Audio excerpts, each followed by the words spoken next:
ever was, same as it ever was, same as it ever was, same as it ever was, same as it ever was, same as it ever was. Hello, chat. How are you doing? You doing good? You doing fine? Are you doing good and or fine? Hope you're doing well. I realize I should have like a specific intro by now, and I don't. I have like kind of one, and I keep forgetting exactly how it goes. Before we get too far into things, though, gotta run the ad at the top of the hour. I didn't want to do it during that song because I was curious, chat, and even those who have to watch the ads can at least type in their responses. How many of you have heard that song before? If you have heard it, could you name the title or the artist? And do you like that song? That last one. Letting the days go by, get the water going down. I don't know music. I'm no music man. I've heard people riffing on it many times. Hello, Angel Crab. How are you this fine day? Let's turn the music up here, by the way. Have you seen its bizarre music video? Yeah. But it's Talking Heads. All their music videos are bizarre. Their music in general is bizarre. It's strange to think because that song has become so ingrained in like popular culture. Like I think at least for me, it didn't really sink in how utterly weird that song is, like tonally and melodically. Like, the bass, the drums, and the keyboard part are all on, like, completely different rhythms. There's not really, like, a rhythm to the vocals. The vocals are pretty much just, like, spoken word for the most part, like a cryptic poem. And then the chorus has some rhythm to it, but it's almost like the two parts are, like, galloping over each other. Like, I kind of want to go back to, like, the 80s and experience that song for the first time, because I imagine it would be, like, just baffling the first couple times you hear it. It's Talking Heads, and so I like it. Yeah, I was talking to a friend of mine, about music. And about a new song I'd heard. It's like, it kind of reminds me of the Talking Heads. And they're like, who's that? I'm like, oh, they have like a couple big hits, you know, like the big one is probably the Once in a Lifetime. You know, letting the days go by, water rolling underground, Avenue 2 again, and the party's gone. And they're like, I've never heard that. I'm like, you have. You've heard it before. You might not recognize it from me singing it because it's hard to do all the vocal parts. But you've heard it before. And then I played it for them and they're like, no, this isn't ringing a bell. I'm like, I feel like that song's been used in like infinite trailers. I feel like that's been used in so many movies and TV shows. There's something iconic about that, like, that opening part to it. Pewter Burner, thank you for the 2 months.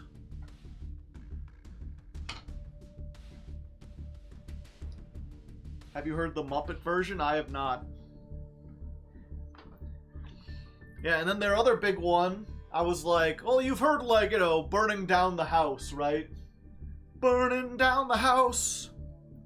Get your things and pack your bags if you want to go there.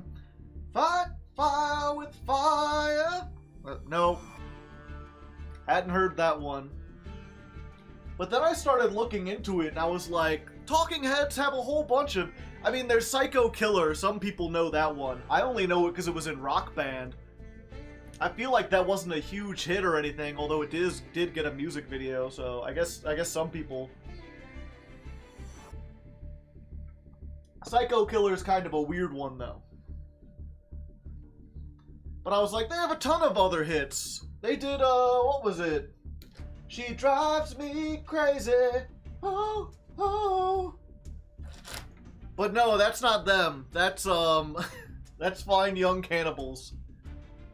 They're like, oh, okay. Well, they did that other song, you know, our house in the middle of our street, our house. No, they didn't do that one either. That was a band called Madness. And I basically spent an hour, like, looking up all these songs that I was sure were the Talking Heads, and ended up being just all these different bands. To be fair, a lot of those bands were inspired by the Talking Heads. It's clear to see their influence and everything.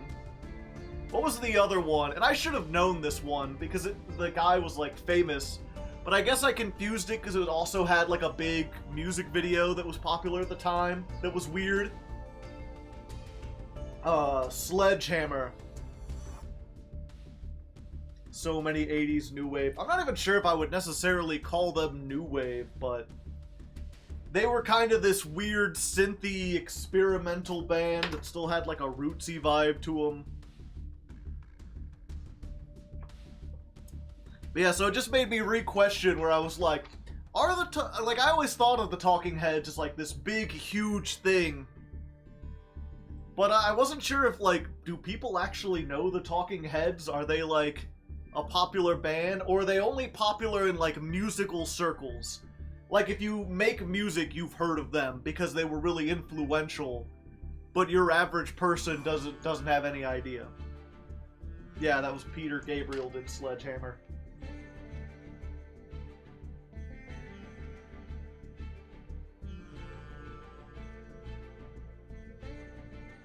It's time to wake the Muppets from 1,000 years' sleep. It's time to raise existence. It's time to banish the light. It's time to call the void in on the Muppet Show tonight. Da-da-da.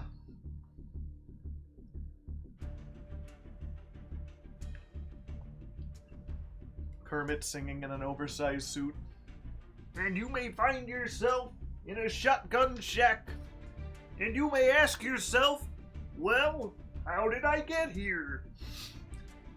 Letting the days go by.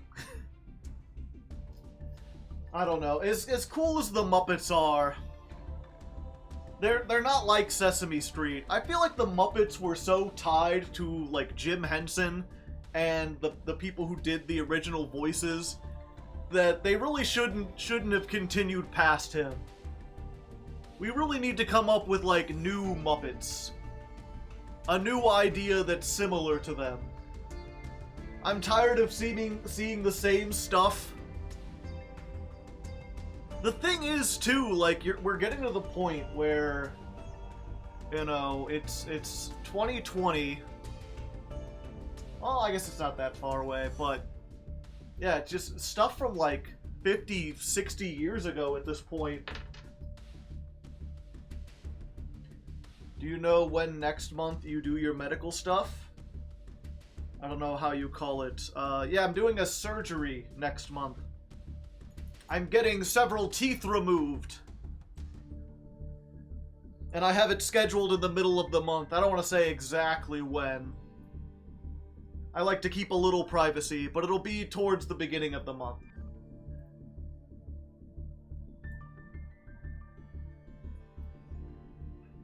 It's hard to copy Jim Henson's vibe. Yeah, he had a weird vibe. Keep your enemies guessing.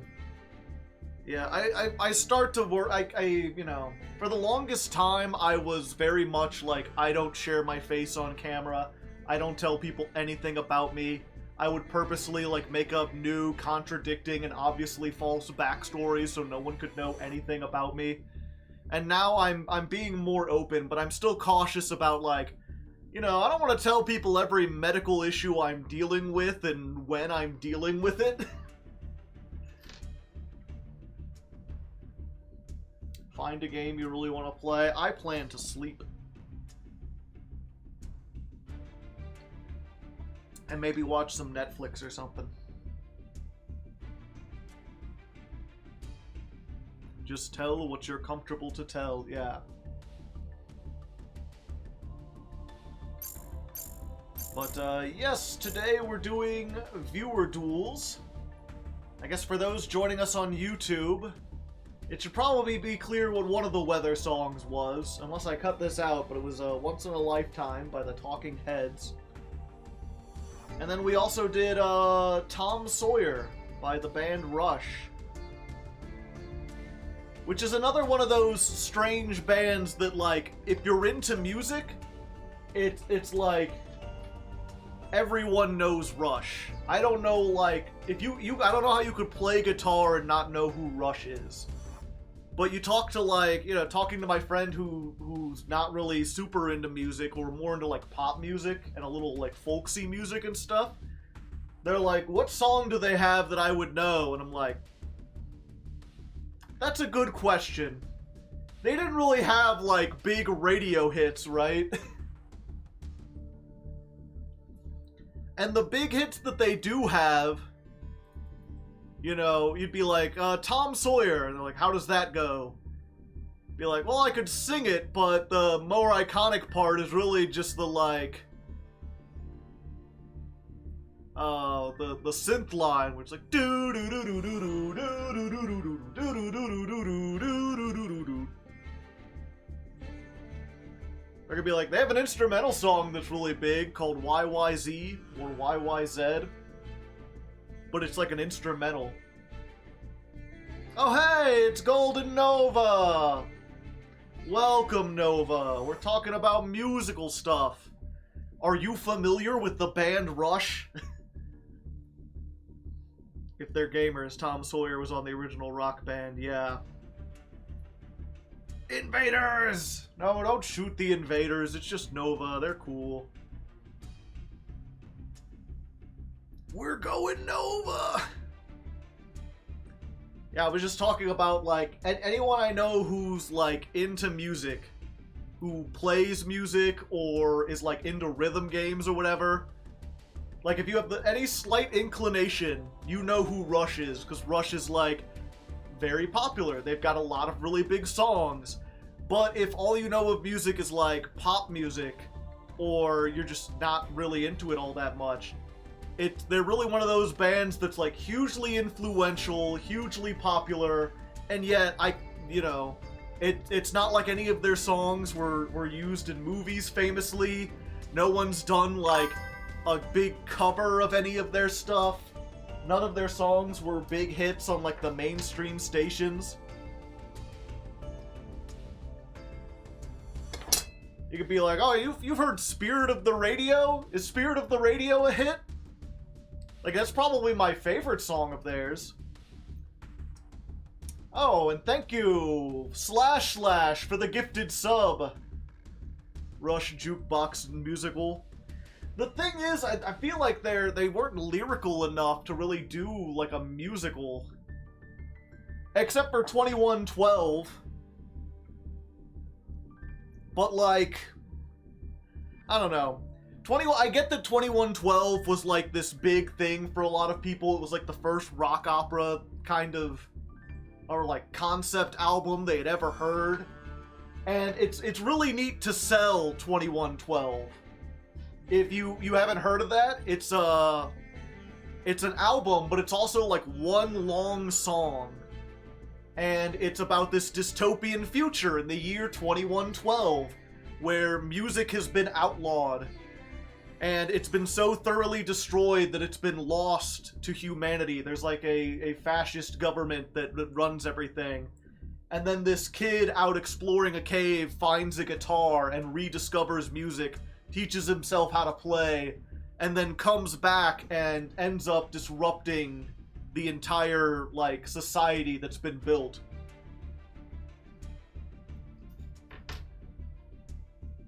I found you. Yeah, and the cool thing about it is that the whole song is 21 minutes and 12 seconds long. So it's about the year 2112, and it is 2112. But then in my case, like, you actually listen to it, and it's, you know, for a song that involved, it's it needs to be longer. They rush past everything, it's over too quick. If you've listened to other concept albums, like I'm a big fan of like Dream Theater, and they have whole like, you know, 90-minute story albums, or even stuff like Pink Floyd or whatever with The Wall.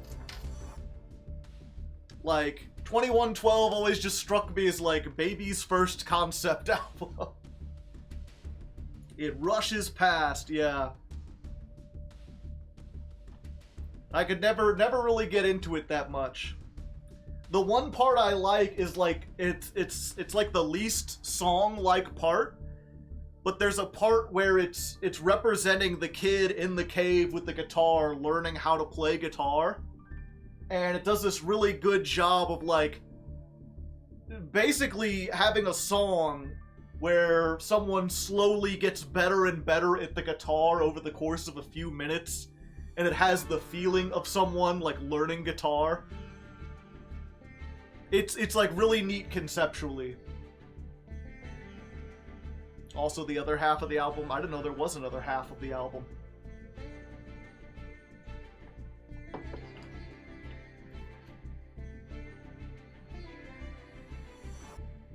But yeah, it's really, but that's another thing where it's like, yeah, that's cool, but finding someone who will sit down and listen to a song for 20 minutes is... There's not a lot of people who are that committed. Most people are like, a song is more than 4 minutes, I don't got time for that.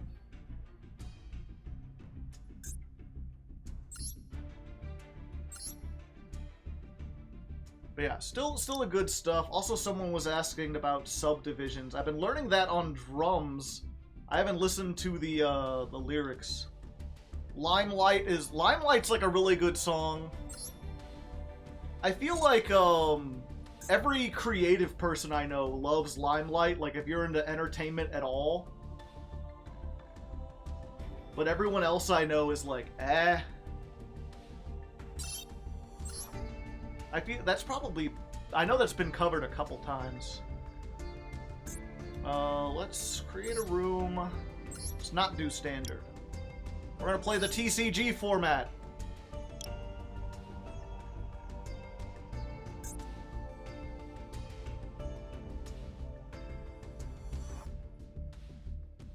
I only have time to listen to 3 2-minute songs. All-right. Anyway, we're doing viewer duels. We're doing a TCG format since we're still in that.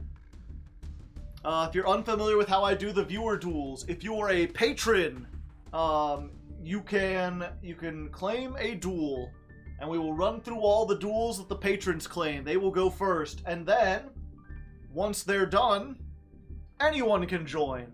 There isn't going to be a line though. If you're not a patron, then it's just like, you know, whoever gets on the table first gets to go. It's first come, first serve. So you don't have to be a patron to duel, but you do have to be a patron to get a place in line. And if you're not yet a patron, look up Hardleg Gaming on Google. You can find it. Patreon.com/hardleggaming. Easy peasy. Is this the one? Yes.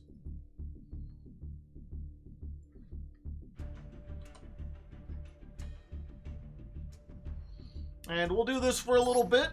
We'll see if it gets boring. And then if it does, I've been playing Resident Evil 8. We could try to speedrun that. Right now, what was it? I've been going through on hardcore mode because I'm trying to get like all the achievements, or at least all the decent ones. But I've also been looking at like speedrun strats and trying to learn the map a little bit better. I could finish up where I'm at on that in like 10 minutes probably. And then we could start a casual run and see if we can speedrun through it. There's an achievement for getting it under 3 hours. The speedrun's like an hour and a half. I don't think I can get it anywhere close to that, but I could at least get under 3 hours. Okay. Go emergency teleport. Bring me the tools. Do speedrun games often? No. But when I played I got Resident Evil 8 for Christmas. Played that, and then, whatchamacallit?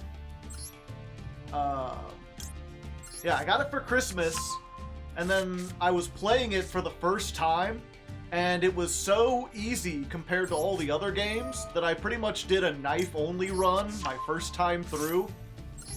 Like, using the guns was too boring most of the time. So I just used the knife, and as I was going through, and I was like, if I can beat this my first time with a knife, then, like, playing through it with actual guns should be very easy. In fact, I should be able to just run through everything. And speedrunning is one of those things I'd always considered doing, but never actually did. So I'm like, this seems like a good time to start. A good opportunity.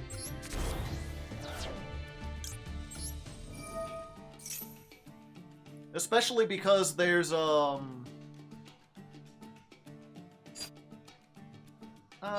we'll get this. Especially because there's not a whole lot of, like, tech involved.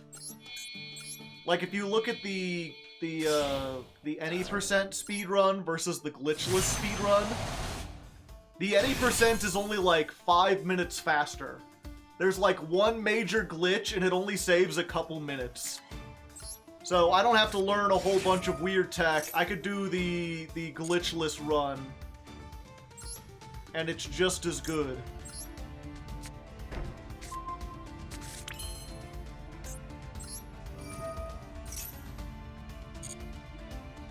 It's also not a super competitive one. Yeah, we'll get this. I mean, there are people who speedrun, like, every Resident Evil game. So there's no way I'll get, like, first place or anything. But I think I could get, like, top 20. I could get on the board. And I think it would be neat just to be like, you know, yeah, I've sped run before. It's something I've dabbled in. I dabble do. Yeah, okay. That's good enough.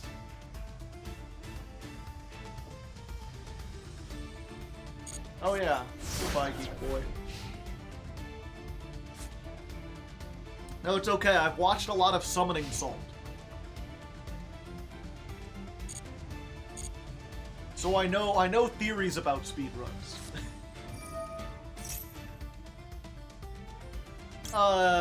Yeah, we're gonna say no to that. I don't want you to lock everything down. I know kind of how Ice Jades work.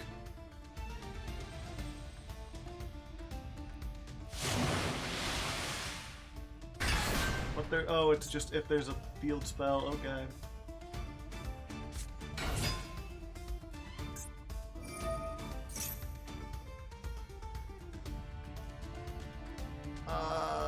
Yeah, we'll go ahead and do this.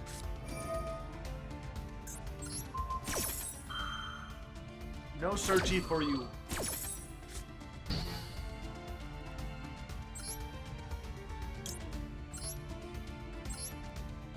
Fuck.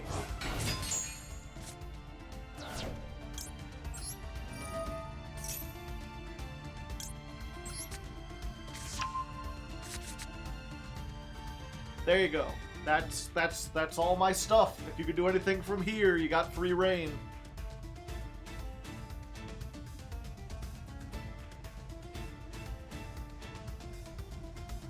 Oh, Mono Crown. We'll get you in next.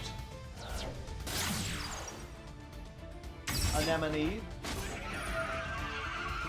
Summon back. But she came back. 3,000.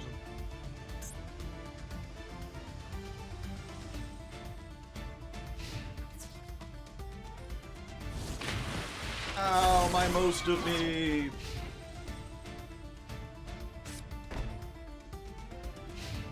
Alright, and a back row.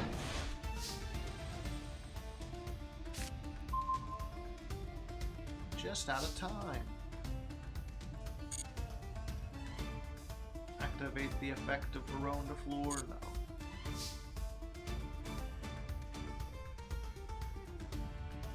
What's this, King Minor? Oh, the hangout, yeah.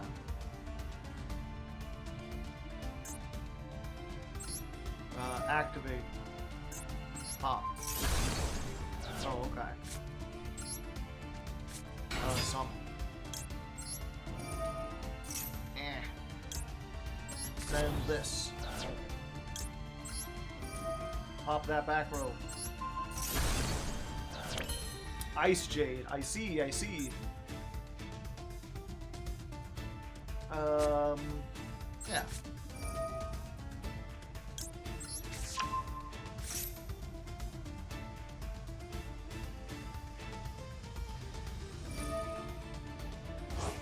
Search a card. They have a water monster that can do something on my turn.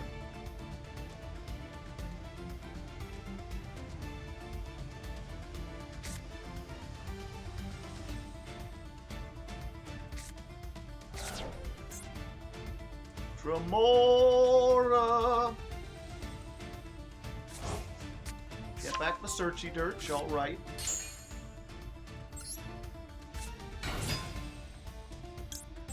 Give me another field spell. I want.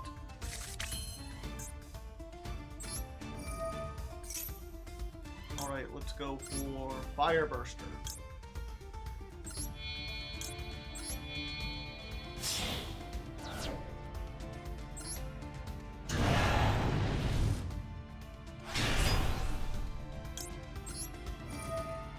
And then we'll summon the pig! Oinks in the chat!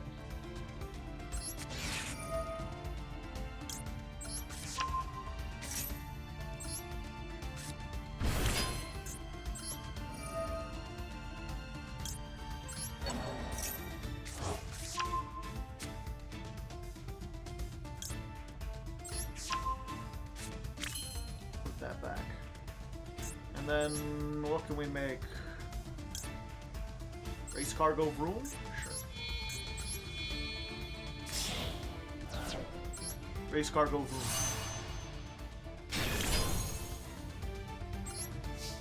Vroom Vroom times.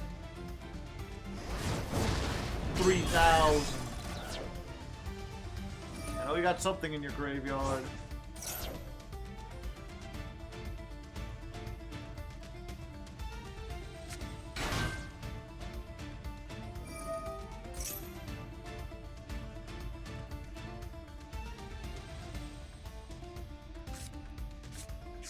Cradle!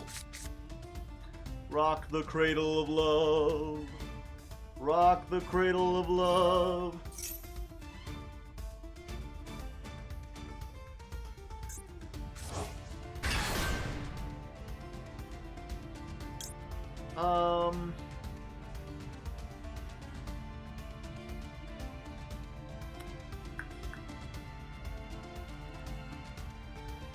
Yeah.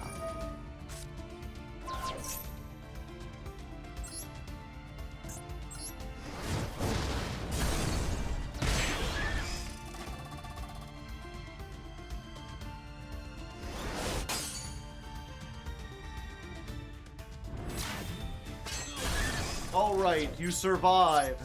For now. Blip, blip, blip, blip, blip. Blibbity-dop, bibbity-dop, hip-hop. Let's do this.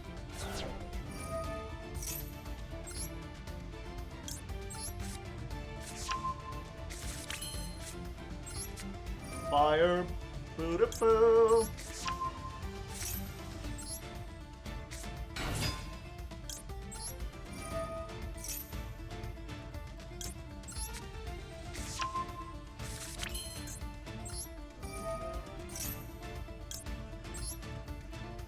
Yeah, I guess we just do this.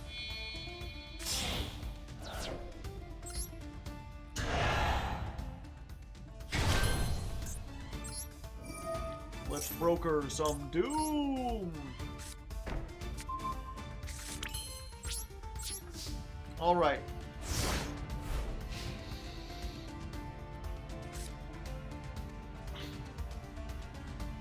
Yeah, 4 cards. I got 2 negates. Yeah, I guess I put this back. What do I salmon?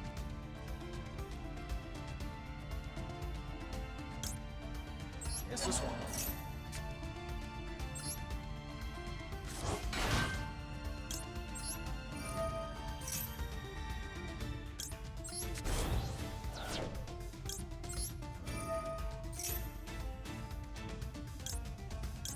Ooh, Serratus. There we go.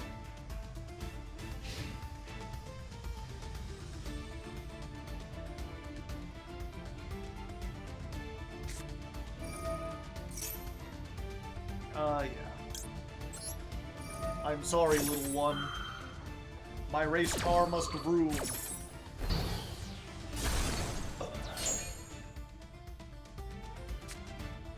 Another one! Fine, go for it.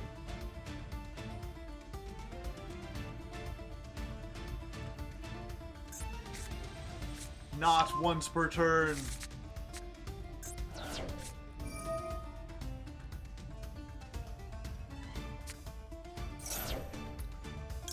Yeah, I gotta stop that.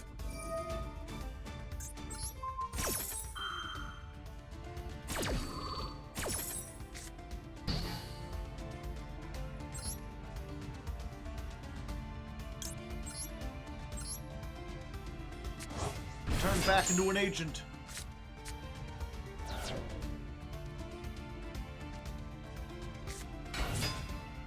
Last card, Buzzsaw Shark.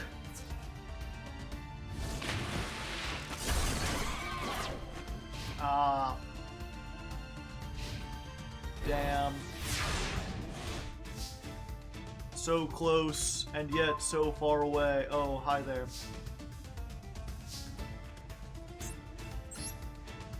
Let's go ahead.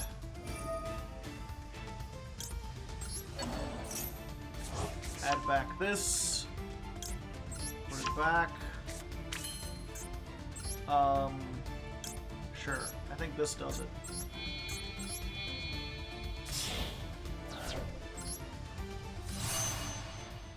Big Dragon Man.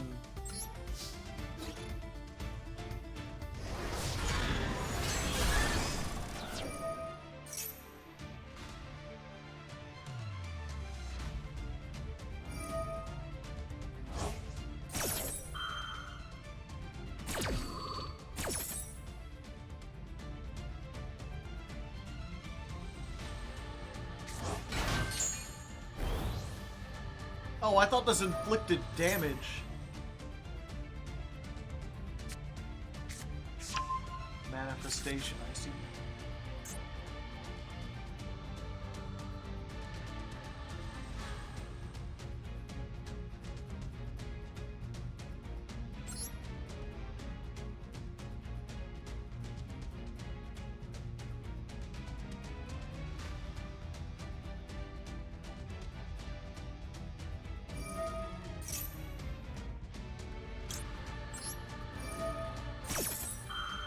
Goodbye!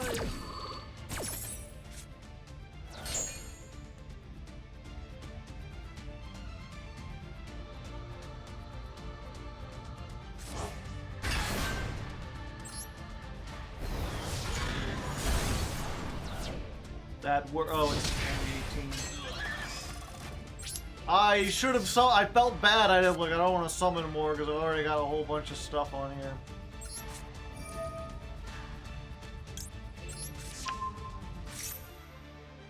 But if I just summon, I should have put out the Geek Boy.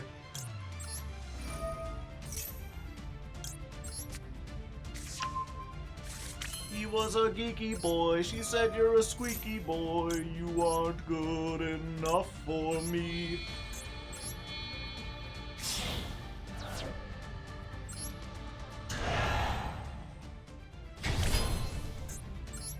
Alright, Doom Broker. Let's get more Doom. I'll defeat you with the power of Libromancer Doombroker and this demon I found.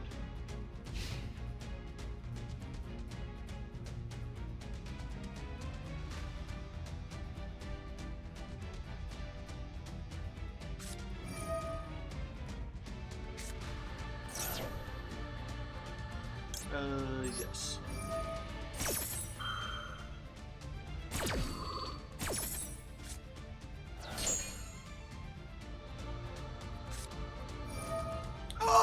Triple attack!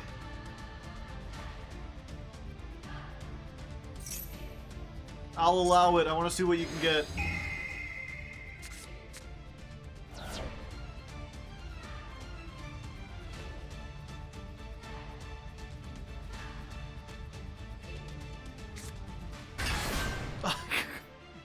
Another one.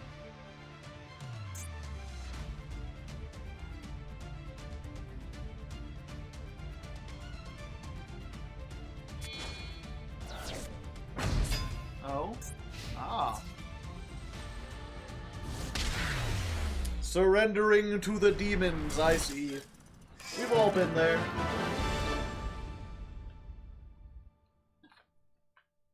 Ah, is this a duel room? Probably.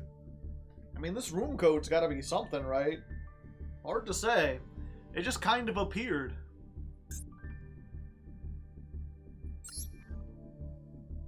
Alright, let's go ahead and get Mono Crown in here next. I'll be at table 2. And I'm not gonna play Libromancer anymore. We're gonna play... Oh, 1 second, I need to copy my...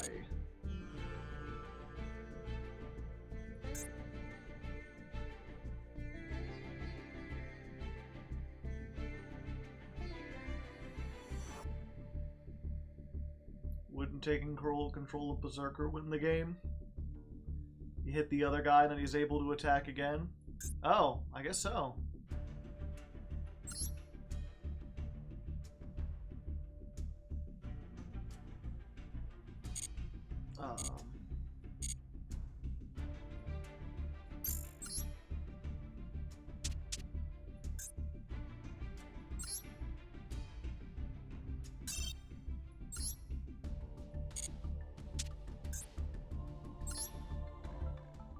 We're gonna call this TCG.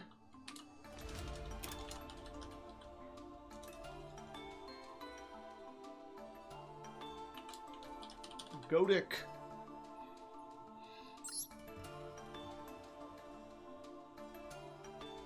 Christina or ABC Harass? I don't know. Are those TCG decks? I don't know no TCG decks.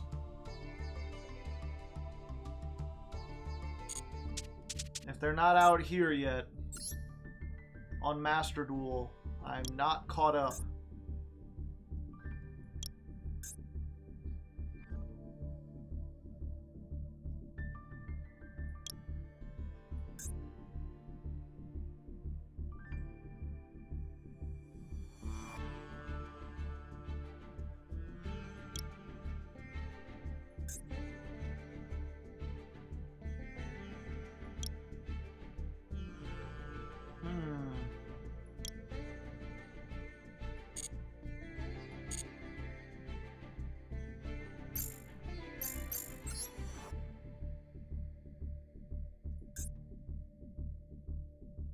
There's Mono Crown.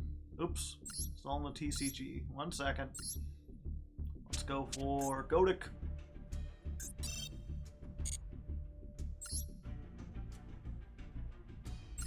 And so it begins. And then Frost Hollow will be next. I am ready. Like SpongeBob in his prime.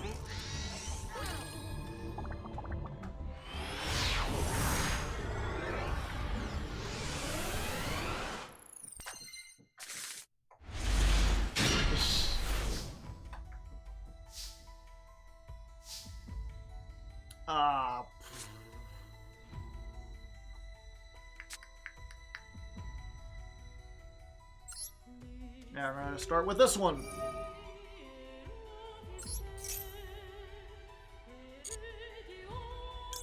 Go huggin'!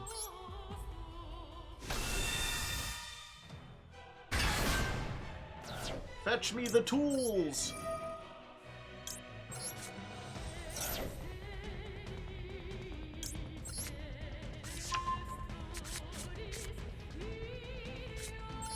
Alright, normal salmon. I'm gonna make Cupid Pitch.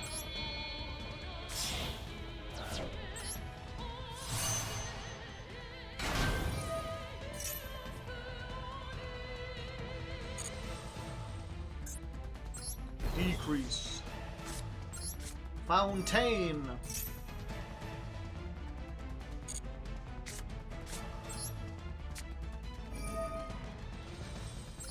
Let's go for Jerry. Draw 2. Unless you got Ash. No Ash. Those are some good ones.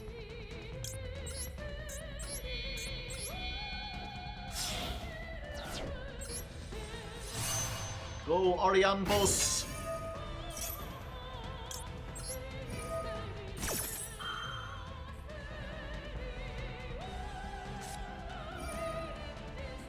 Imper. Makes sense.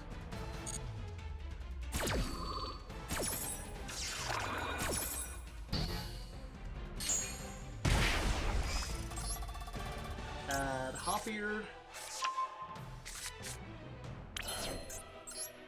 And then we'll banish Shift.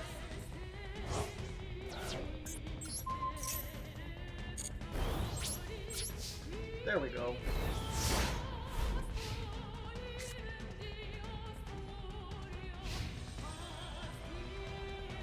But it came back. How was the medical stuff going so far? Well, I've got a CPAP machine for my sleep apnea. That's going pretty well. I have more energy. I'm here. Yeah, we want to do this.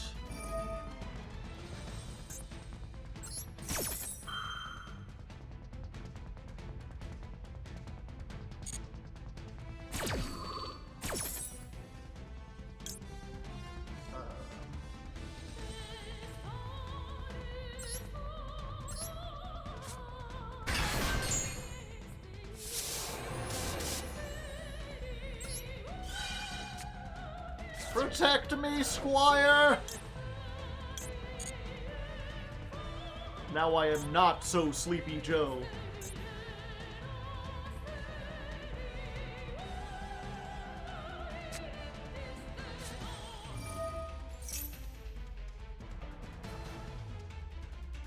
Ah, World Legacy's Memories. Memories make me want to go back there. Back there, all the memories. How can I get back there? Yeah, that's fine.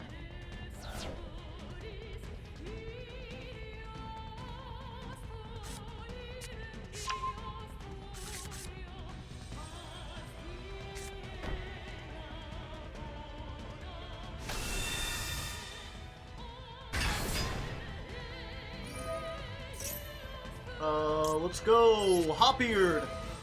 Hop to it!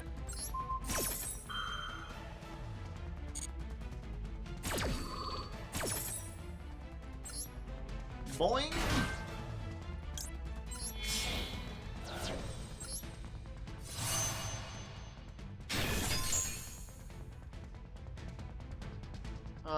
Do I have any other fish? I gotta choose one or the other. Yeah, I'm fine. I'll just do this. No. You get to keep your stuff. For now.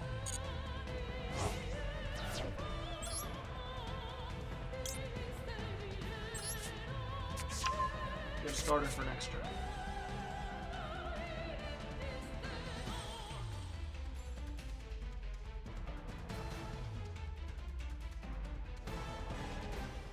End of the main phase.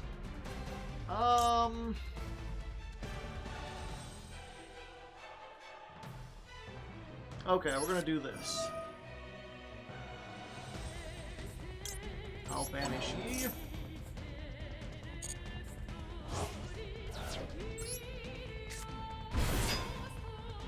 And then we'll do this.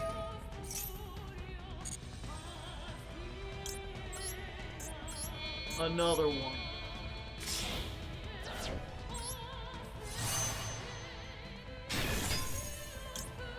And this time we will use the effect.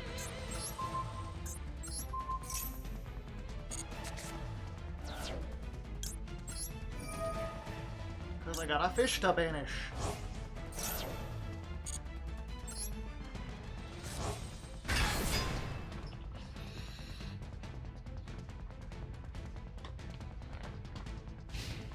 Oof. What are the other two cards in hand? Yeah, I guess I might as well do this.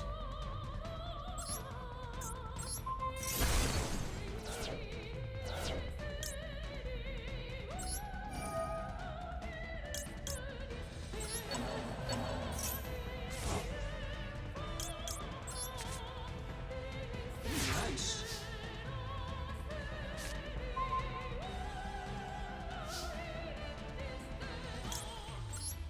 Fishy, fishy.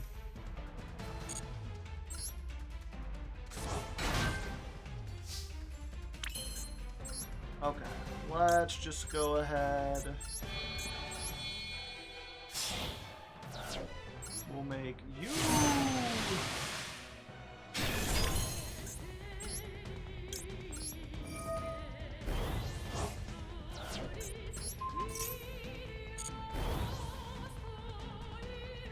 Alright, we'll give him a chance, chat.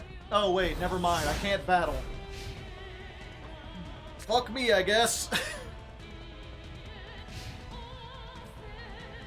I forgot the runics have text on them.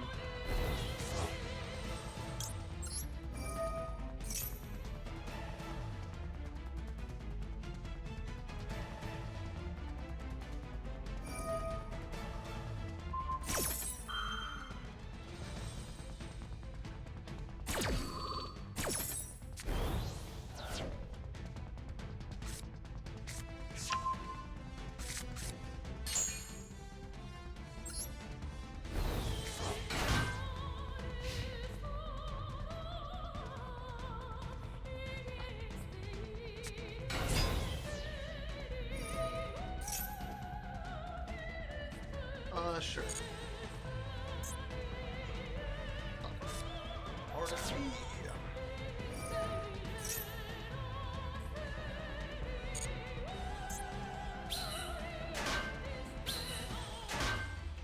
Tokens, you say?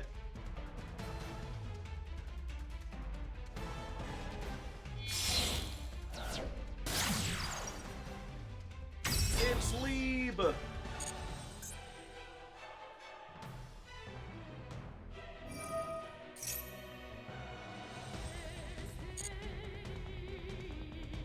I thought we were done with the Liberos, and yet, here they are.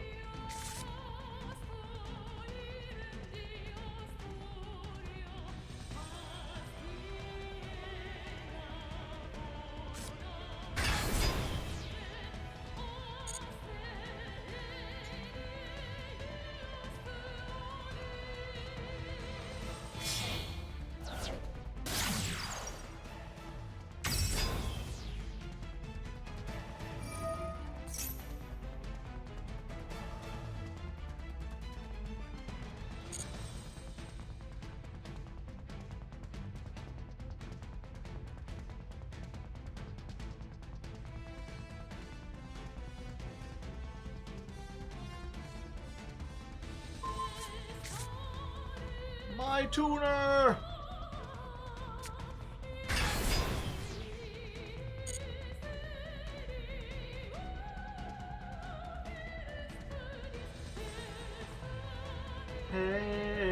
Joe. Hello, DTR. How's it going?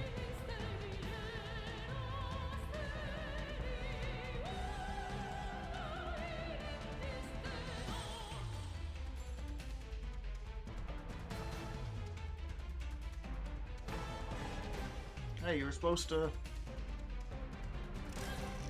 Paper. Ah, gotcha! Ha-cha-cha-cha-cha! What's the feeling about flu? I don't particularly like them. I don't find them all that interesting.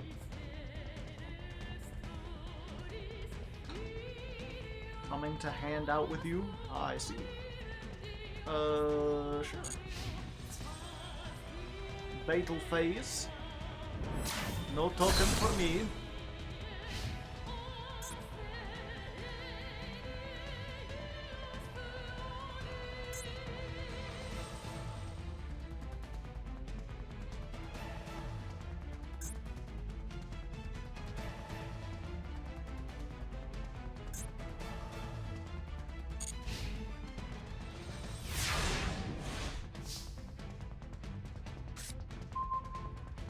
Ah, I see, I see. Okay, go leaf fish.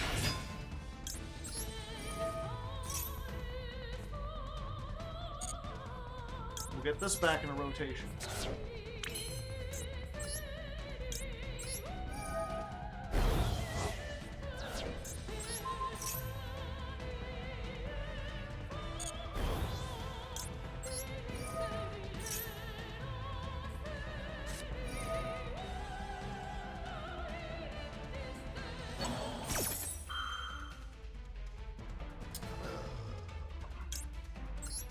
I'm sorry, I unfortunately drew the one of called by. It feels so sacky in TCG format. But let's end this.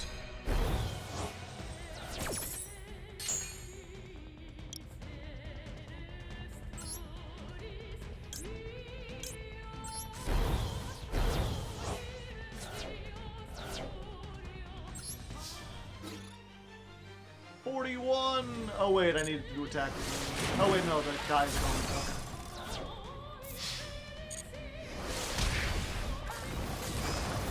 Go, leaf fish!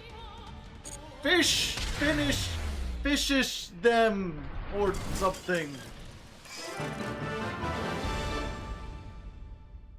You can collect all the rewards from whatever rank you're at the beginning of the next season. Do you think people will try to get higher ranks? Maybe? I always forget that there are even, like, rewards for ranking up, because they're very minimal. Okay. Frost Hollow, you're up next. Let's go table 7. Lucky number 7, baby! I still haven't summoned Synchro Eve. I wonder if I ever will. You just gotta keep playing.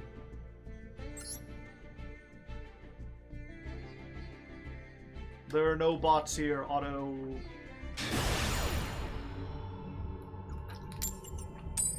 Is it subs only? No. It's, so if you're a patron, you get to claim a duel. So patrons go first. When we run out of patrons who want to duel, then anyone can duel. But there's no line or anything. I'm just going to pick a random table and sit down, and the first person to sit across from me is the one who gets the duel. Unfortunate.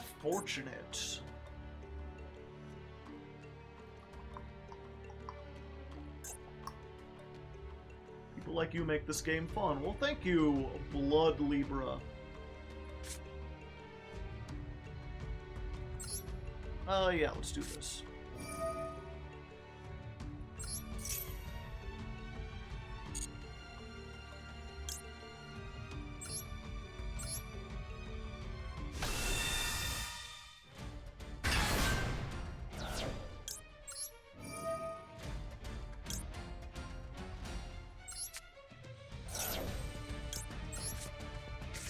Yep, unfortunately I did not get a tuner, so the tuner part of this, the goatee part of this deck, not doing anything.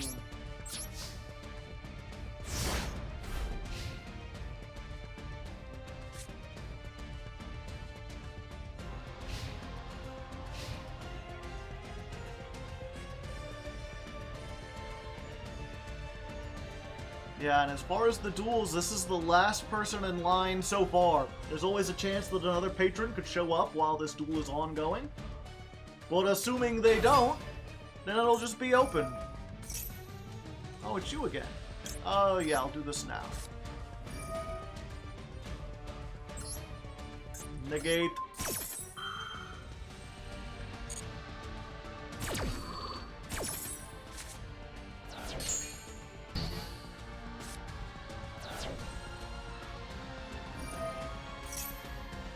Oh, nice! I have triggered your Neptune. I also banished your one continuous trap. So, you know, good stuff, bad stuff.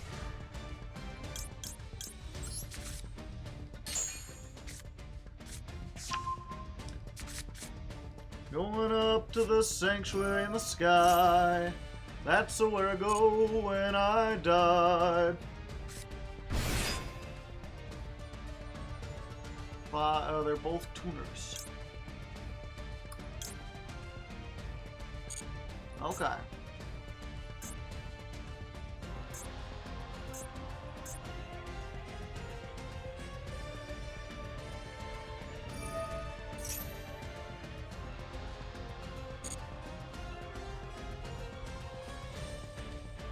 It's an okay song. It's in Rock Band 2.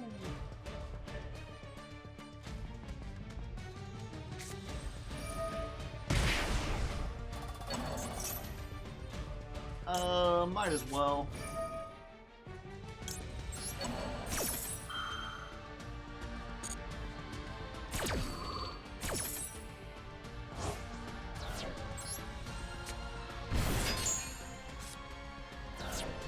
Chorus in the Sky. I don't think I've seen this one.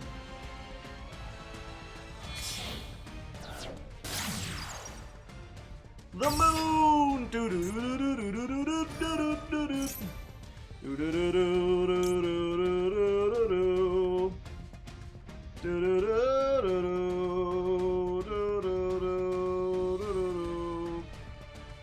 Sure. Yeah. She is the one named Sailor Moon. Cha cha cha cha. Fighting evil by moonlight. Existing by moonlight. There's other stuff in the moonlight. She is the one who's in the moonlight.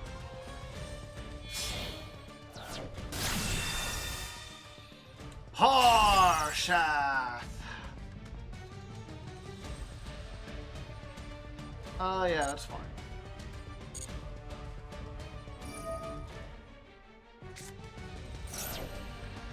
Yeah, I gotta Veiler this.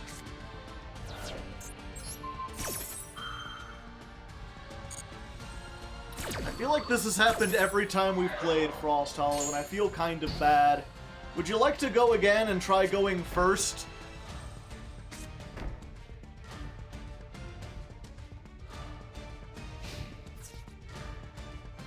I mean, assuming you lose this one, there's still a chance that I don't. You've got a wee bit of time because I cannot attack this turn.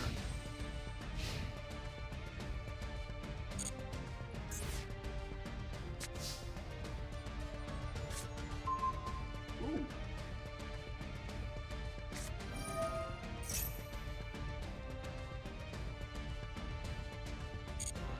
Okay. Sacred waters. Okay, let's try this.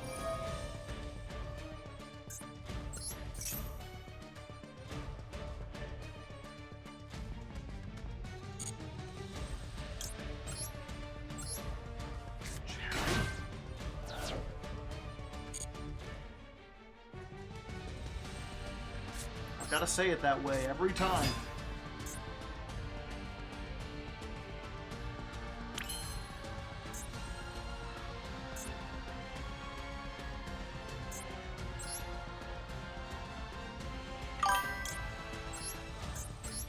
Let's do this. Jerry, yes. Thank you, Todd.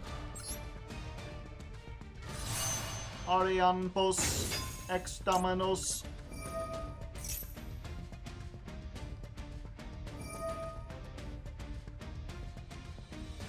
That's so rude.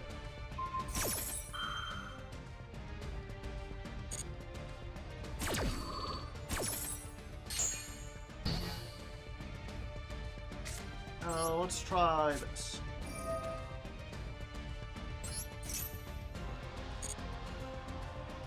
Five cards.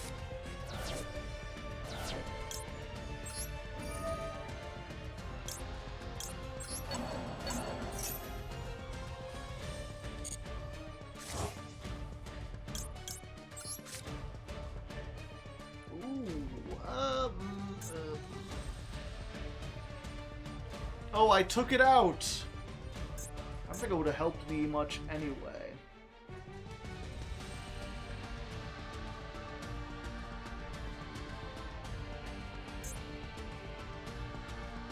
But we might as well do this. Yeah.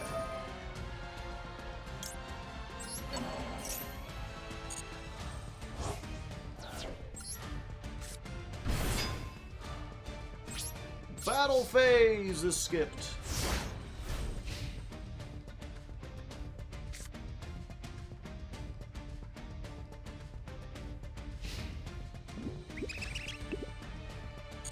Chirp, chirp, chirp.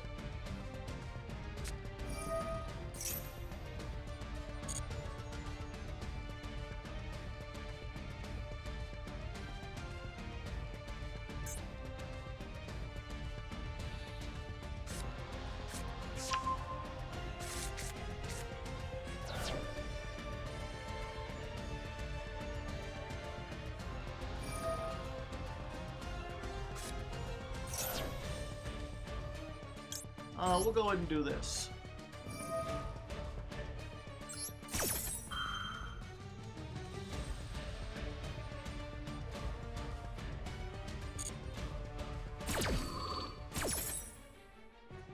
Let's go for this one again. No win pardon for you! You know, I didn't want to play the Libromancer deck because I was like, having a deck that shuts you down a whole bunch on the first turn is not fun. But I'm starting to realize that maybe this deck is less fun for the opponent because it looks like you can win even though I have so much stuff in my hand that realistically you cannot.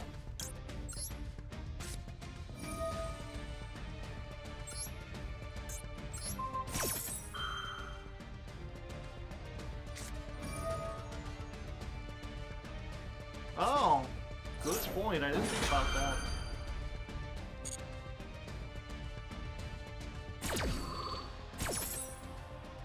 Hope you're having a great night tonight. I am. Hello, Marley Cat. How you doing?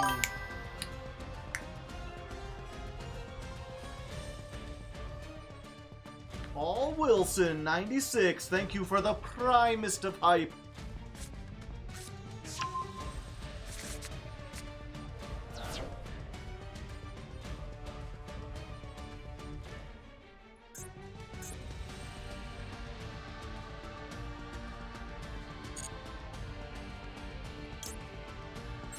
Yeah, let's do this.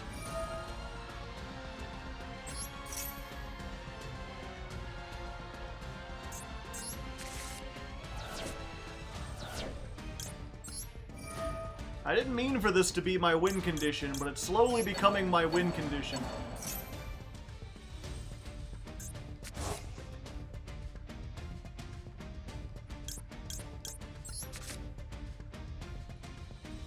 Where are my fish? Master Hyperion.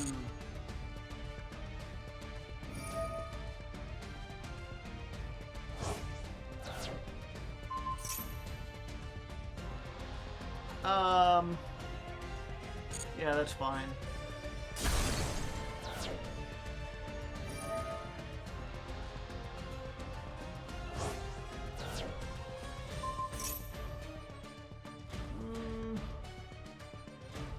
Yeah, that's fine as well.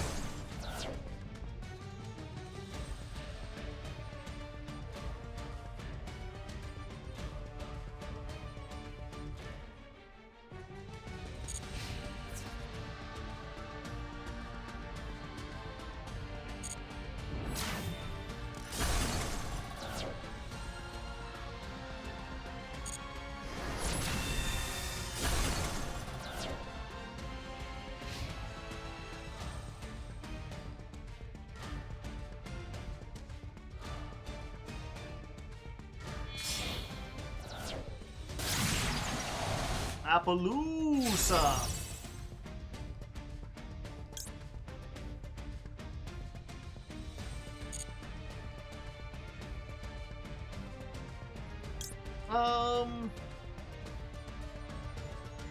Yeah, let's try this.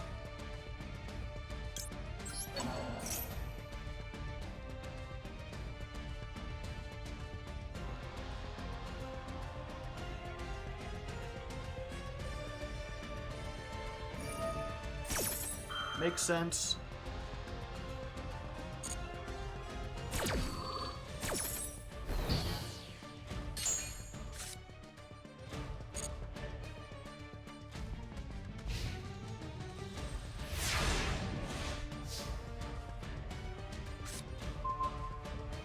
Ooh, nice.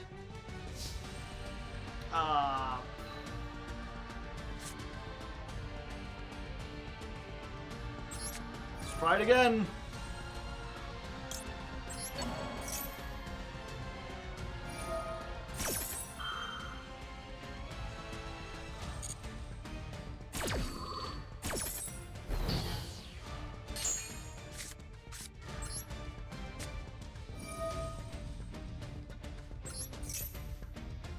Let's go, Jerry.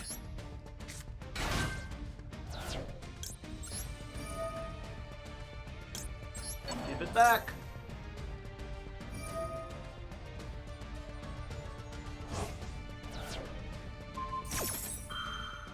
Alright, last card banished. So I should be able to normal summon this. Send a fishy fish. I wonder where that fish did go. That fishy, fishy, fishy, oh. Battle phase is skipped.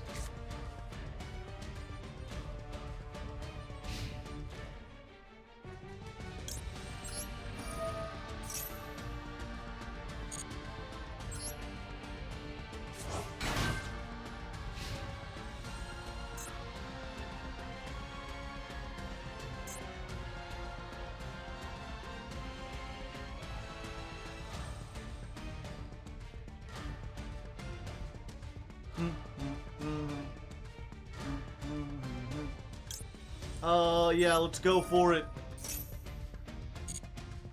It's time. Let me take you on a journey to the great beyond. Or I'm sorry, the deep beyond.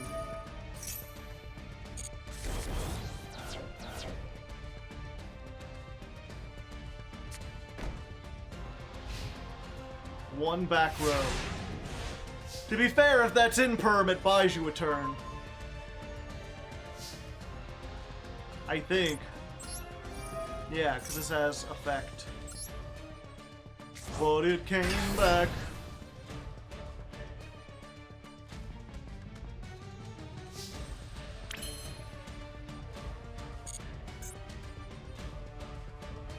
Battle phase.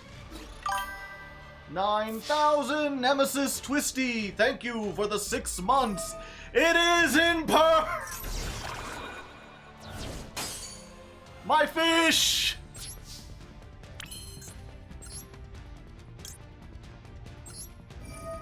Bonk.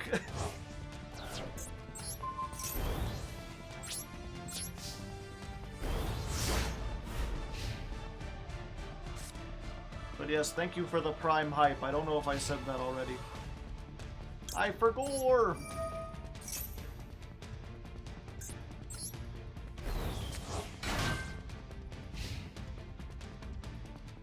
the Biggs. Can I request a duel? Yes. We'll get you on there, Biggs.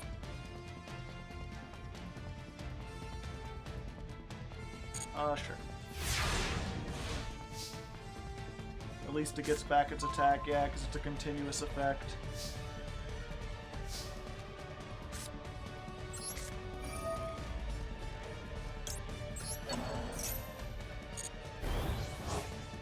It just keeps getting bigger!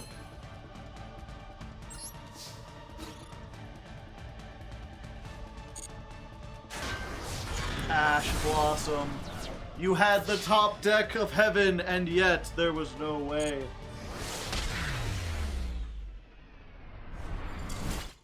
Put up a surprising fight, though. At first I was like, I'll give you another chance, but then you almost came back there. Alright, we'll get Biggs in here. Biggs, come to table 12.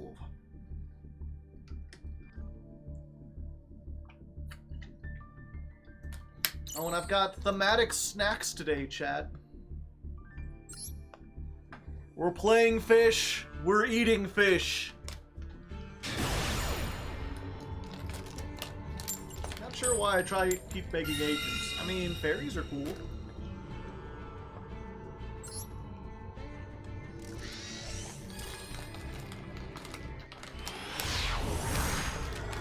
If you can get that big combo off, you've got like a whole bunch of stuff. It's just trying to get that through the hand traps.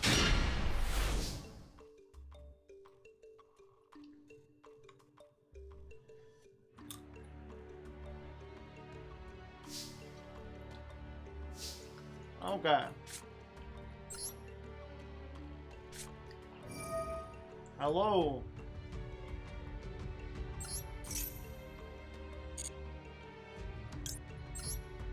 Let's get Hugin.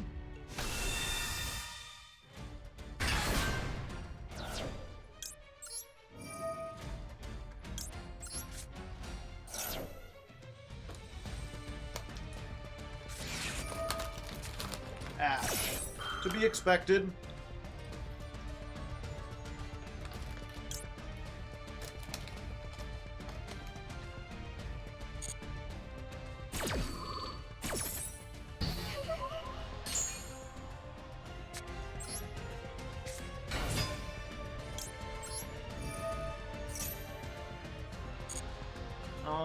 Let's send this.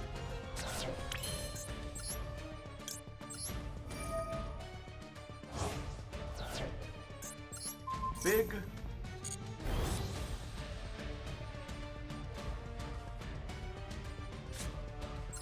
We'll set this. And there you go.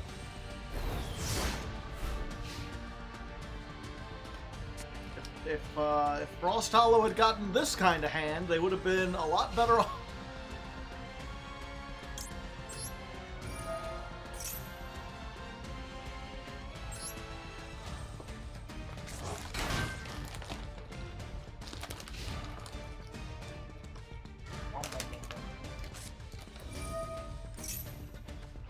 Dinosaur.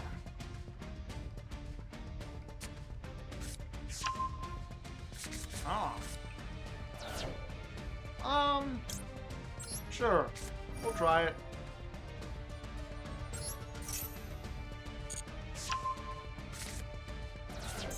Ooh, that's a pretty good one.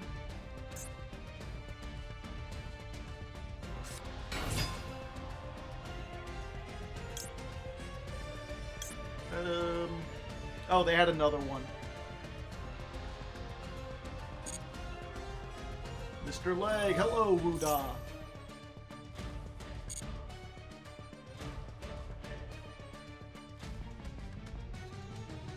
How are you this fine day?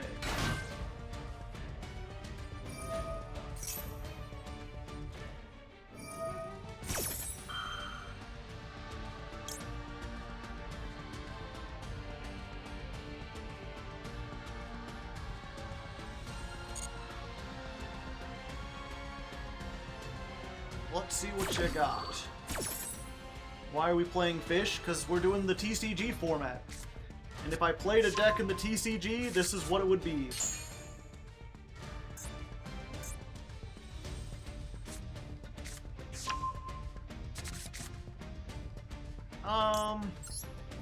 Yeah, you know what? We're gonna try this.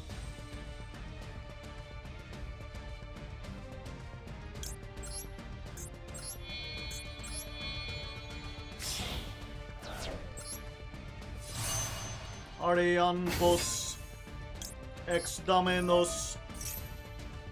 Pizza Hut, Pizza Hut.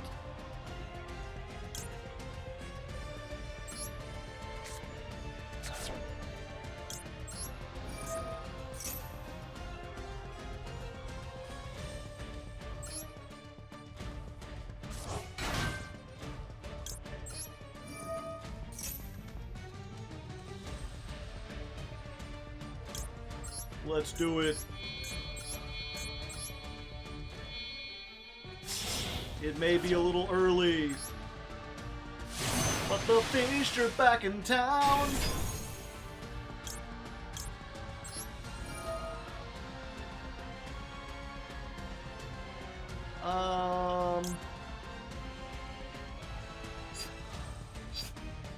Yeah.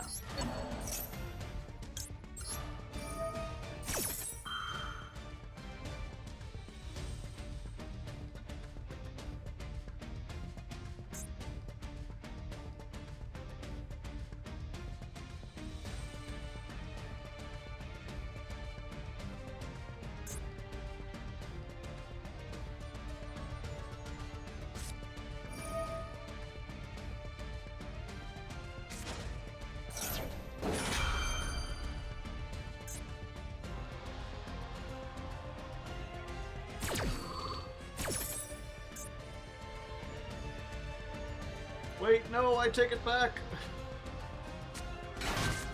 Clack.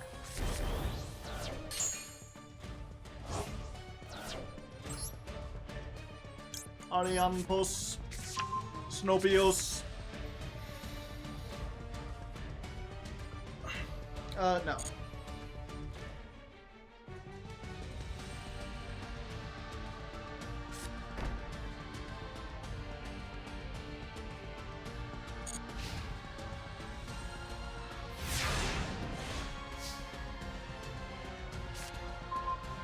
Ooh, fancy.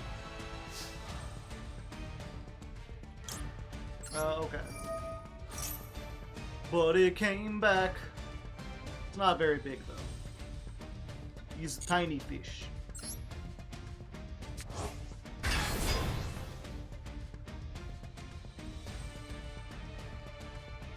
I guess it's not that tiny. There can be only one. That's rude.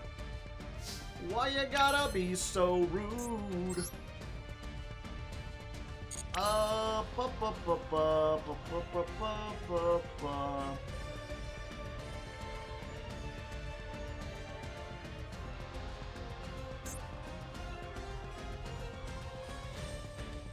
Yeah, I guess I gotta do this. Okay.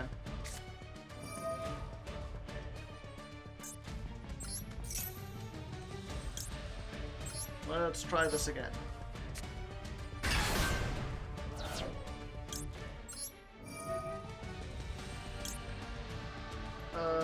Yeah, I can't summon this right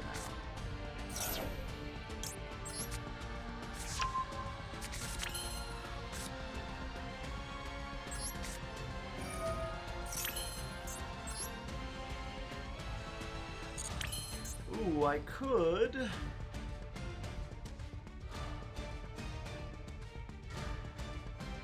Yeah, you know what? I think that's probably better.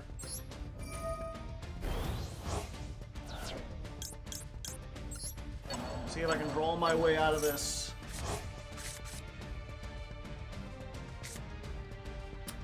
That ain't it. Battle phase. Skipped. More like the skip phase, am I right?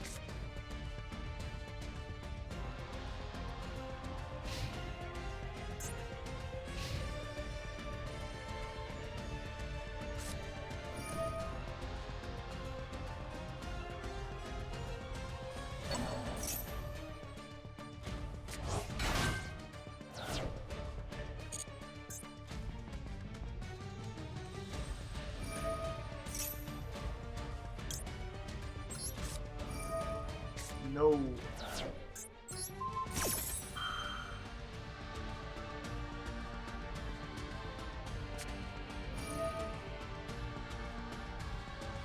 Another one?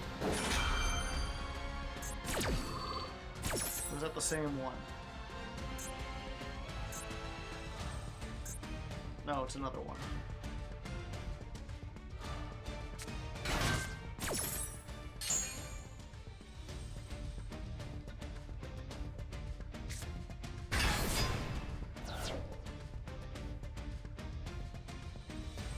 You fool!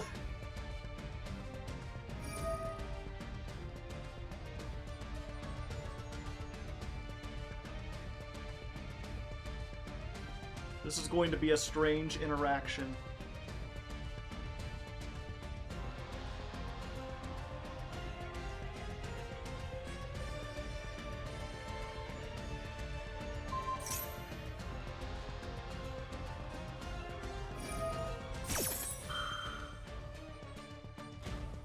Iron Dragon Tiamatan!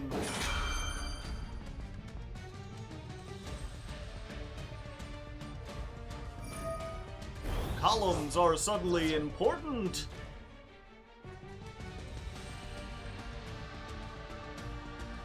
Raphael's a monster negate only if they have a card in hand. And it's too late. But yeah, there's no patrons currently in line. There might be one after this.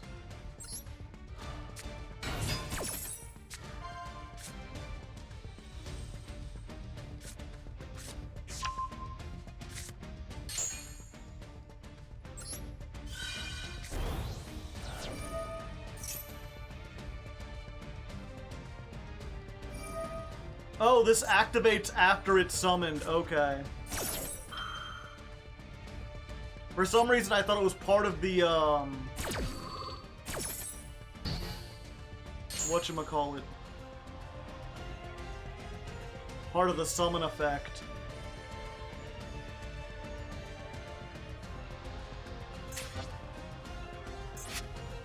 I guess it's good that it wasn't.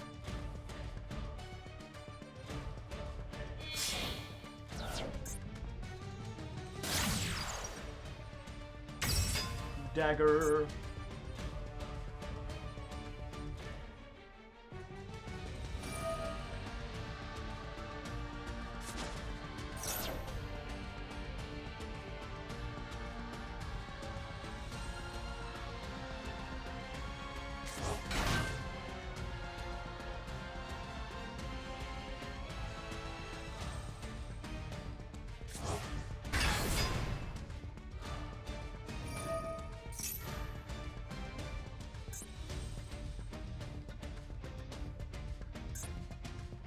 Did they use Dampa? Yes.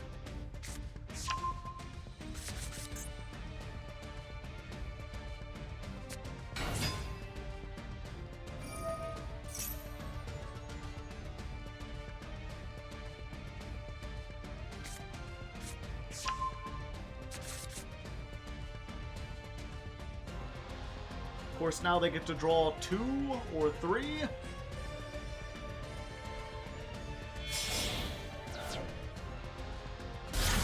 Hire a samurai.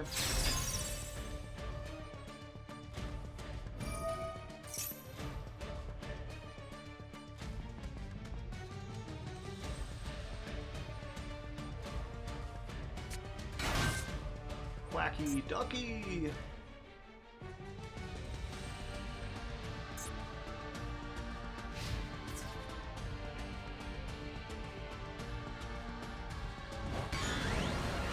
They already used the spell? I thought they were going to use the spell, bring one, and then this activates, and then they get to get one out of the graveyard, and then they get to draw 3.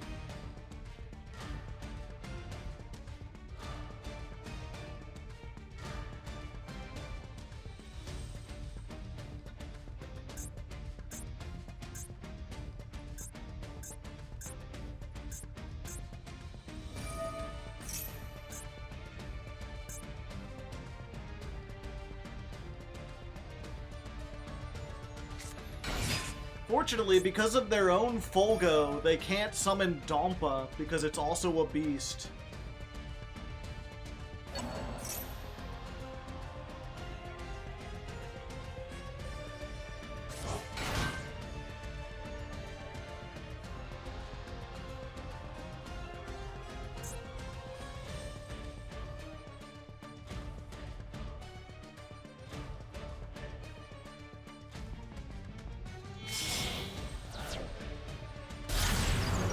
Unicorn!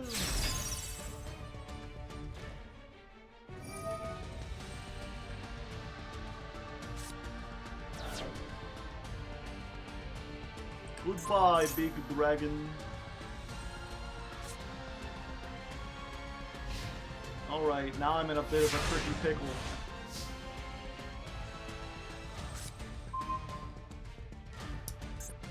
That's not bad.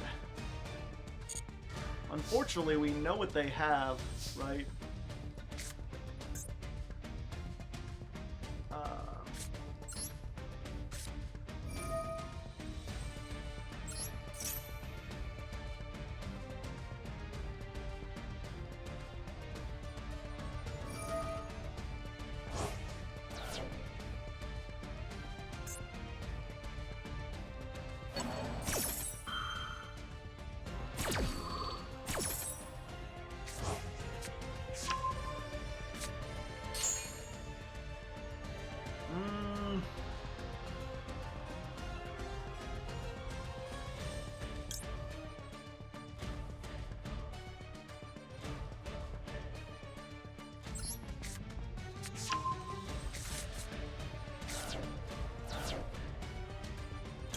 Yeah, I have to get this out at some point.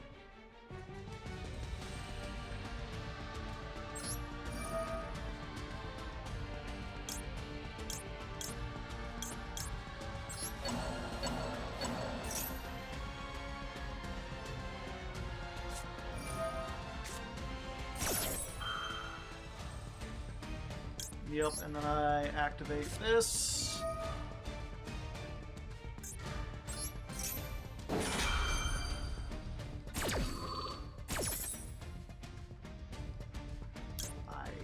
Don't have any Hoogans left. Shit.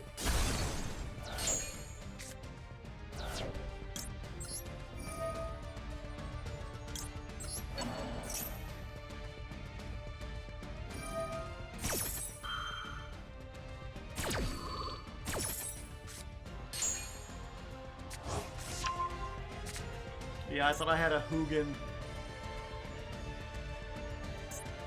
How did one get banished?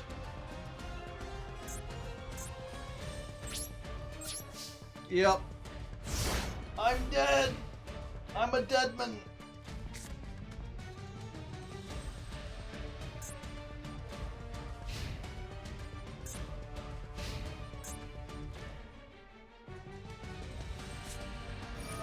Darn floodgates.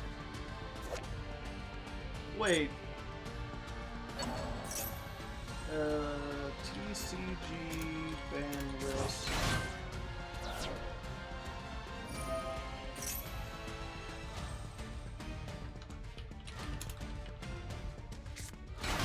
Okay, it's limited to one.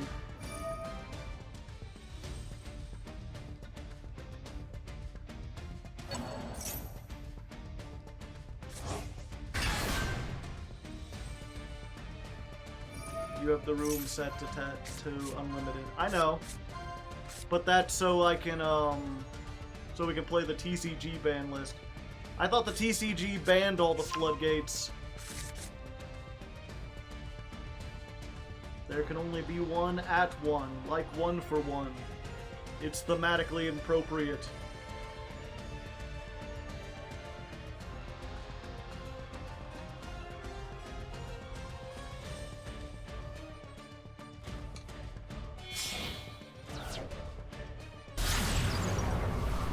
Accessory code!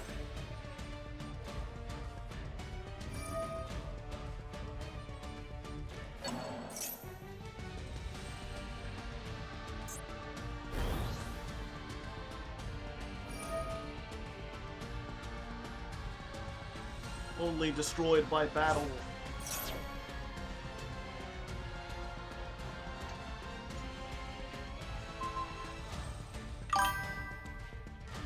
Ready, set, go! Thank you for the gifted sub! And if you didn't get one, you gotta type evaded in chat. Also, wait, how come they didn't destroy that?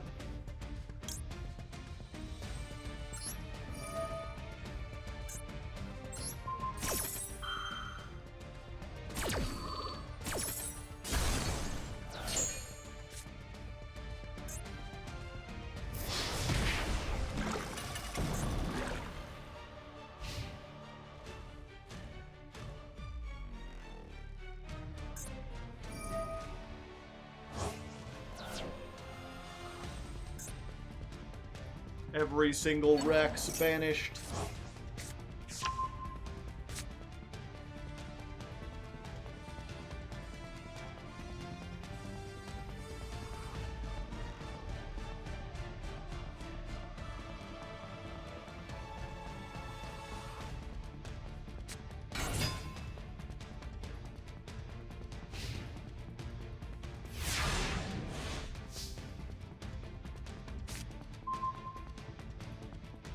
Nope, that ain't it.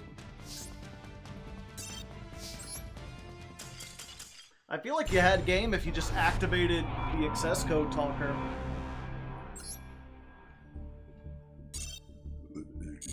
Either way, a good back and forth.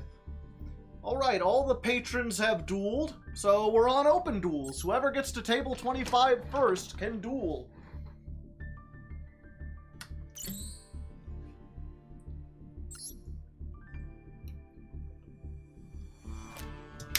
Souls Celsius is the winner.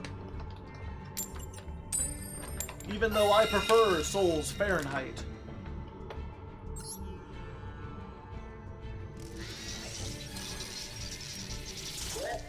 I'm ranking right now!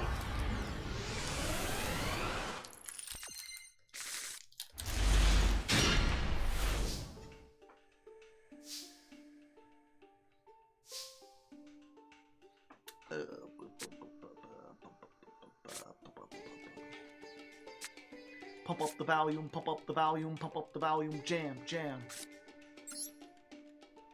Let's go!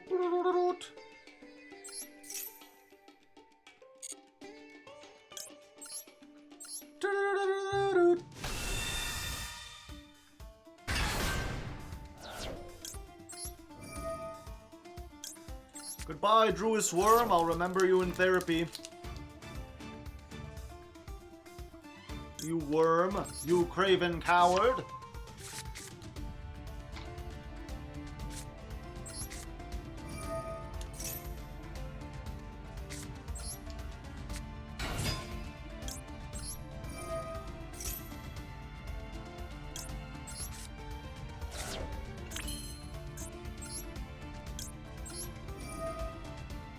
Goodbye, fish.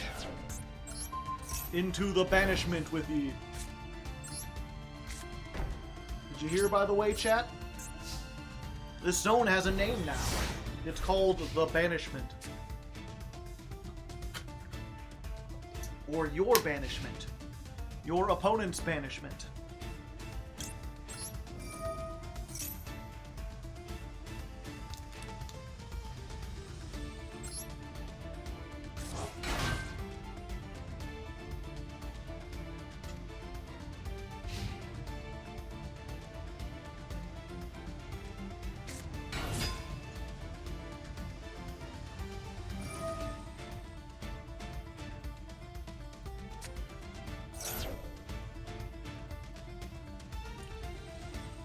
Well, that's unfortunate.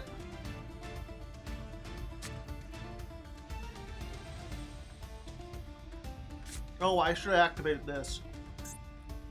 Oops.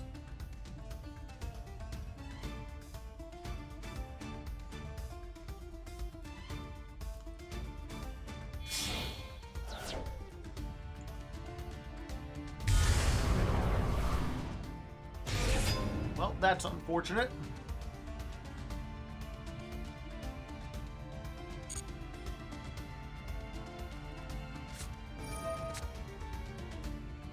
Oh yeah, it is. Okay, I couldn't have activated this.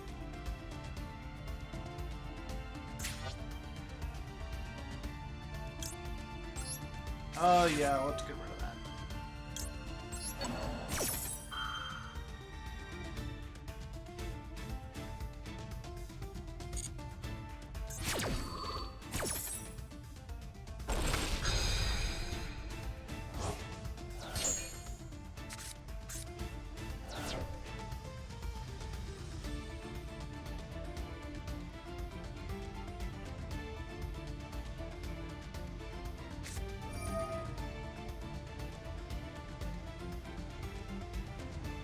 J doesn't target, it does not.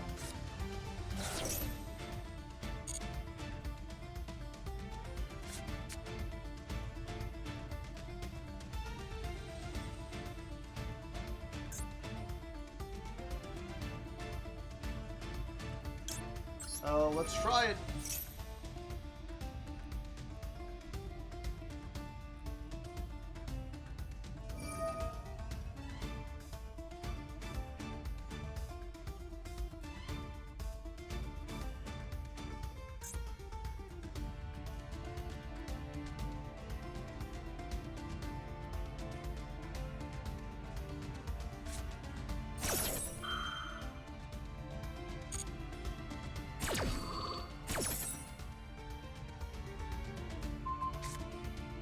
Goodbye, fish.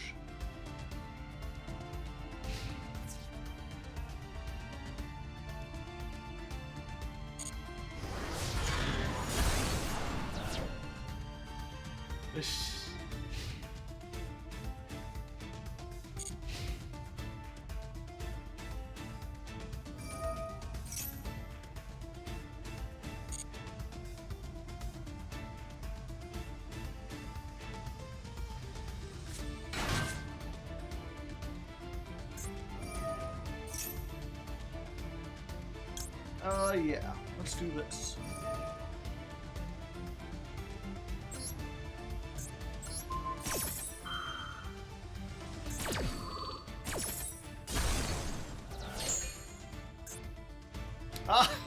Oh wait, they have like 3 branded fusion.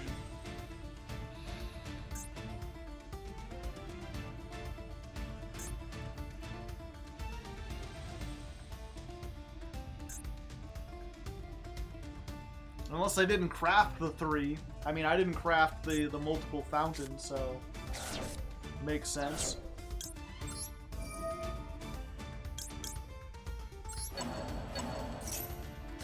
Yay, no ash.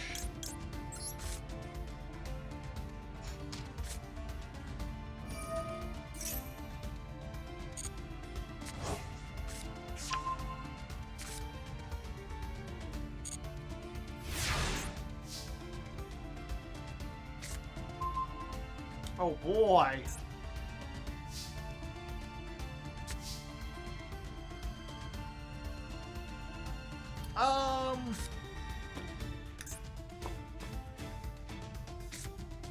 Yeah, might as well. Get a free card.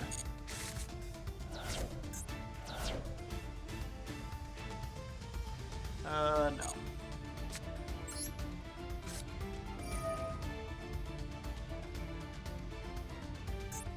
Oh, let's just special summon a runic.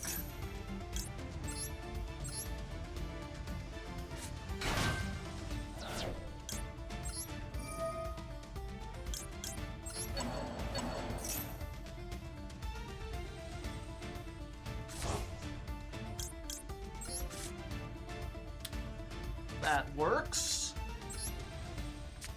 Ish.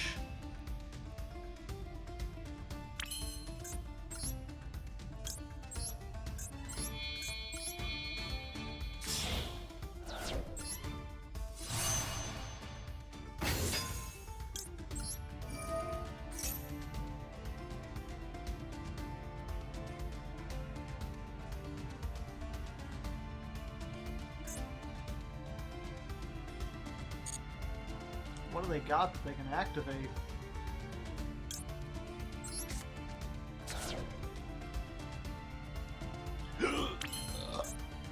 Pardon me. Pardon me while I burp into space.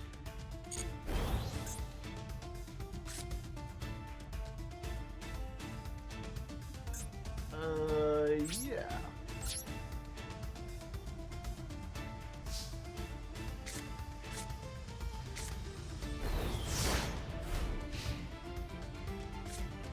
Space fish.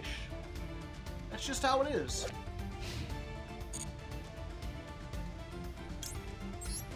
Space fish.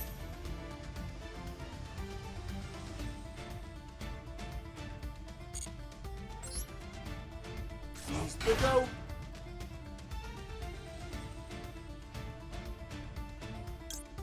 Schiff is here too.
Yeah, let's try it.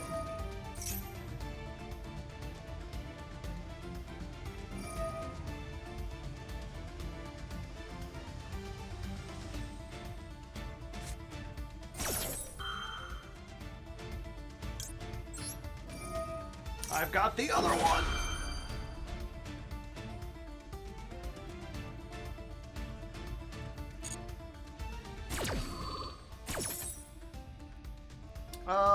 Let's see.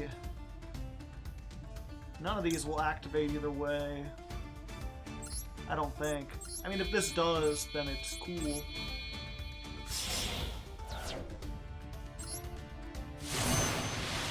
Deep beyond.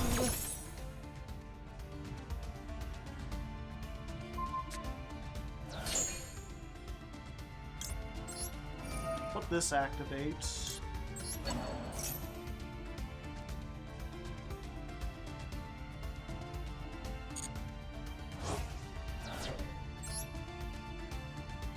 Let's get this to hand.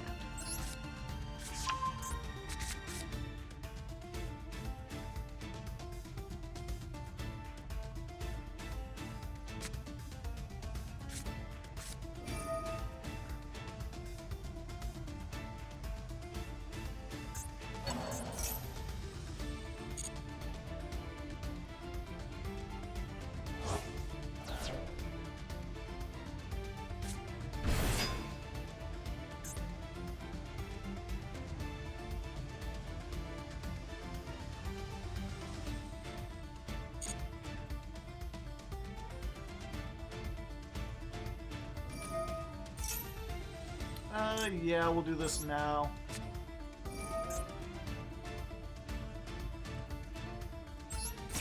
Four! Maybe I'll banish the bestial target.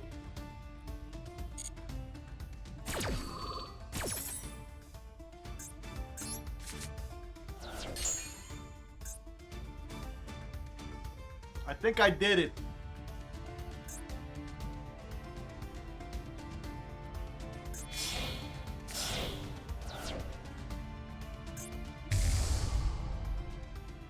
Uh-oh.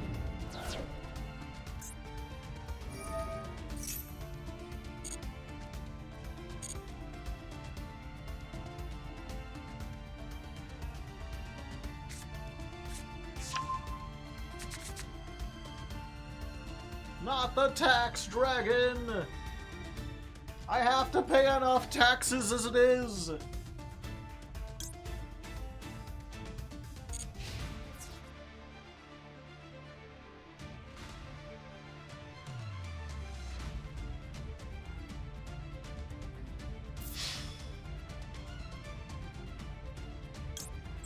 Okay.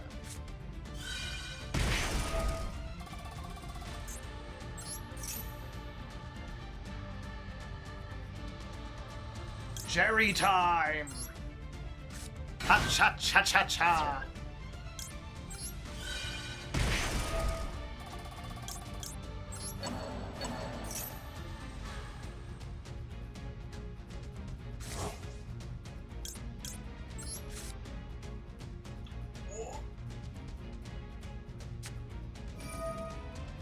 Super poly! They're super polymerization-ing!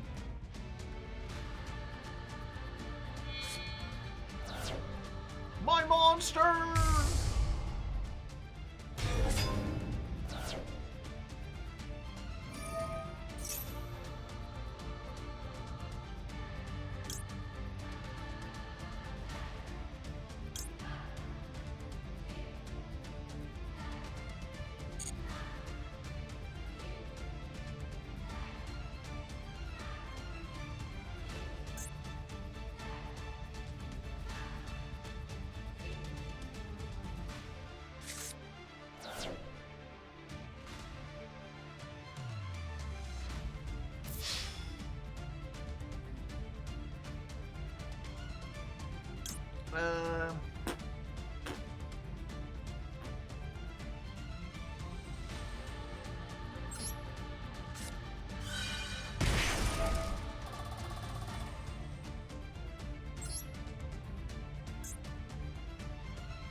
Freddy said go! Thank you for the 5 gifted subs!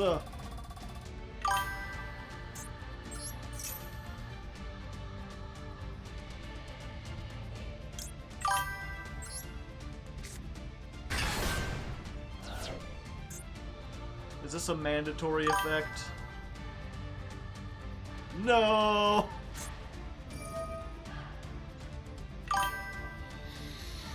Fallen of Albaz! I'm in the spending mood. Well, I appreciate it. And if you appreciate it too, say thank you to Freddy down in the chat. Especially if you got a sub, you know, show off. Hit him with the cats in the chat. Hit him with the forbidden dab. Oh, okay.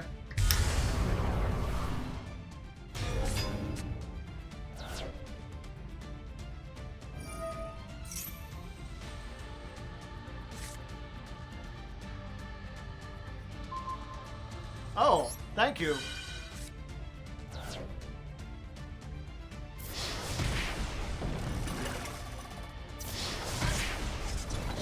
You can't attack with the monster oh, but I'm just dead.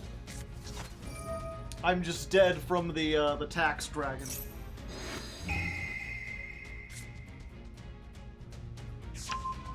Hit him with the best emote on Twitch. What do you think of the new Ashened monsters? They seem neat. Death by taxes!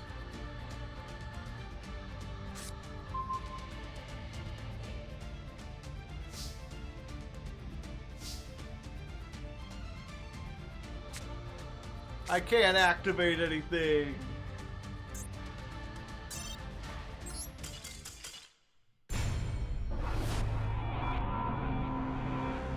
Ashen seems sinsane. Ha ha ha ha ha.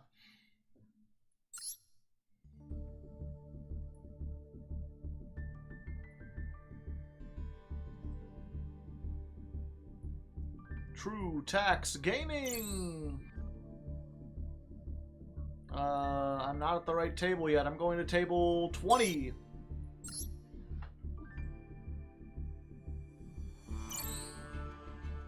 Meteoric. You got there.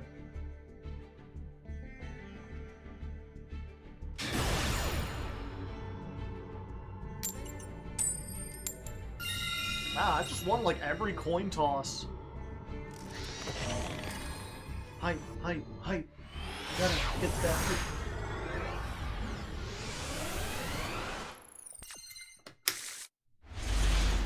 Yeah, it's as fun as it is to, well,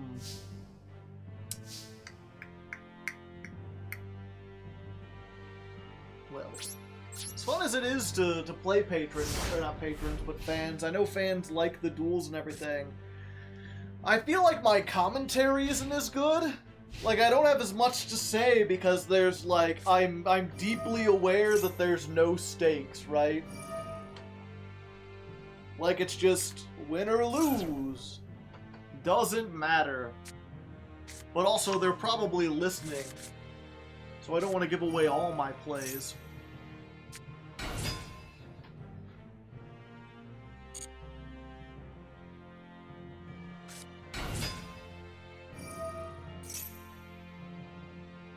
Mutant?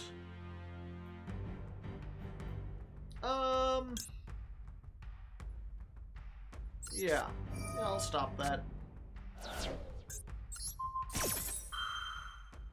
At the end of the line.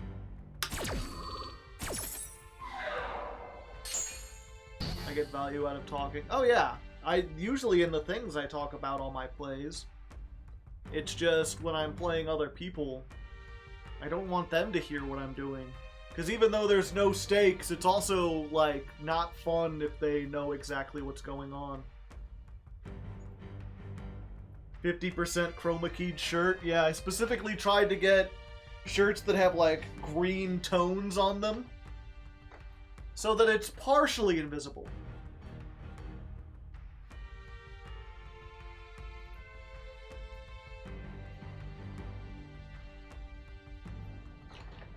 Okay. Bottle phase! No. You do not get the damage. Baller Drake stands in the way.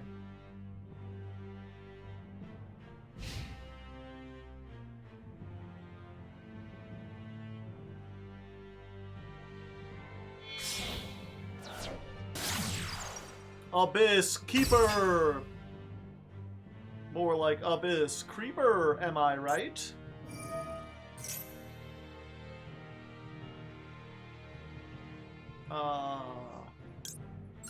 There's two of them, it's why I bricked.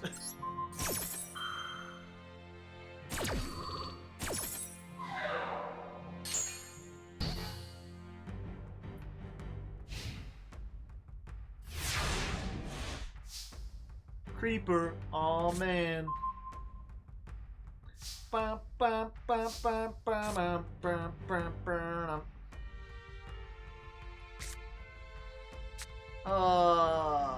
Okay, we're gonna try this, even though it kind of sucks. Go, Dispelling! Special summon the Huggin! The Hoogan!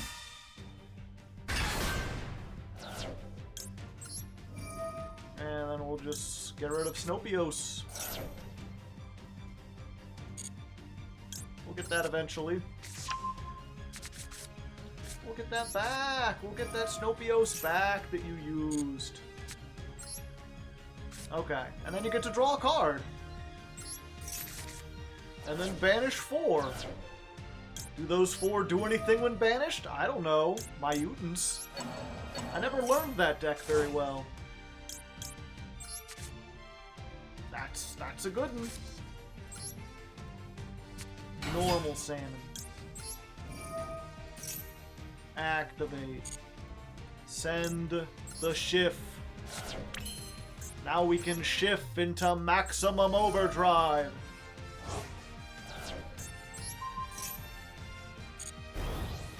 And then I'll go to battle, but I can't battle. No battling allowed. I'm not one of them battling boxers you've heard so much about.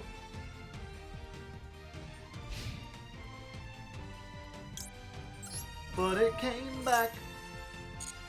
How many people are aware of where that voice clip comes from, or that sound clip?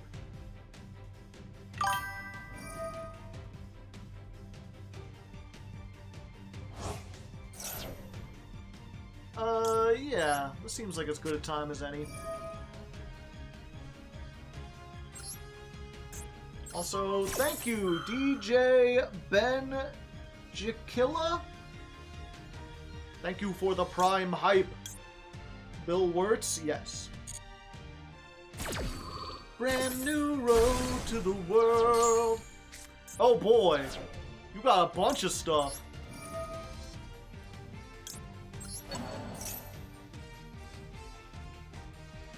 That video is really popular, I think so.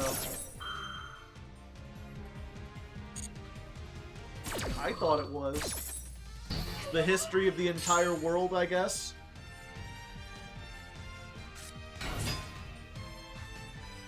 I'm not guessing if that's the name. That was the name.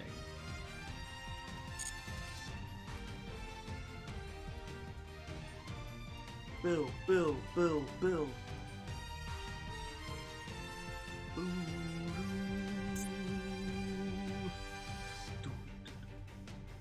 No, the sun is a deadly laser.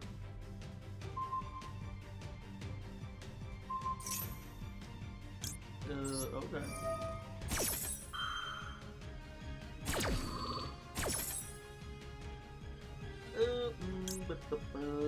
Yeah, let's do this.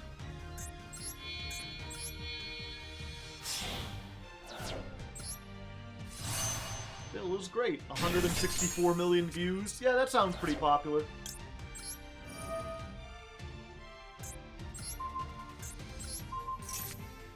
Goodbye!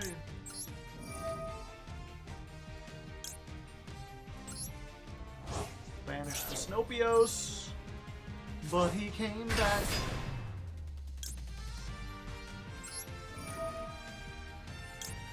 Banish Shift. There you go. Alright, that's the extent of my... okay. But now, you get all the comebacks! Oh, I got another one. Yay. Fish.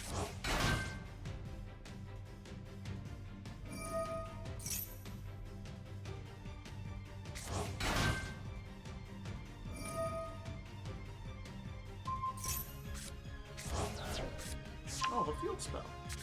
The most distant, deepest depths. What do? I can do so many things. Got a lot of stuff, and none of it rings. Let's...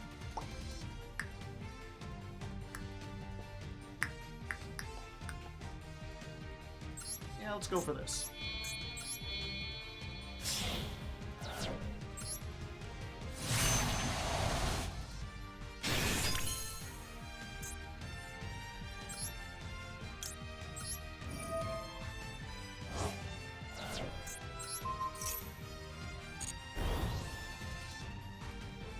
Battle Fed? No.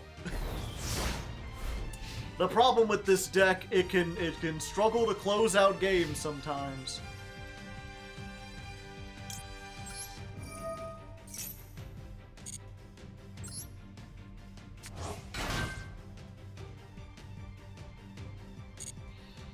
I rewatch it every once in a while. Yeah, that video is great. Sure.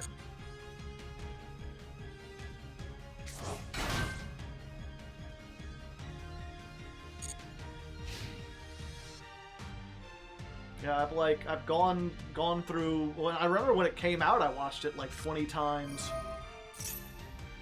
and then I did a whole thing where like if he referred to something that I wasn't aware of, I went and like did a deep dive looking it up. Like, okay, what the fuck is this? What is the Majapahit?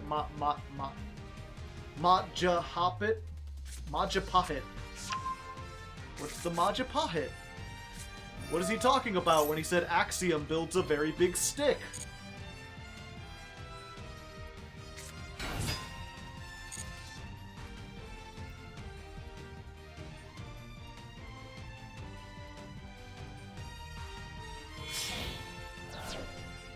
Will you be streaming or are you taking a break? I'm mostly taking a break.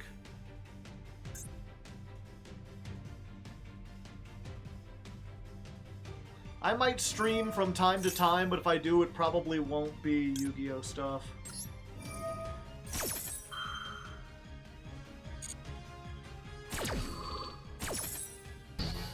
I've been talking about, you know, Disco Elysium's one of the, like, greatest games I've ever played, and yet I haven't, beaten it yet. What do I got? Yeah, I can do this.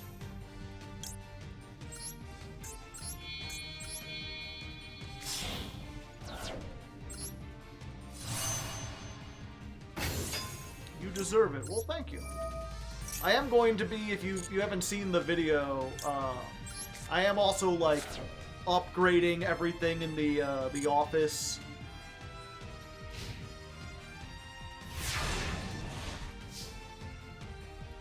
He doesn't necessarily have to be a fascist cop. You get to choose how he acts.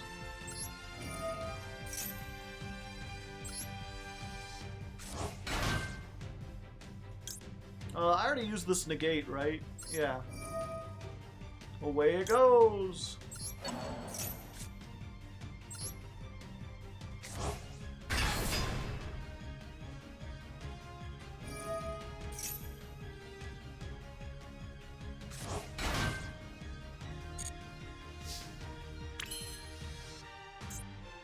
Let's see.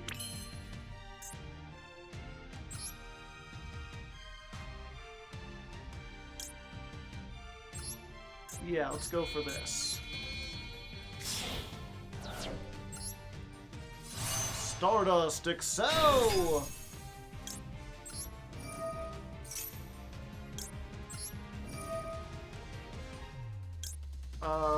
Let's banish this one.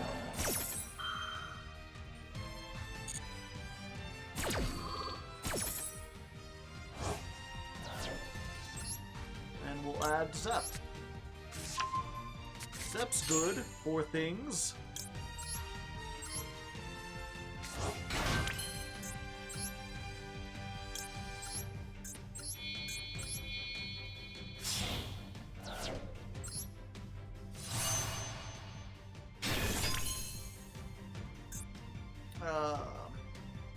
Oh wait, this is funny. We'll set this. Activate.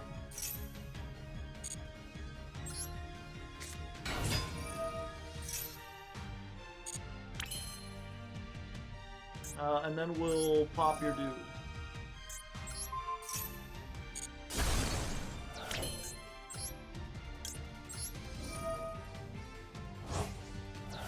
What other games are you interested in playing? I mentioned earlier I want to try to speed run Resident Evil 8, at least a little bit. And then someone got me Death Stranding a while ago, and I've been wanting to go through that.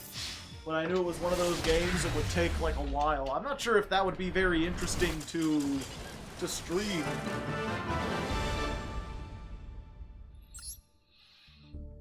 It's got those, one of those, like, you're gonna be sitting, and it's like car rides, right? You're going around, being a postman. Damn, you're lucky I bricked. I thought you did pretty good, but I got, like, a bunch of hand traps.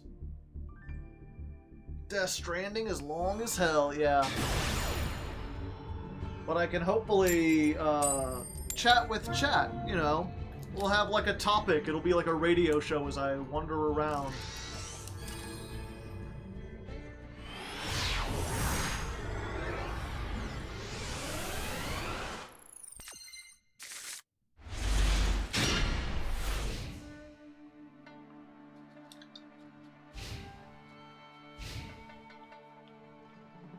I will challenge again soon.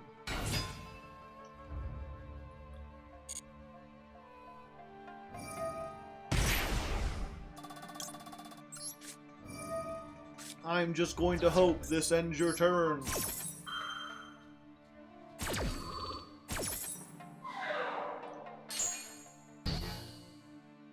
Let me open up Steam, see what else I got. I've heard Baldur's Gate 3 is really good. I haven't played it. I don't have it.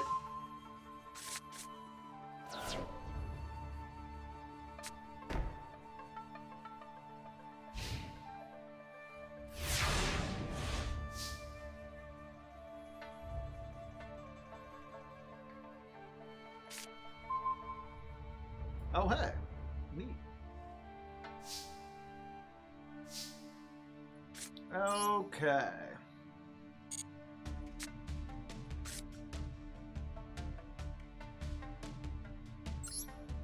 Let's try this.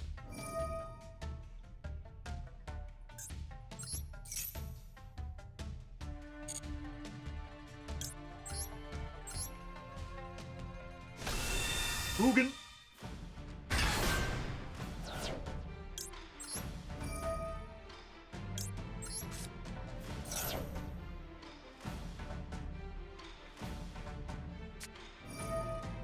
Alright, an effect veiler of your own, then.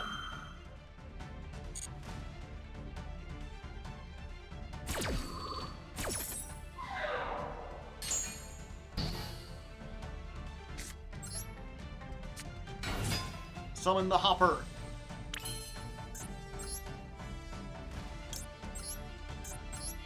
Time to play archery! I summon Red Archery Girl.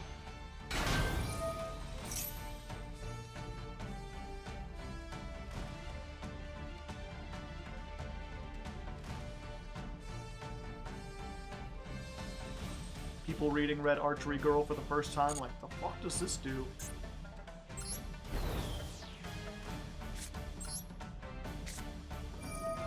Let's try this.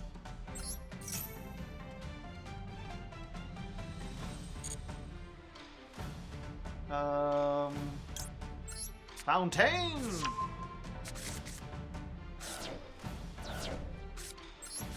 There goes your Shirakusai.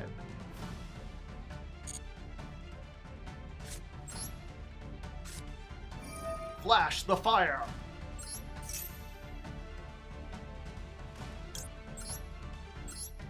Jerry?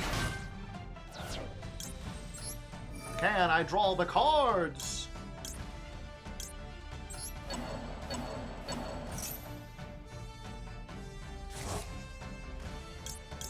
I can. Neat.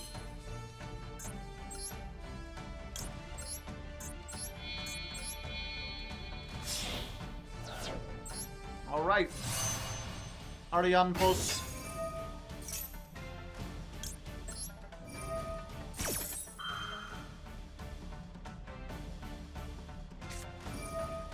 Imperm.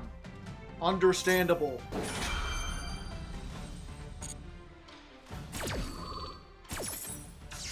How much for you to play the entire... How much does Baldur's Gate cost?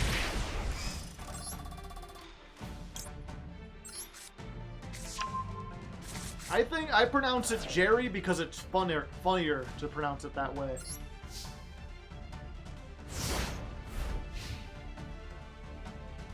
$70?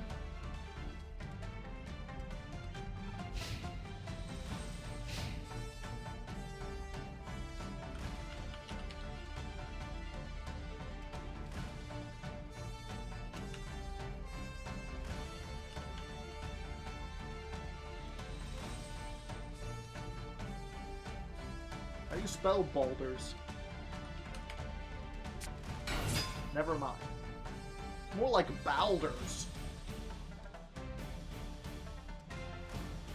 On Steam, it is $60. So yeah, if you donate $60, I'll buy it and play it sometime on break.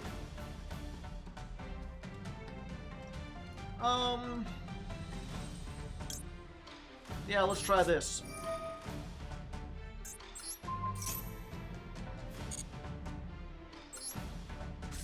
Bunny Rabbit.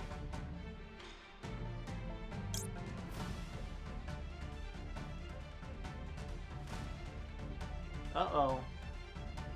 I forgot I can't make Whale Force with this.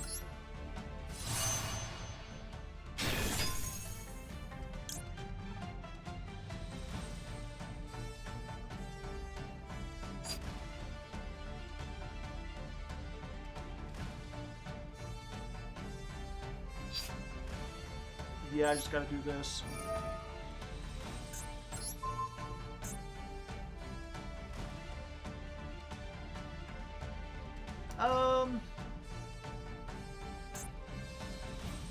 They haven't activated this yet, have they? No. Yeah, let's just get rid of this. You can have the...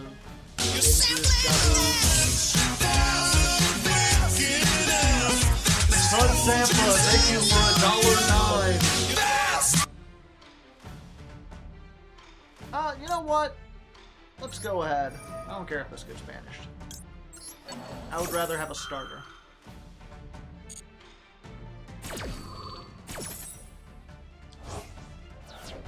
Do you promise to play it? Yes. I can't promise for how long. I can't promise that I'll necessarily enjoy it as much as everyone else does. But I will play it on stream for at least a little bit. Oh yeah, I still have this.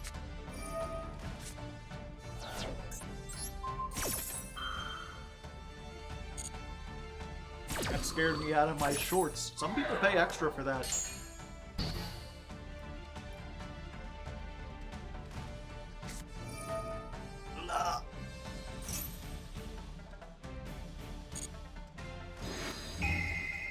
How do I donate again? Very carefully. I don't actually know. There should be a thing below.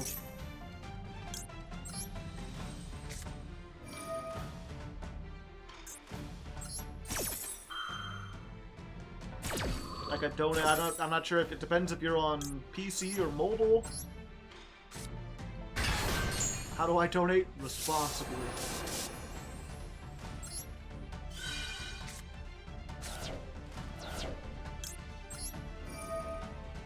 Mobile. Does anyone who donated on mobile know where the thing is?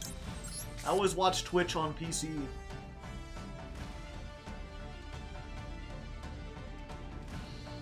Oh, Tud just has the link. I guess you click on the link.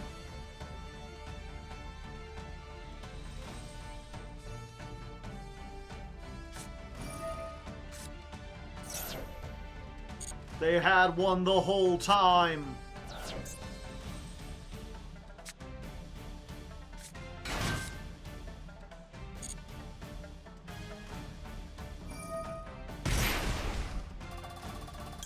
Yeah.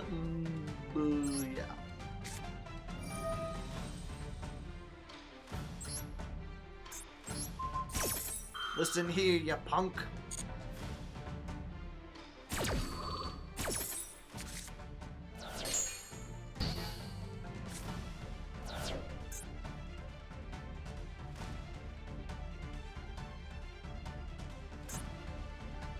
You can't attack me for 900.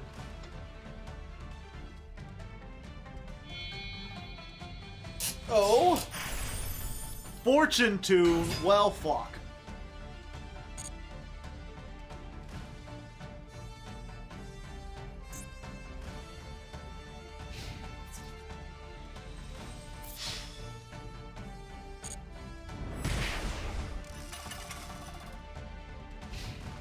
How come Maxi hasn't gotten one free pull, but Effect Veiler and Ash and Nib and many more Essentials have?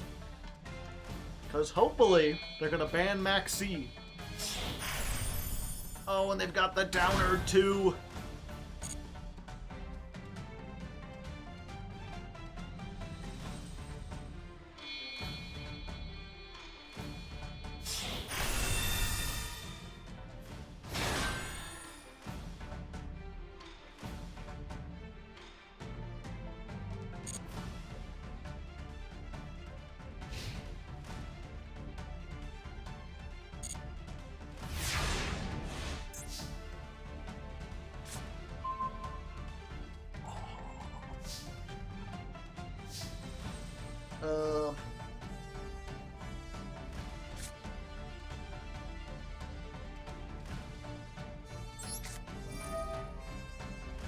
It's like the best thing I could have drawn.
Yep, so they wipe everything.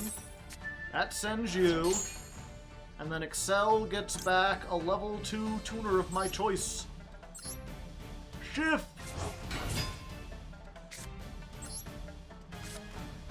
And then I have 1 runic left. But it's a good one. Go, Jerry. Get me back the field spell. More importantly, make Ariane Pose.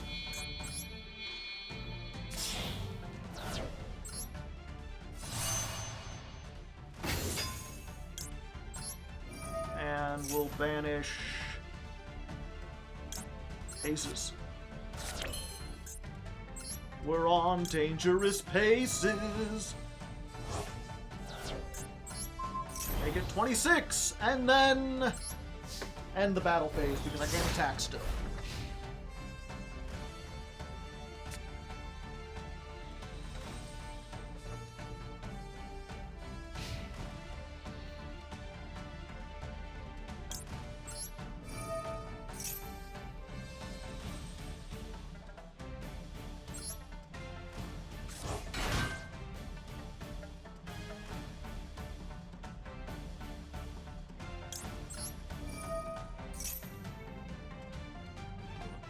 Pardon me.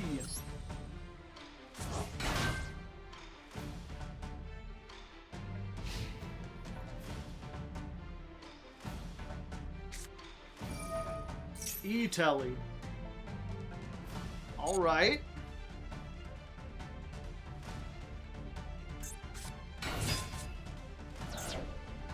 Xiamen.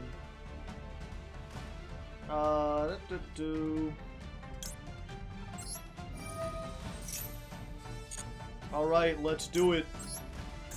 It's time to hit him. With the motherfucking whale force.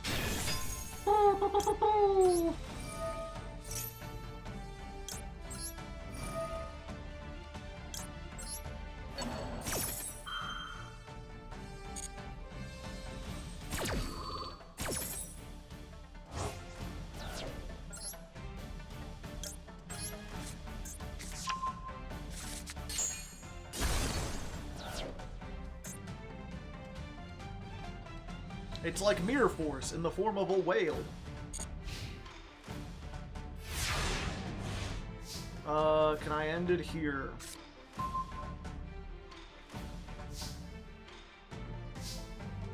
I think I can.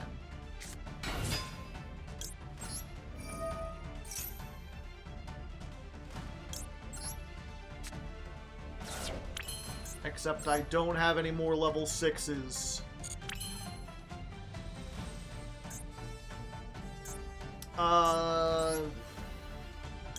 Oh, this does it. I was like, I don't have enough damage this way, and I need to get another into the graveyard. This should be more than enough damage. Yeah, there we go.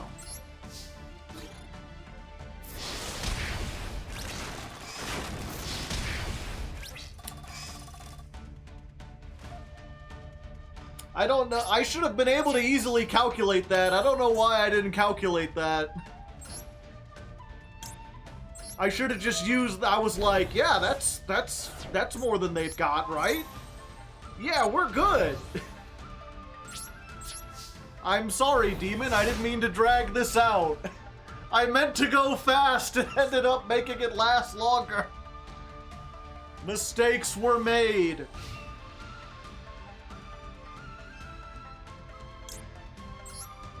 Do I even have anything I can make with this? Probably not. No, I don't have a level 6.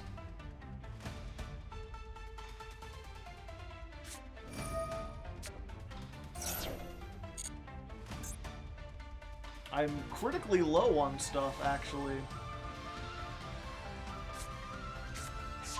No, I can make one more thing. Yeah, they got Wagon, but no life points. They can't punk. A good attempt. I keep going first. This duel is Wagon. Alright, let's go back to table 25.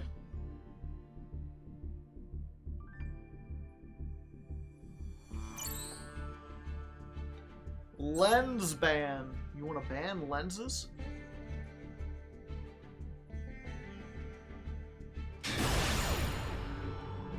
Oh wow, my Twitter is popping off.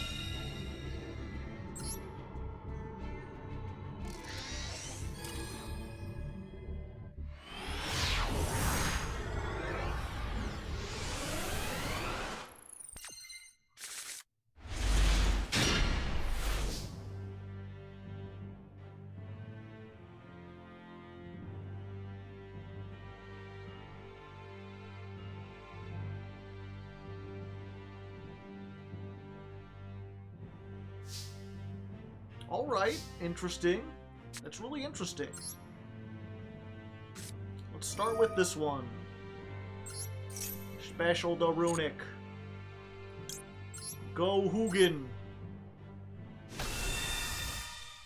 Probably not the greatest showing. I mean, this deck can be very overwhelming. I've got access to, like, so many resources, it's crazy.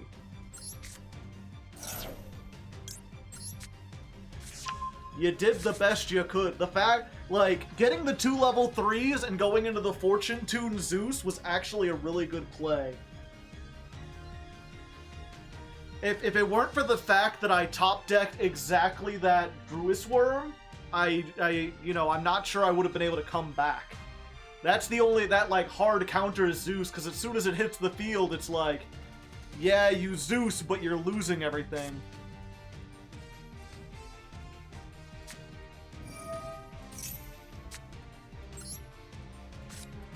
The donate button is darker? Weird.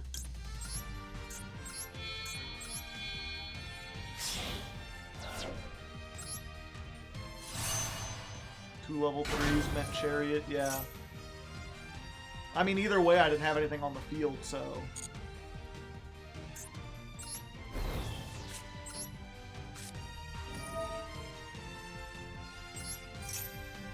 Yeah, and this is the way the Runic Goatee deck works, is if you, you open with any 2 Runic spells and a level 2 tuner, of which you play a lot, you get full Goatee combo plus draw 3 with the field spell set up to do whatever you want to do next turn. Yeah.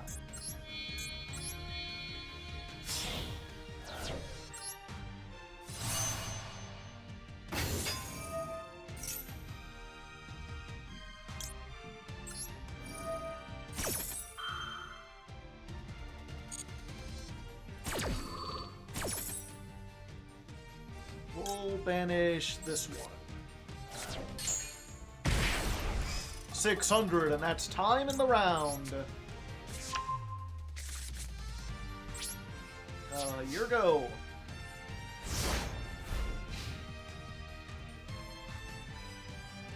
Isn't it annoying that Deep Beyond banishes Fountain? Yeah, but usually you don't have to, like, you don't have to Deep Beyond until late in the game. Usually by then, you either don't have any runic spells in your hand anyway, or you're in a winning position. That's one of the things that I like about this deck, is you have to make decisions constantly about, like, okay, what's the better play to make here? And so sometimes, yeah, you've got to banish the fountain, but it's worth it to get rid of more stuff on your opponent's side of the field. I've been kaiju'd. Alright.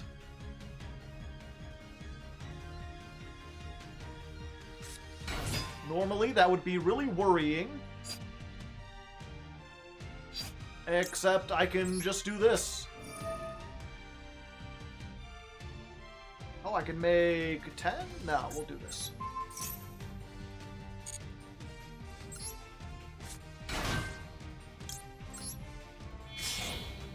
That's why you search the Hoppier. Because then you have essentially a goatee in hand.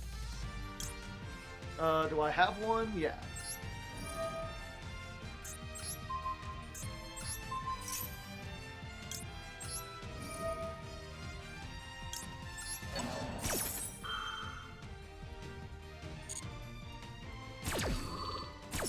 Yeah, there's just something really satisfying about, like, at any given time, you look down at, like, you know, I love the fact that, like, after you do something, it's like, would you like to activate these 4 things? I like having options. And that's what this deck gives you more than anything. Do you think Konami secretly released this tryout duel for you? No, I don't think I'm big enough for Konami to care about me or what I do. Oh, damn. That normal summon really hit. So I can't use my battle phase this turn anyway.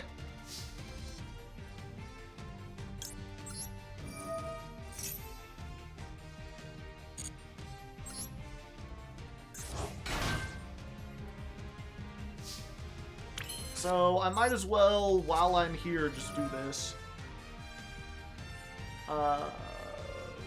Yeah. Let's grab the one that negates effects. The Marble Machine.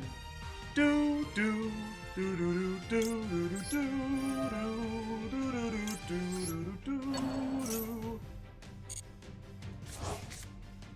And I don't want to be kaiju'd again, so I'm gonna leave the kaiju here. I could use it, I just don't feel like it.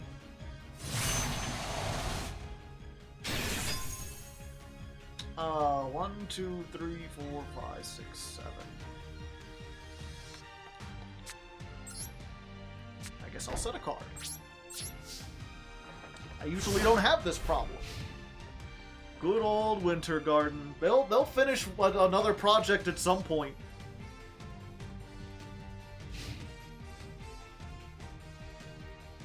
I feel like, what was it? It's like them and Yandere Dev. Although he fell off for entirely different reasons. Although they both had that same problem of, like, you know, I'm gonna make a YouTube channel showing the development of, like, this cool project week by week. And the way they had it structured out, it was like, oh, this is someone who knows what they're doing, who understands the creative process. And then 5 years later, they still haven't finished the thing they set out to finish. And it's like, maybe I shouldn't trust these people who spend their time doing that.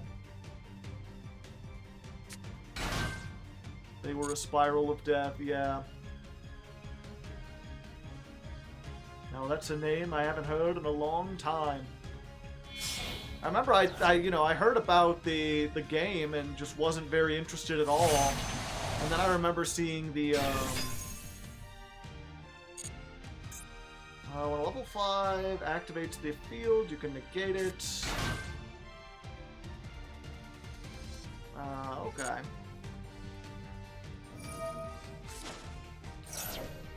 He hired a real game developer, yeah. I found the development, like, videos, And that's what got me interested in the game, seeing him talk about all the inspirations and all the different things he was trying to do with it.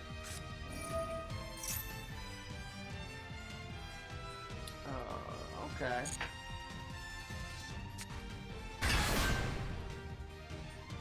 What actually happened to him?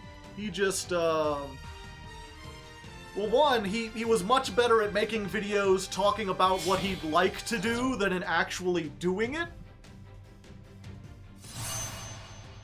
And then he got into a whole bunch. I didn't even, like, he fell off for me before he even got into controversy.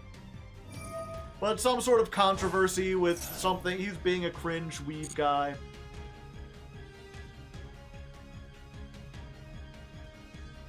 He was canceled for something. I mean, he's not in jail and he wasn't arrested, so I don't think he did anything, like, super bad. But in the court of public opinion.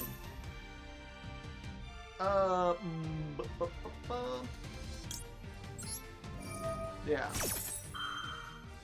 He just sounds like the kind of person who should be canceled.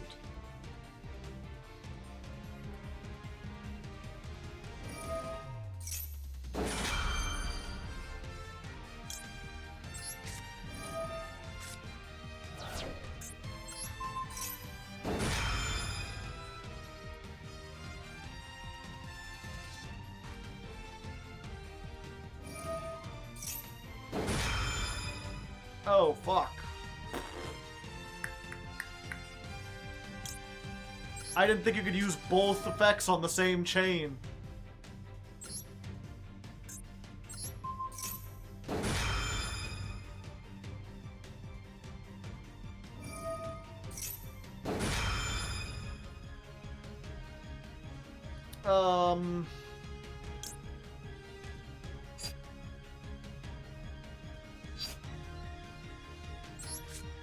Chain Link 8!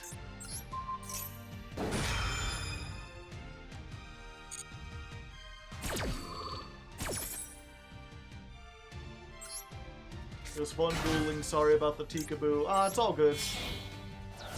A duel is a duel, it's just frustrating to lose because of a floodgate.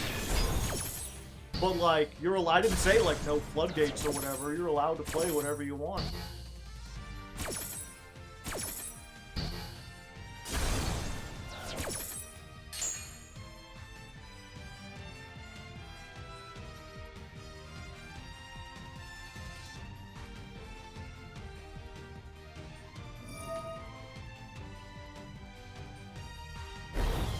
Did you just banish a card?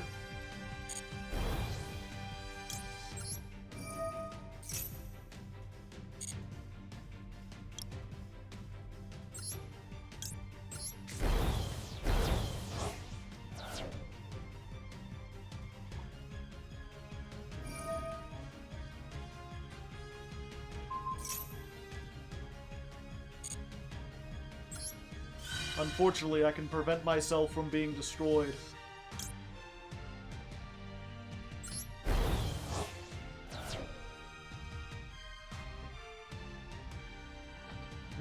Chen Ying, probably. Oops. How long is the queue? There is no queue. I was about to say, I thought you couldn't use this as a, synchro material. Okay, I need to stop this, right?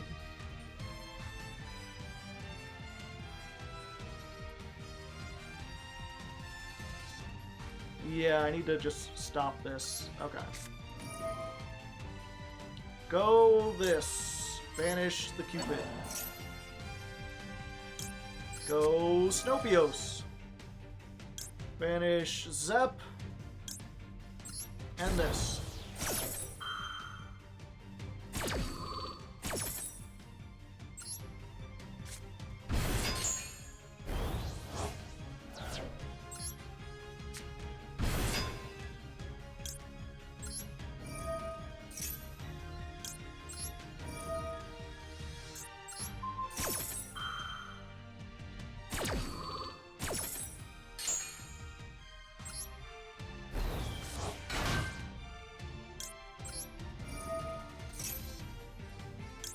Yeah.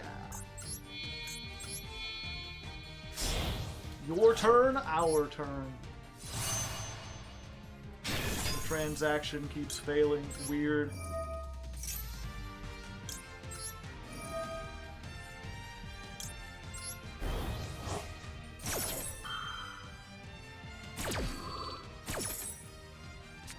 It doesn't say why or anything. Maybe it's just your bank. Have you considered that your bank hates you?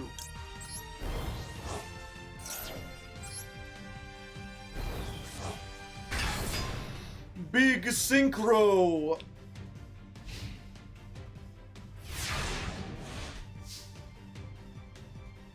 I mean, it's a bank. Of course it hates you. That's what banks do. I literally can't bring everything back. I don't have enough room. Do I have my battle phase? I don't know. Yeah, I used a runic last time, so I don't have it. Okay. And I don't have...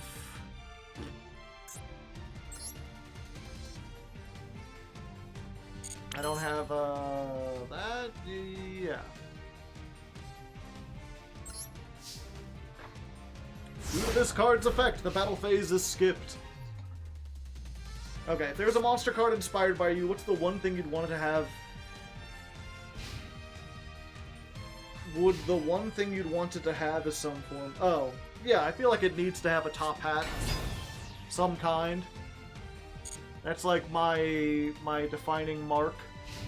That's my mark of mastery.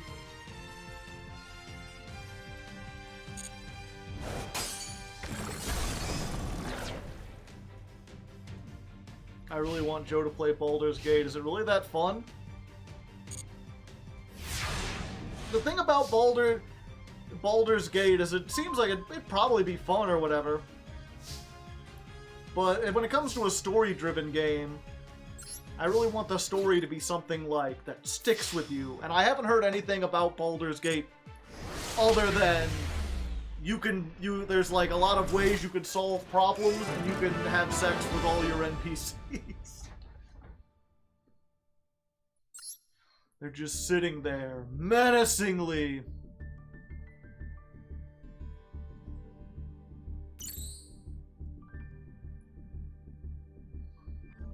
Yeah, Zubat said something about wanting to duel. Did you want to claim a duel, Zubat? Because if so, you gotta message me on Discord.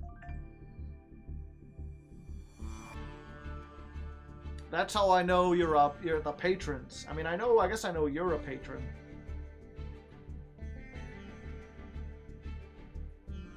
But the thing is, like, if you message me on Discord, then I pop it open, and it's like, oh, I can see at the very top of the list. But if you say something in chat, it's hard to keep track of.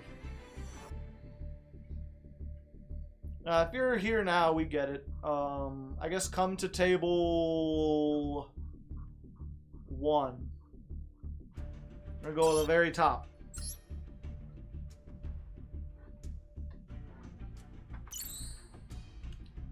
The version where the penguins from Madagascar do all the quests.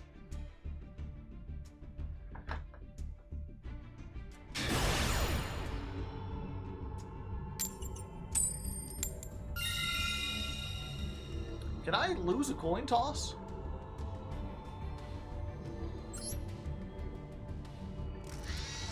Good luck, have fun, I'll try my best.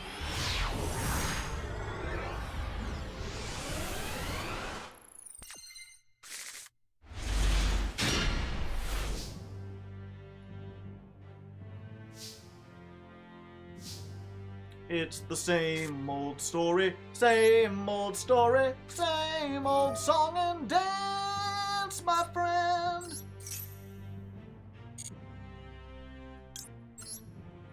Go, Hugin!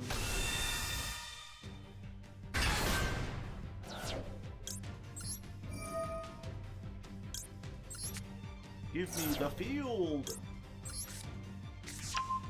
I just realized I've made a mistake.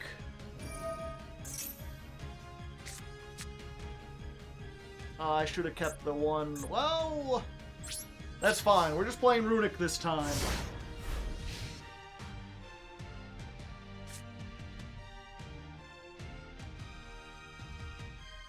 That's just how it is.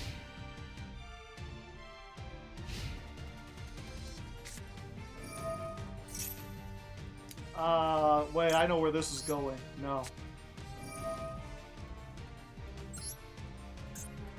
I don't want to deal with that.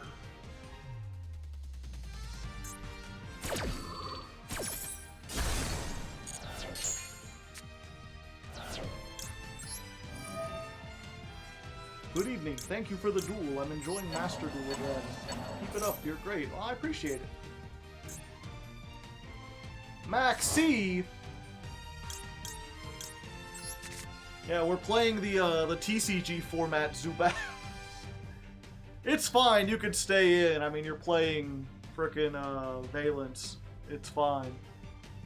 But for for anyone else who's coming in late and doesn't know, we're doing the TCG format. Place 1 Valence. Okay. Ban him. No. Zubat's one of my editors, if you don't know. He does half of the ladder climbs. He's working on the Earth Machine one right now. Or I guess not right now, because he's taking a break to duel, but... You know. This is TCG versus OCG. Valence is not as good if your opponent knows what the cards do. Exactly.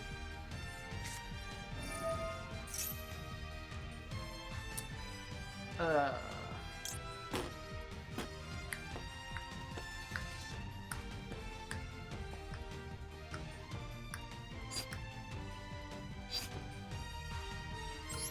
I guess we'll use this now. Should have used it earlier.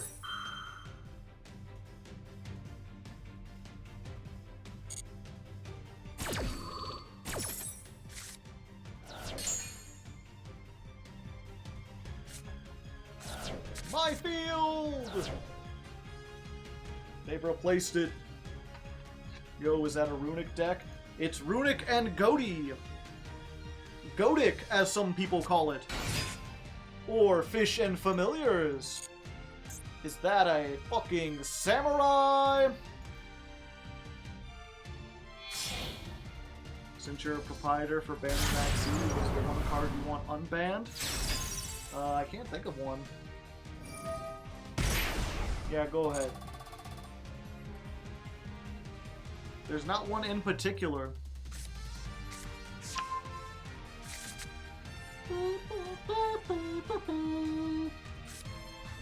I want Kieran, I don't. I mean, the super heavy samurais aren't banned in Valence, or aren't banned in the TCG. At least not the ones they're playing. Pendulum Shokin!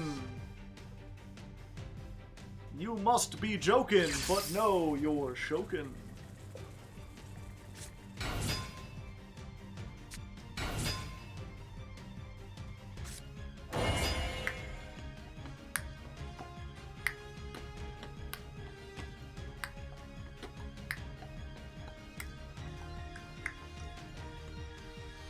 I would like Masterpiece, I would not.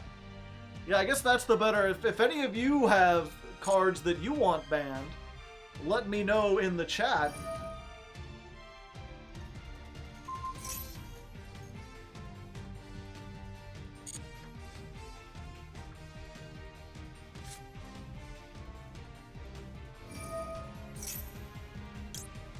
I will negate you one way or another. And yeah, then I can judge your unbans. Masterpiece, no. That well, maybe with all the floodgates banned, it might work. Ban Trap Trick Sparrow. We're doing unbans.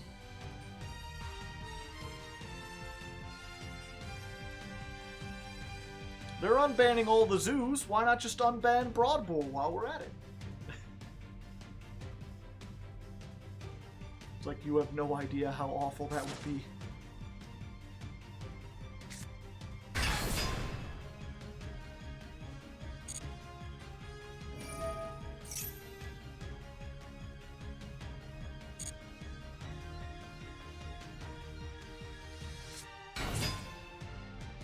ban Auroradon. Auroradon's already banned.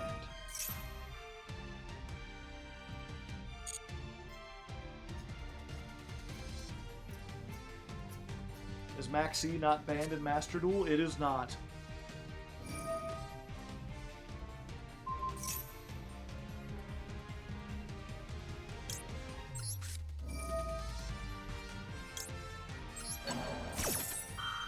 Or the OCG, but we don't play it in the OCG. Pardon me!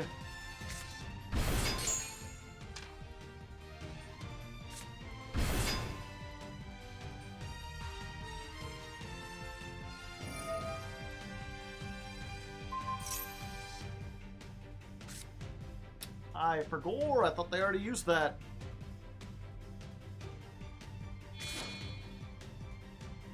Is Maxi played at 95% in the OCG? No. But a lot of OCG players don't really take the game seriously. You just saw they had a regional in like a, whatchamacallit. Like a deck with a bunch of like normal monster hands got top 4. They just play goofy shit. Also, it's best of 3, so most players will play Maxi in the side deck.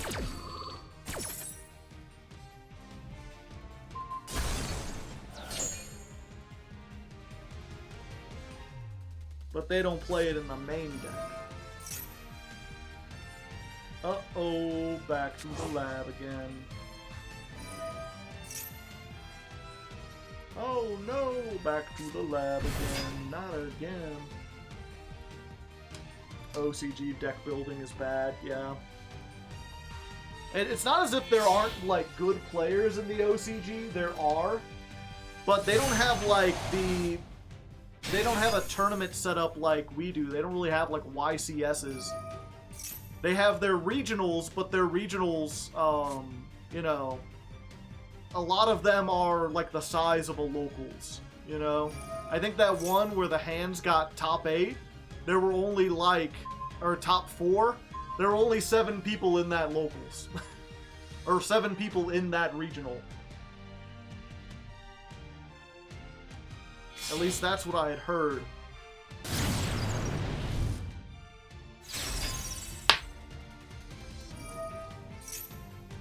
Yeah, most of their major events are best of 1 going into the finals.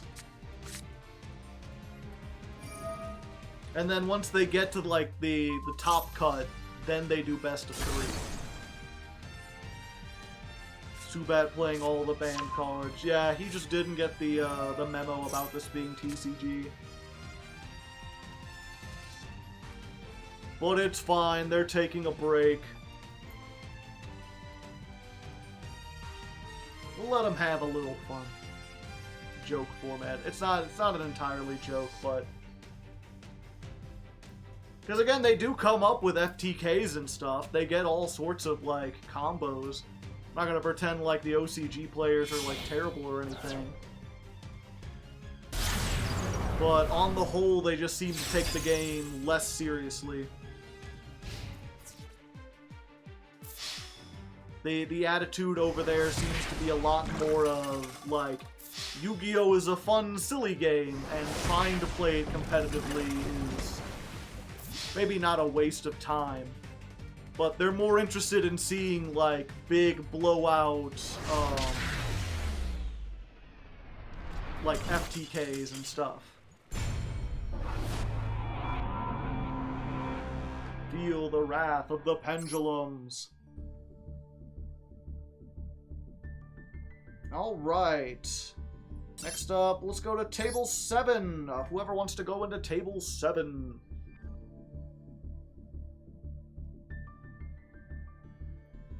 Doo-doo-doo-doo-doo-doo. DTR, hello. They want a dual tame, yeah.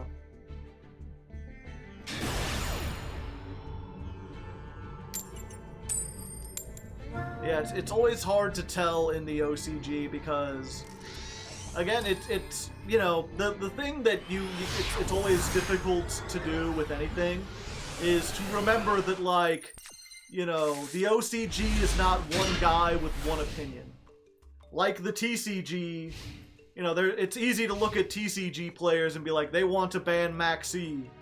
Like, not all of them. I get messages all the time from people who are like, Maxi is fine, Maxi should come back. There are even, like, higher tier players who make well-reasoned arguments about that.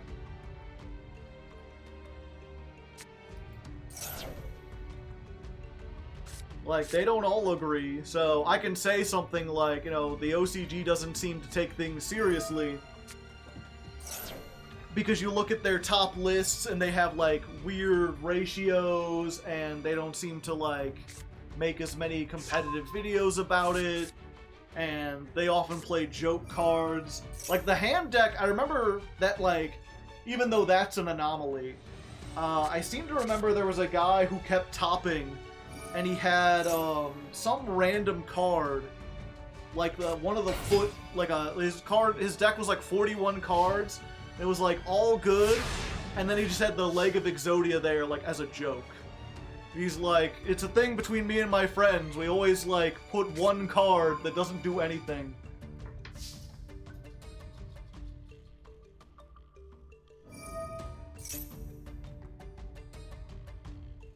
Morganite's good in Weather Painter, right? Yeah, probably.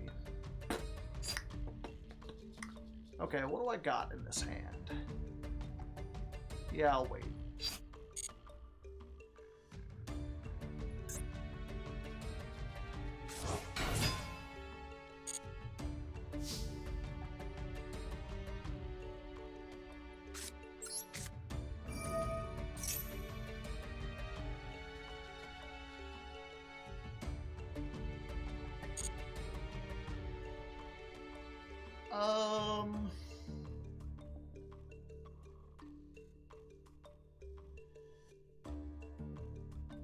Yeah, this is better.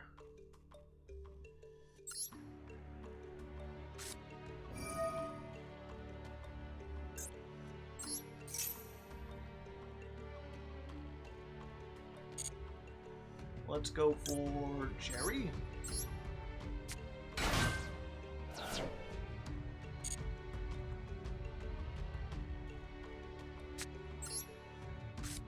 Hello, Munchrod. How are you?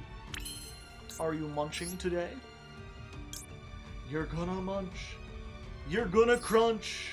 I just realized I made the wrong one. It's fine.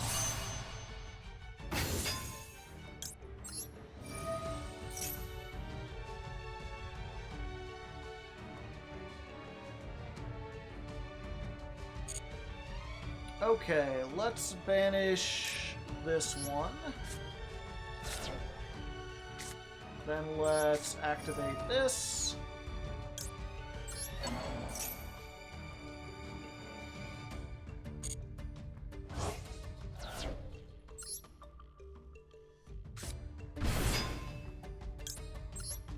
We'll get our searchy search. Or not.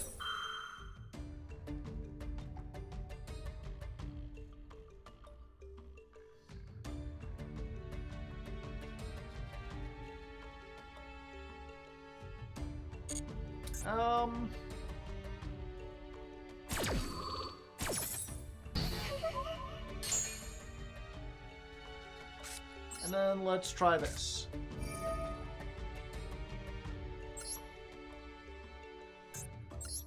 Get rid of the field spell, because if I destroy anything else, they can just put it back. Good, I don't have to worry about skill drain.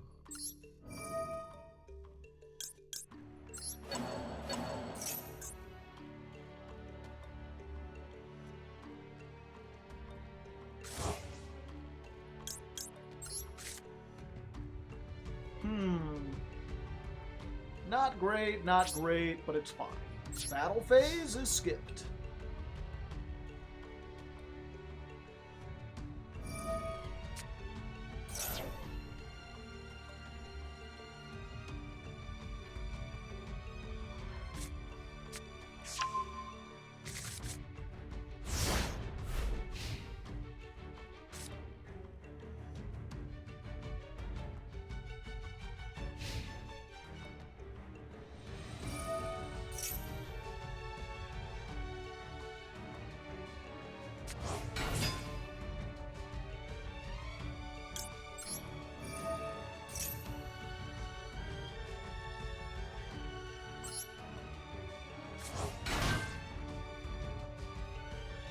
Yeah, it's a pity I couldn't get to my, one thing. I don't know why. Doesn't even matter how hard you try. Keep that in mind that it doesn't even matter. Doesn't even matter how hard you try. You keep on trying, but you try. Oh.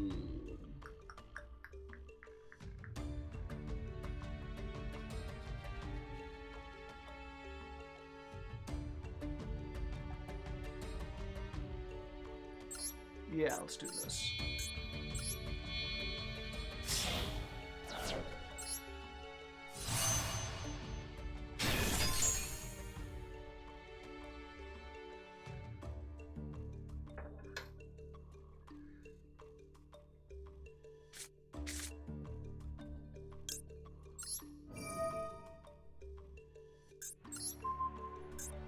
Goodbye.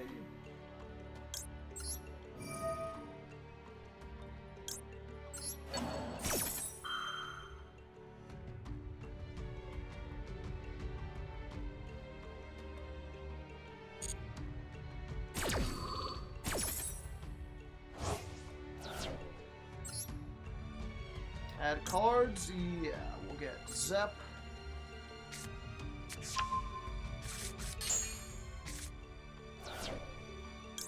But it came back.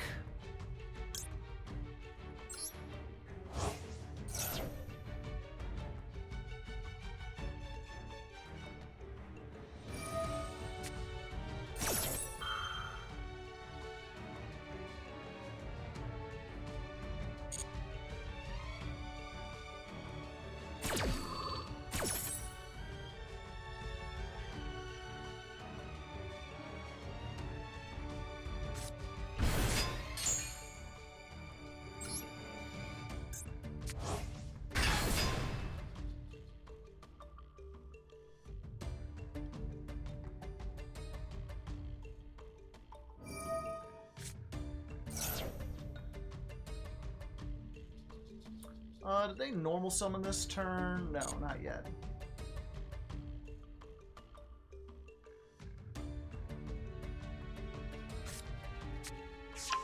Another one.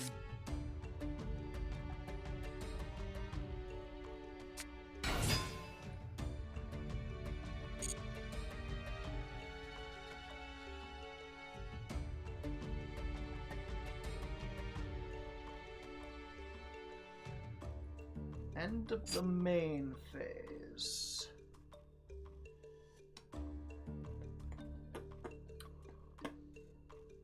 Yeah, let's go for it. It's like Mad Stan would say. Sometimes there's no options.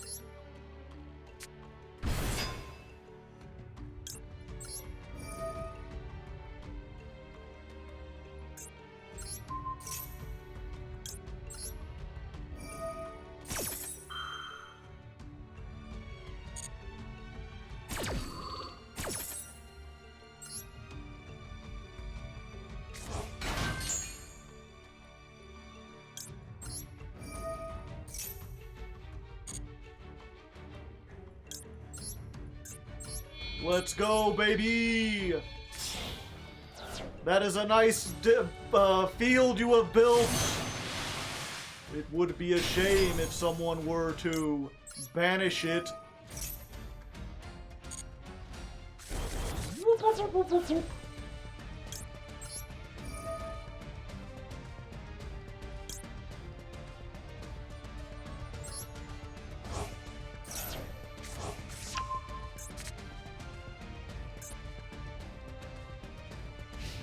Send it to the deep beyond. Are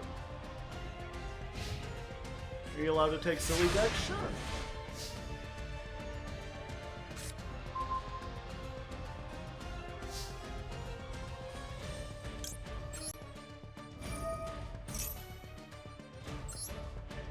Do I have my battle phase? I forget.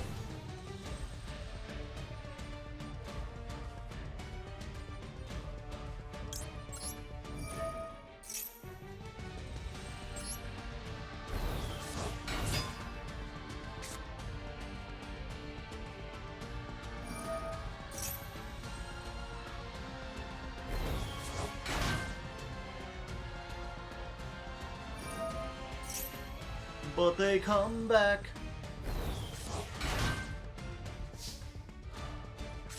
Okay.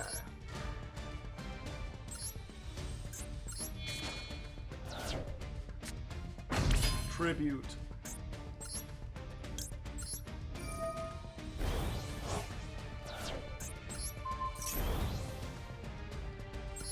Battle phase!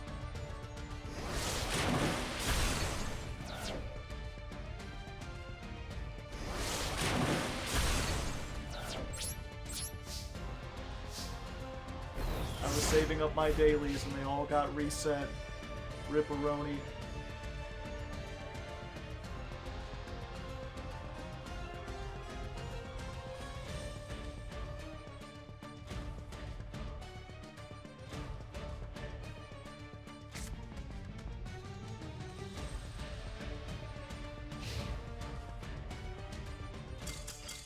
Oh. Sorry, I had to do it to you. Weather painters.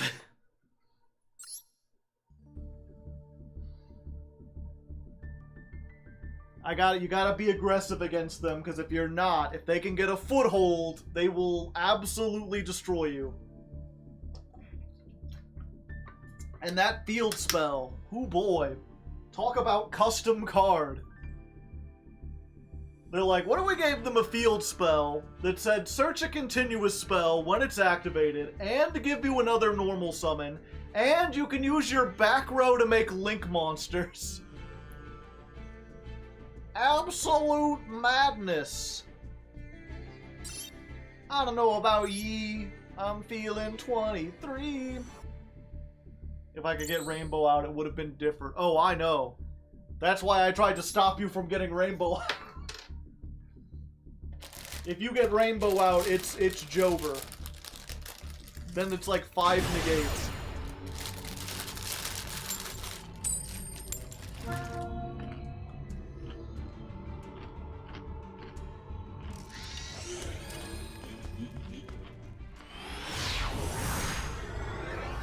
A mid-range play?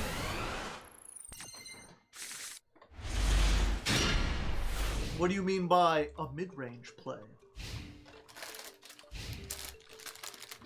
If their range is mid, then it's not worth considering, right?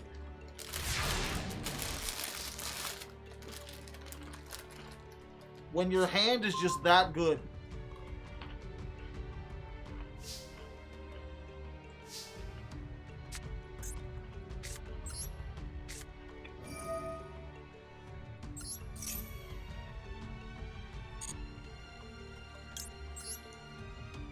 Attack mode, I'm not afraid. I send my 0 attack fairy into battle. Go, Squire, fight for me. Send off the effect veiler. And then Zep. And then we get stupid bitch. It's...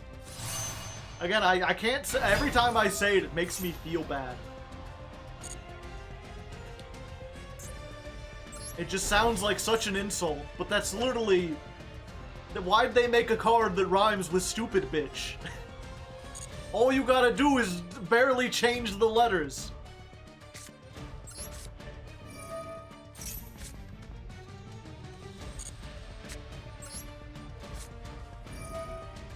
Good night, Zamie. Have a good one.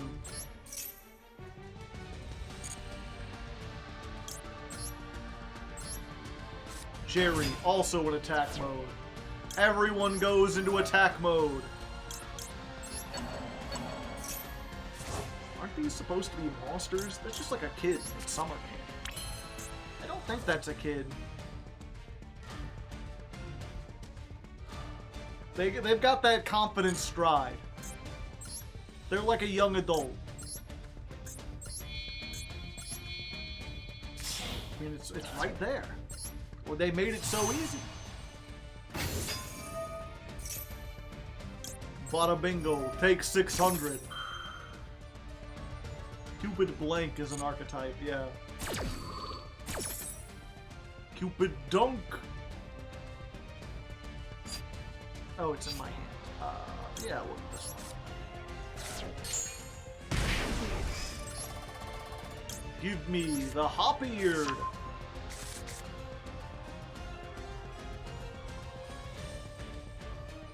They got something cooking up, chat. They're cooking something up.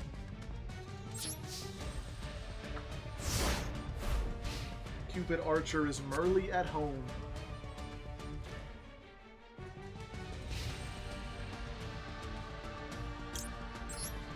Go forth, Paces. Konami, when are we gonna get a Paces plushie? Just look at that little goofball. Don't tell me you wouldn't want one of these. Just floating around making burbly noises.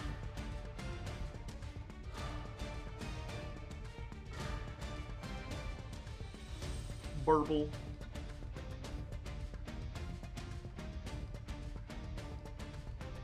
Okay.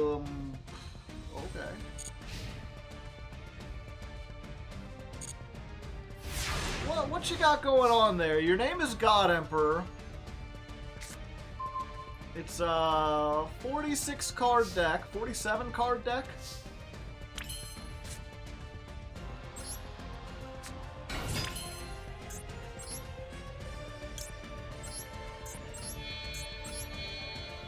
Let's try this. A total brick. Is this like that Total Warhammer I've heard so much about?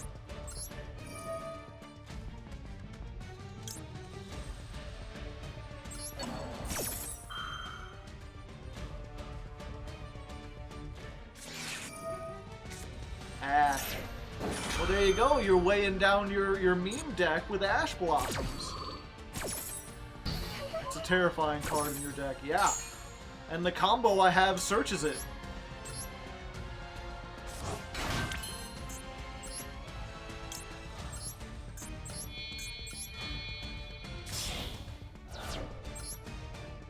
You make the Cupid pitch, and then you use that and a Rudic to make the Goaty card. And then the Goaty banishes one of those and searches this, so even if they tribute over or negate your tuner, you could still make plays on your opponent's turn.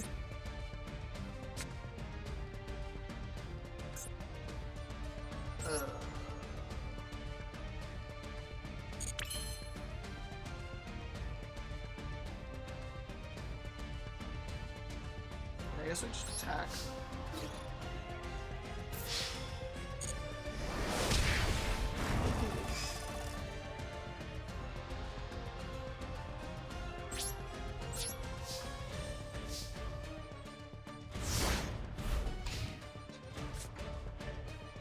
I see all god accessories, I know they just don't have the 3 monsters on board.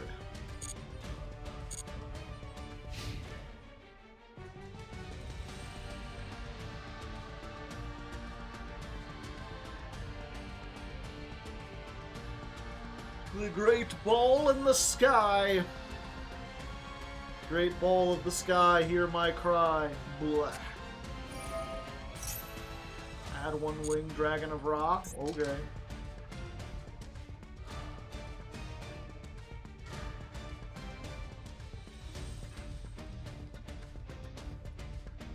So it is a Ra deck. Can Ra beat Space Fish? Millennium Revelation. What will they reveal?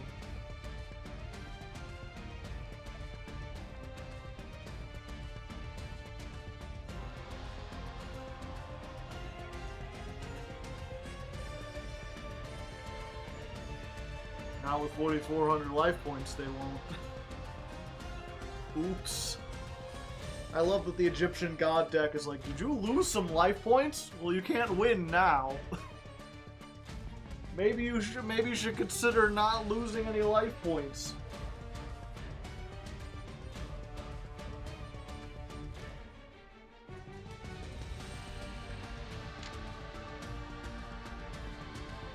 Yeah, I guess while we're here, chat, I can mention the thing that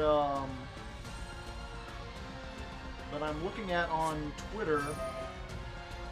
Oh, there. I was like, are you gonna search that or not? Monster Reborn? No, I'm gonna negate that. Yeah, they have this. You can send a Divine Beast to the graveyard, add 1 Monster Reborn. But they already had the Monster Reborn. Triple tack! Take control? Sure.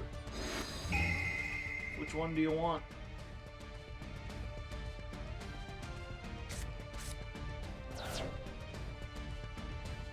Okay.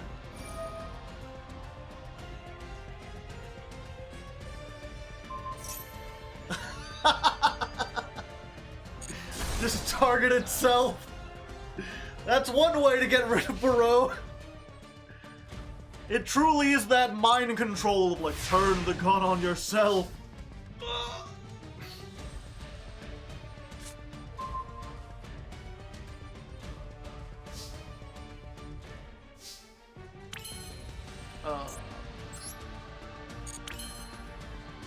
I guess we activate this.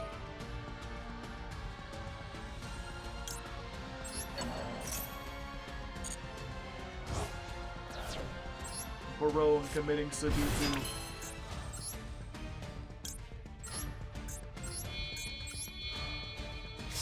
Got Scrap Kong energy. I might as well.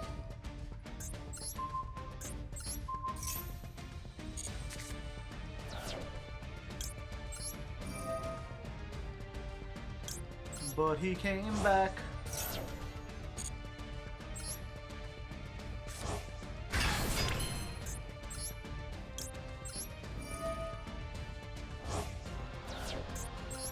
I'm still waiting. I'm like some 41 in their prime.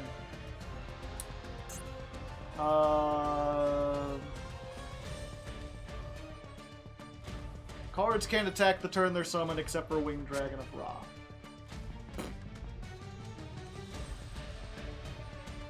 Yeah, fuck it. I'm already here, I might as well attack.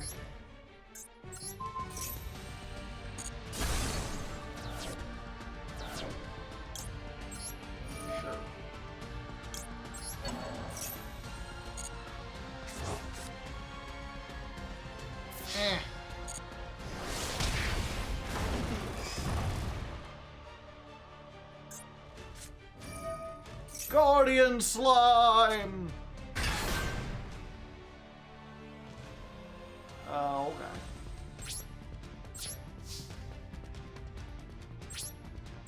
You got it, boss. He guards only slimes.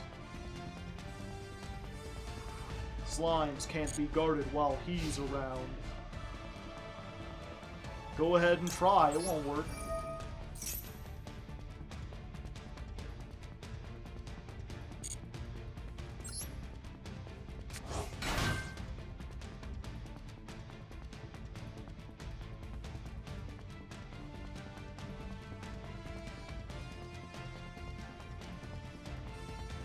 That seems very useless. It's a level 10 Aqua, so you can make Egyptian God Slime with it. And then when it goes to the graveyard, you get to search a Ra spell trap. And it can't die by battle once, so it'll protect your life points. Well, if I had more than one monster.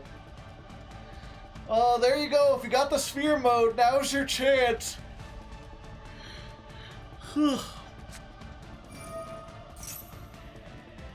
Add one Winged Dragon of Ra or a card that mentions it.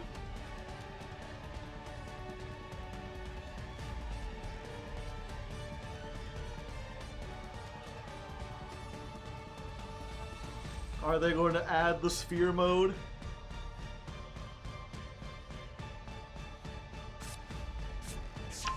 No, they're adding Ancient Chant. Activated effects? No, I'm good.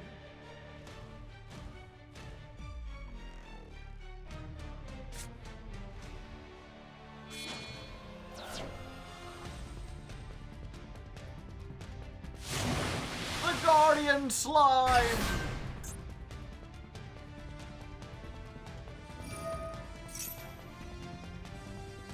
And then they get to search a thing.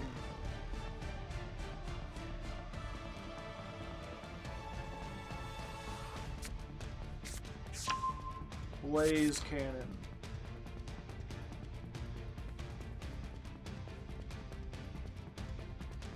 Okay.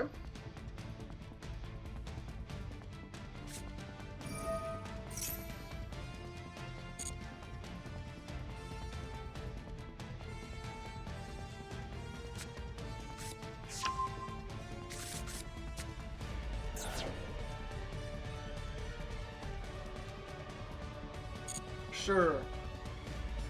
Show me the power of a god.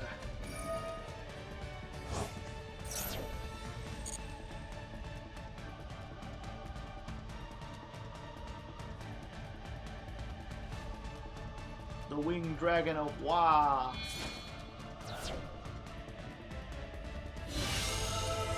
Oh.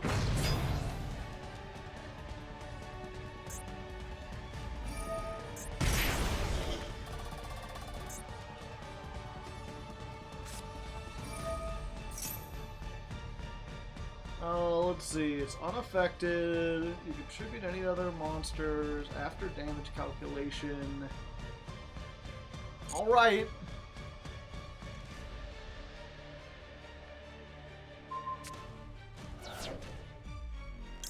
Let's do it.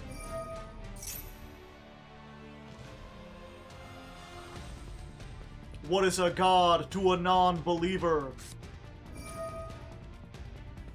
Uh-oh. I got a little cocky, chat. I got a little penisy, a little dicky. Now now my trousers might be ruined.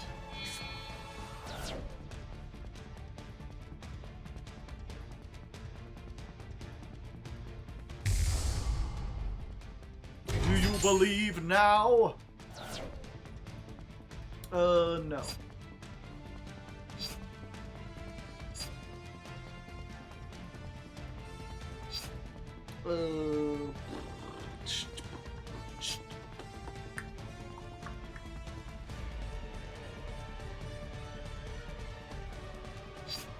Okay. Activate. Special summon a runic. Jerry, my faithful companion. Sure, I'll draw a card. I always like drawing a card.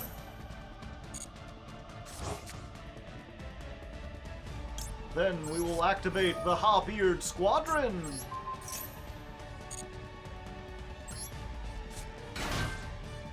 Oriampos! Go, Oriampos, fetch me the tools! Send Snopios! Snopios, banish the Zep!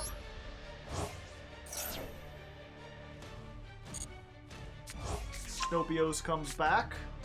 Zep is triggered. Special summon Zep. Dun-dun-dun-dun-dun. I have a god of my own, and my god is powerful. My god is a Native American that turns into a wolf.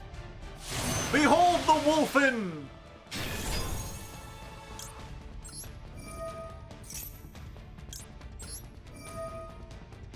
Yours appears to be bigger, and it makes me upset. What the scallop?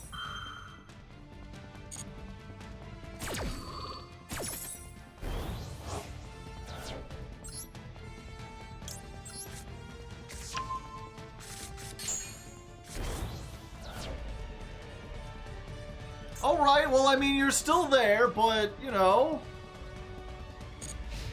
That's fine. That's fine, I don't want to... You can get in. You're gonna get to attack. Ah, my life points. I needed those.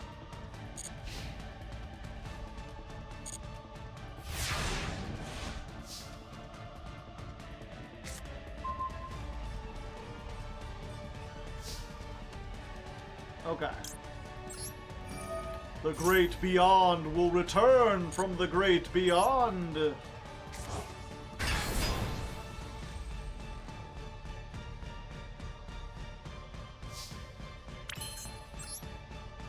And then we'll activate Shift.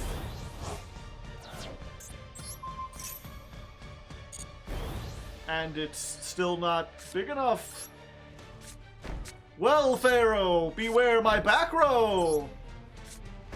They do stuff. Who says they don't? I knew I couldn't attack anyway. It was all part of my dastardly plan.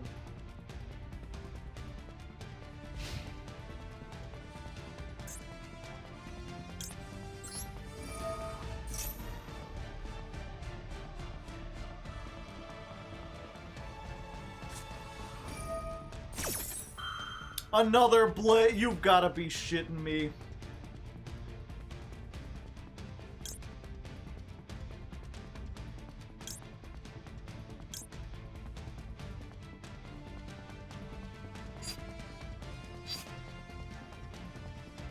That's so rude!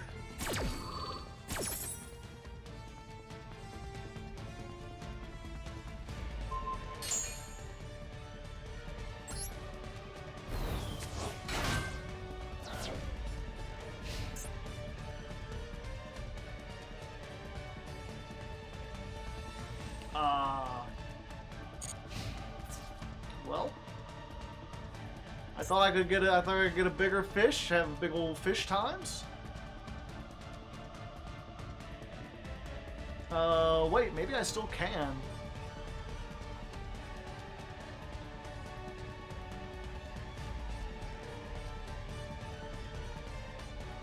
No, never mind.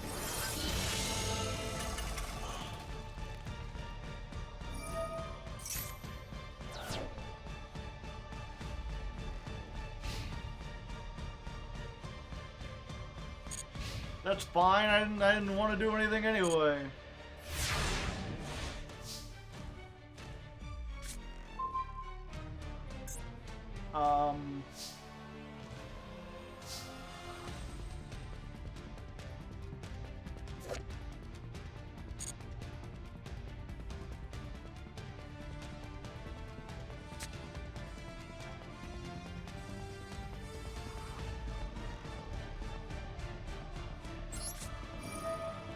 Activate, banish you.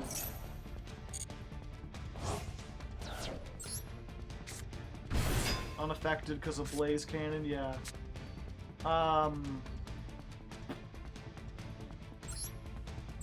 Yeah, we'll just tribute off this. There you go. Special summoned monster.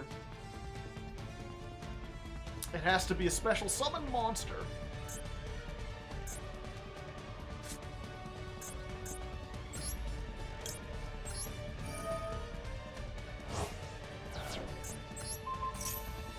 Mistakes have been made.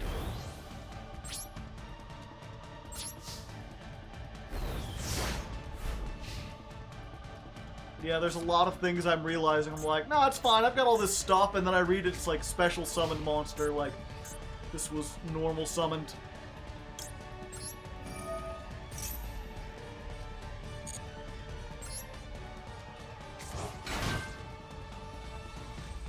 So they got the third Blaze Cannon.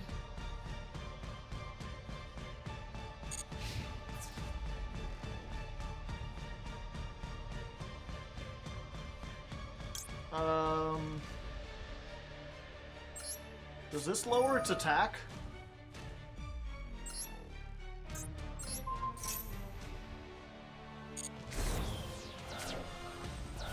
It does to 3,000.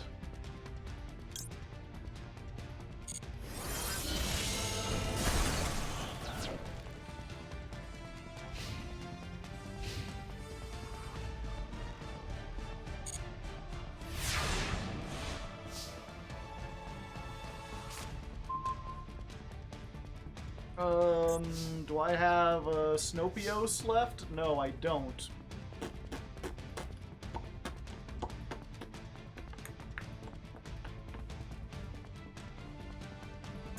But wait, I can... normal summon Leaf Fish. Activate the Leaf Fish. Send the last one. Activate Dispelling.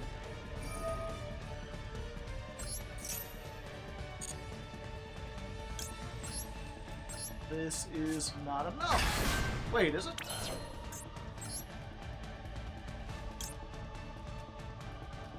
Yeah.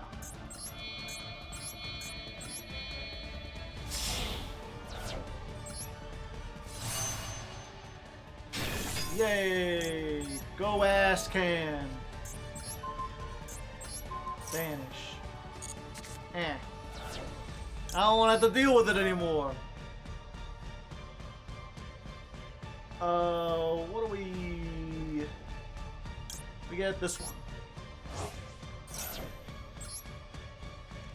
How are the games doing? I thought I was gonna have a fun meme thing, and then they happened to have, like... The Super Poly and the other stuff messed with me in a way I wasn't prepared for. And now I'm realizing I might be in a spot of bother, but I think we managed to make it work.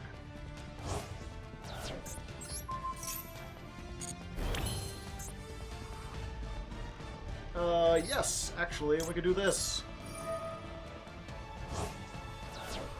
You and you and you.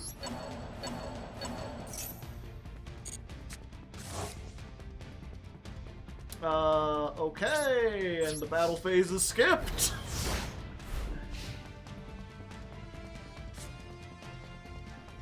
I've not been able to sleep, so I'm back. Welcome back.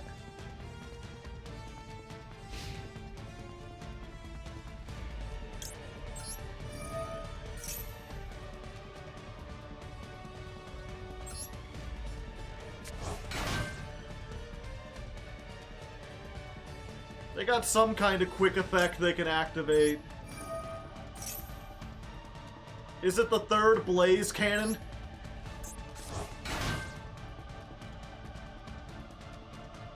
Or Super Poly? Don't tell me you got another gosh darn Super Poly.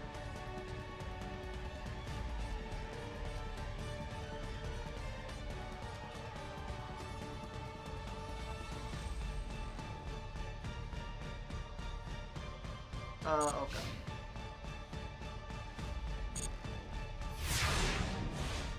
Why is Tiamat in this deck? It's a free level 4 that you could special summon. The algorithm got something right. Well, welcome.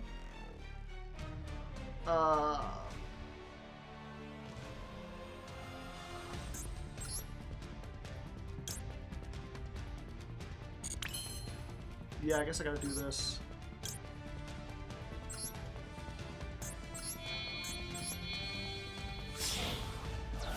We're gonna do this. Go Chen Ying! Big finisher rank. We banish this to increase paces.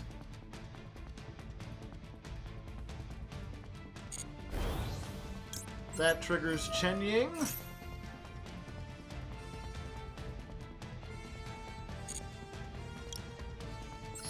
This and the rock. It's just a called box.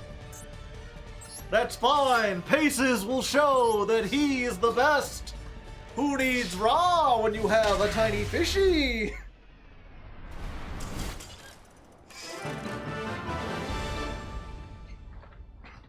What if it's Mirror Force or Magic Cylinder? Exactly. If it was Magic Cylinder, I'm dead. Fantastic game. It could have, I'm not sure if that was fun to watch. Me, like, playing with my food, like, I'll give them another shot, only for the, oh, I didn't think they would do that. And I can use, oh, wait, that doesn't work. Shit. Hell al dente. Howdy, howdy. Table 15. We had to see the thing.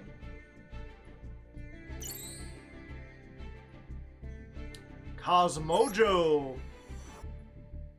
Okay, real quick, chat. How many of you have seen this particular meme? I saw this on Twitter, and this is one of those memes that, like, I think the first time I saw it when I was like 19 or something, I was like, haha, so true, bestie. Check it out. I sent it to my friend and they laughed. And then, like, the more I made art, the more I realized how dumb this was. And ever since then, every year, I've gotten angrier and angrier at this post. And the people who are like, ha, so true, bestie. And I feel like a lot of stuff has been said about it. So I was like, should I make a video talking about how dumb and wrong this is? Or do people already know that it's dumb and wrong? And it turns out a lot of people do not know that it's dumb and wrong. I haven't seen that meme, but OMG, that's so funny, bestie. That's what the author meant, what your English teacher thinks the author meant. The curtains were blue, and the teacher's like, the curtains represent his immense depression and his lack of will to carry on. What the author meant, the curtains were fucking blue! And as some people have pointed out, you know, they read this more as a condemnation of the American education system. Of like, your teacher's going to tell you what the things make, rather than ask you for like an interpretation. But I feel like most people read it as like, yeah, things are just the way they are, and you shouldn't think about it. Why you gotta be analyzing art and stuff? If the curtains were blue, they're probably, yeah. And I feel like I've come up with a pretty easy way to explain this, right? And all you gotta do is just think about it from a writer's perspective. Like, if I was writing a scene, I could be like, you know, I walked through the door and ran into my room. I laid down on my bed and stared up at the ceiling. Like, I pondered about life in the universe or whatever. You could write something like that, and notice I didn't mention, like, everything in the room. I didn't talk about what color the carpet was or how the house looks, because I wasn't trying to say anything. But if you were writing and it was like, I came home from work and I stormed into my room, I laid on my back and stared up at the ceiling. The curtains were blue. Like, why did he put that there? What did that change? What did that make? Clearly, something's going on here. Can the Street Fighters punch a small jellyfish?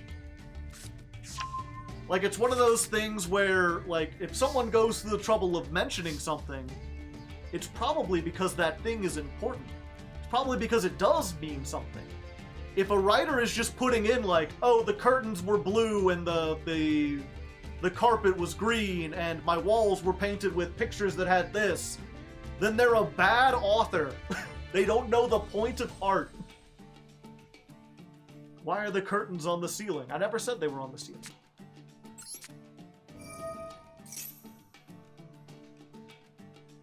Go, fountain!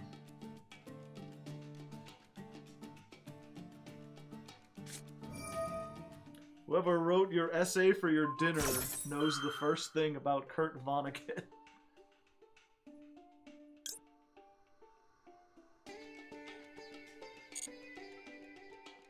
Subtext, more like butts. Why are the curtains? Yeah. Now, to be fair, when it comes to movies, for instance, you know, when you're dressing a set for a movie, you gotta have curtains in there. And the color of the curtains don't necessarily mean something. They may just be trying to block out light. They may just have, like, you know, they may have just been trying to, like, set a certain mood or have a certain tone. They may have just been shooting in that house and they didn't have any options as to what the curtains looked like. It may have been up to someone else who just happened to have blue curtains and they're like, yeah, fine, it doesn't matter.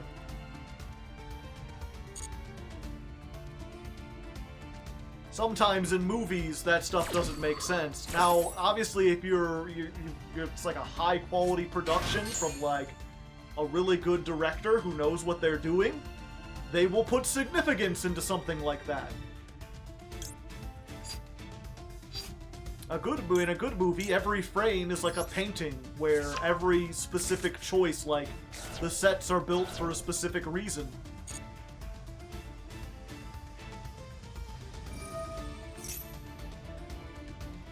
They're getting so many pluses. Yeah, visual media is an entirely different ballgame, and you don't need to look into everything.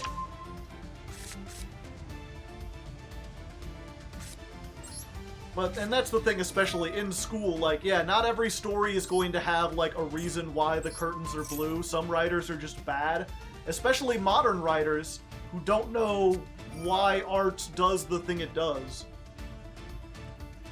Why people do the things they do. Destroy all monsters on the field. Okay. I don't have any monsters on the field.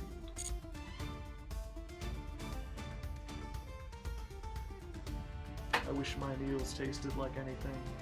The same meal I can barely afford, yeah.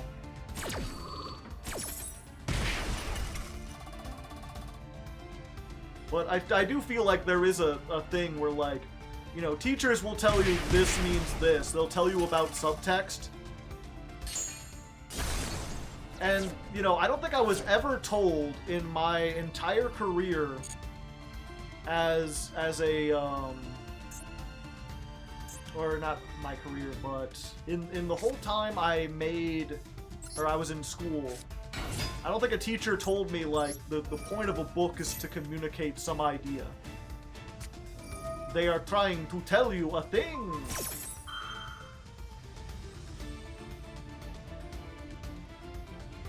Can this blow up any card?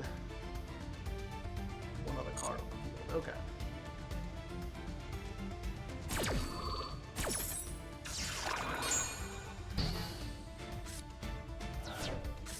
Let's, real quick, we activate this. Target one special summoned.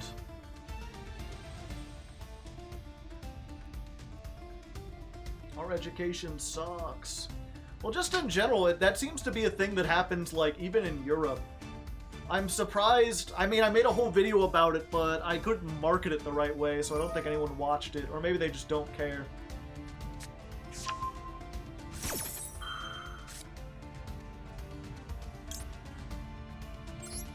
Oh, in this case, I do this.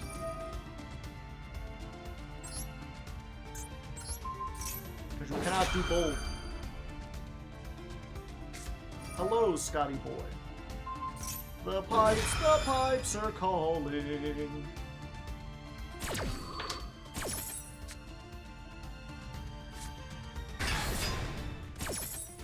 Yeah, to be fair though, now that I think about it, capitalism does also kind of mess up some stuff, right?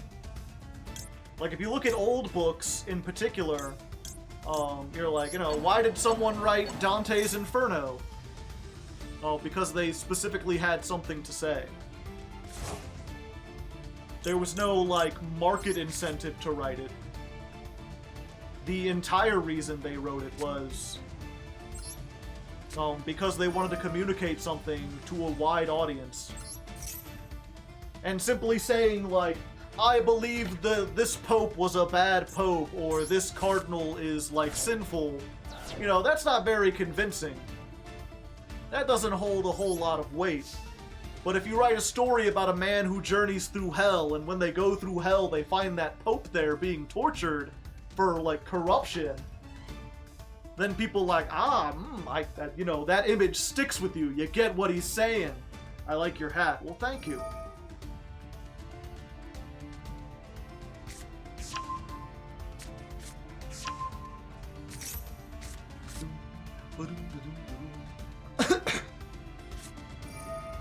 Yeah, unfortunately, I think I was a little distracted here. Well, and also they had a really good hand.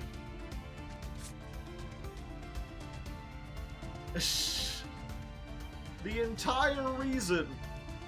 No, because I mean that's the thing. If you read the Divine Comedy now, you know, Dante's Inferno, he goes through hell. A large portion of that is him just like meeting all the people who are in the different layers of hell and talking about why they're there. And a lot of it was just him explaining basically his morality system, like why he considered this person a betrayer to put them in this level of hell, why this person like belongs here, etc., etc.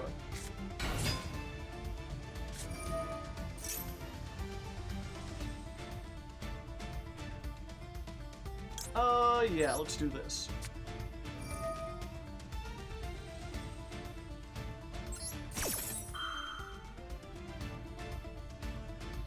And it's the same thing, like, you know, you'll read, like, The Great Gatsby, and your teacher will tell you it's talking about, like, nouveau rich and the American dream and everything. And I know a lot of people who are like, I just care about the characters. Like, who cares about what the green light means or what this has to do with anything? And it's like, that's the reason he wrote it. He didn't write it to be like, yo, Jay Gatsby is cool. You got better things you can do.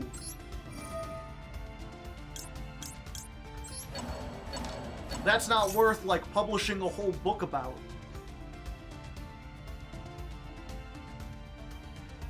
Inferno by Larry Niven? No.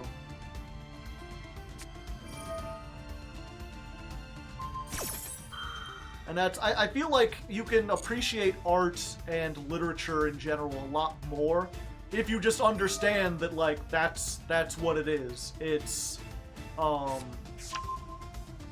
attempt from someone to communicate something, usually someone in the past, to tell you what life was like then. And they were just, like, aware of the fact that if they straight up told you, like, hey, life like this was like this, and every day we woke up and did this, and this is how we felt, and yada yada, it would be very boring. So they wrap it up in, like, an entertaining thing.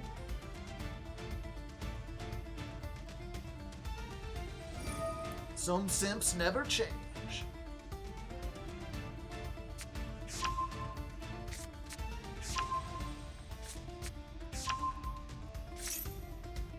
Okay, we're gonna do this one.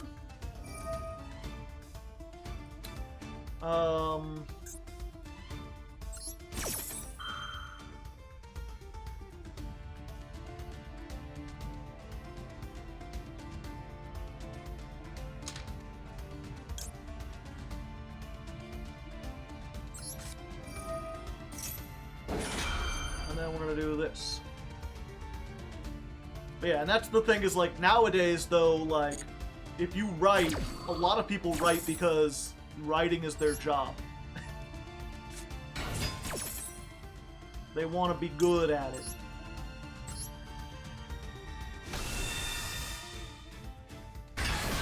And then you'll be like, well, why did you write this episode where, like, this happens and this person dies? And they're like, I thought it would be funny, and funny stuff gets me money. I thought the book would sell well if it was controversial, so I threw controversial stuff in. I ain't actually trying to say anything. Or in a lot of cases, you talk to these young writers who are like, I really like to write. And it's like, why? It's like, well, I read this story once, and it was really cool. The guy ran around and, like, punched stuff, and he was really dynamic. Like, oh, okay.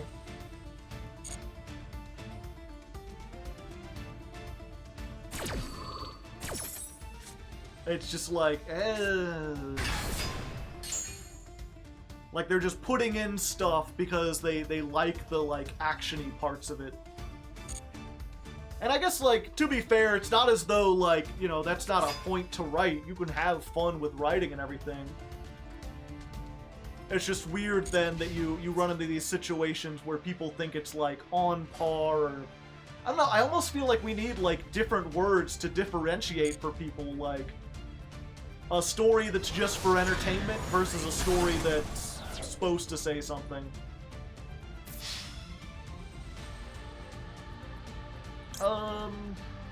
Yeah, let's do this.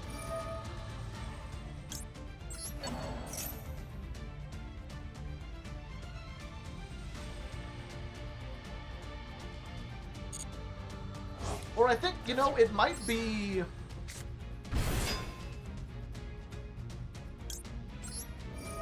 I don't know, because that's the thing, right? Is like, I like to pretend like they're in different categories, but they're not. Like, you know, stories, they're on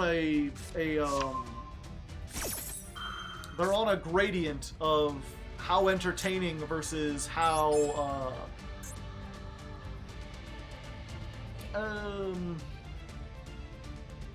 yeah.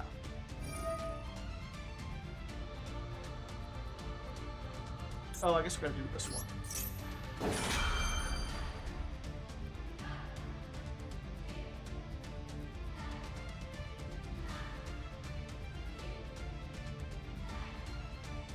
Yeah, there's like a spectrum of like how entertaining versus how much are you just trying to get the message across. Because being entertaining often helps you get the message across that you want to get. Wait, that did a different thing.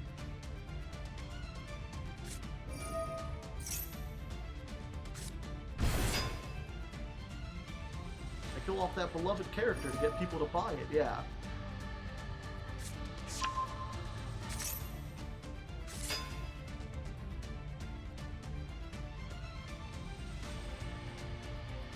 I think we lose, yes. Very yes.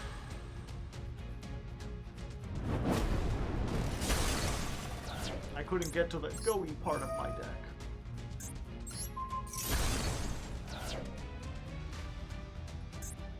Well, that and I got wrapped up in literary criticism. I could get that Rudy going. Yeah. This is a, this is a TCG list.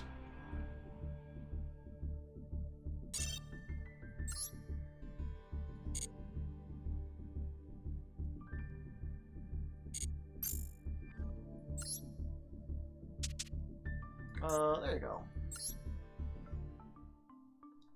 But yeah, I guess a good way to think about it is, again, to look at, like, games, right? If we had, like, a spectrum of, like, game that is just for fun and entertainment, and game that is art trying to, like, say something, you could look at, like, on one side you have, like, Tetris and Pac-Man, right? Where it's like, all you're doing is trying to get a score. Or maybe not even Pac-Man, because that had somewhat of a story, but like, Tetris, Bejeweled,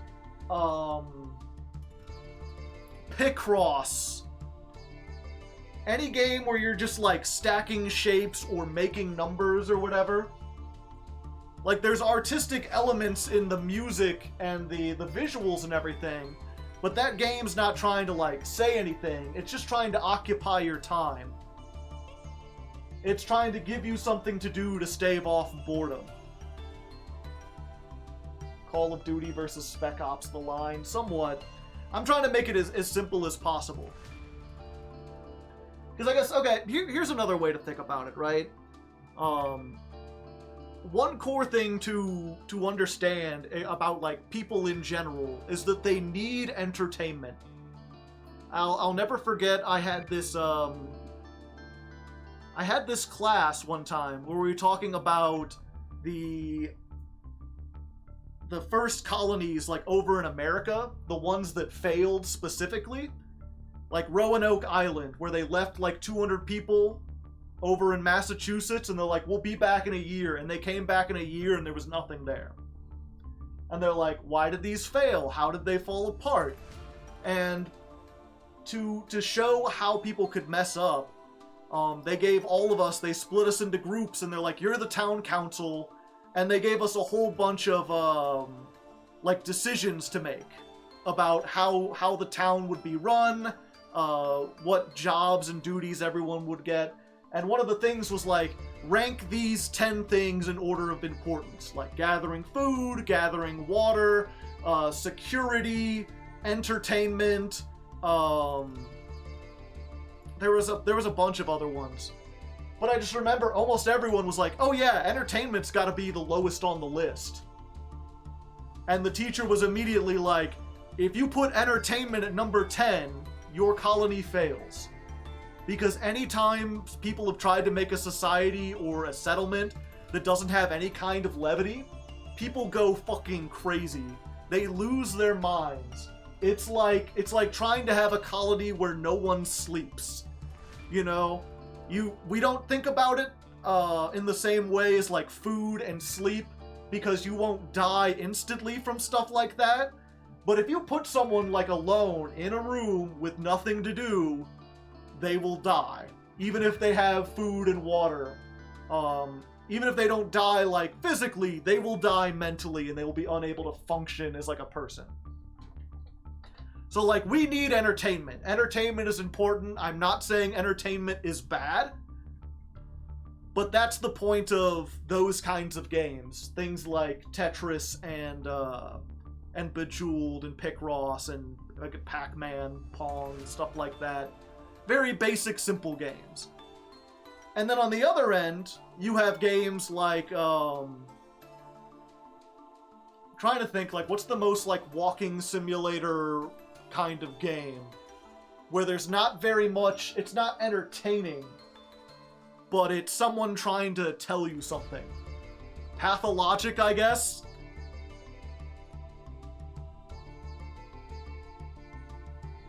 Death Stranding. I haven't played Death Stranding. Baba Is You? Baba Is You has puzzle solving and stuff. Dear Esther is like a good example. That's like, you're just going through someone's house and piecing together the story of who lived there. It's a delivery simulator. Yeah, with like movies in between it. But it has like gameplay. It has gameplay that's supposed to keep you entertained. I'm trying to think of the two extremes on either side. Like, Tetris is all gameplay, no story. Dear Esther is all story, no gameplay. Something, Eden Finch, yeah. Doki Doki Literature Club, that's a good example. There's really no, like, entertaining gameplay. It's there to communicate something. Although visual novels are a little bit iffy because those are more like literature than they are like... But even, you know, when it comes to books, there are books that are just fun and there are books that are meant to say something. So I think that's the weird thing, right? Is that there's two different goals that media can do. They can either try to satisfy this natural urge we have to keep our brains stimulated, something we need to do to survive, or they can be a way to convey a message to a wider group, to people that you won't be able to talk to, or to convey a message in a more detailed and heartfelt way than you could just by speaking it. But we call both of these things like games, right? Or we call both of those things movies, even though they have very different functions in what they're trying to do.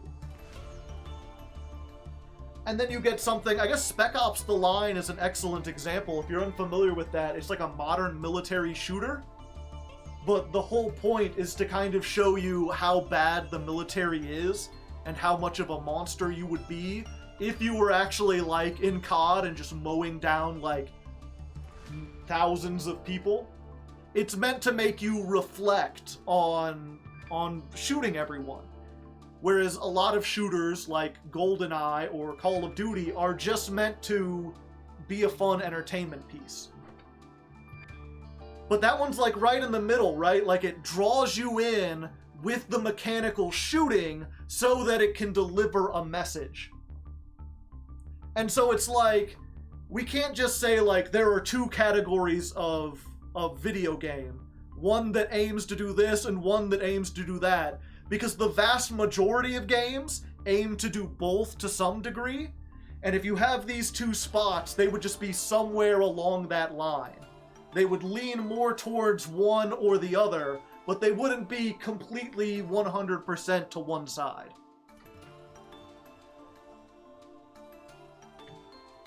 Does that make sense?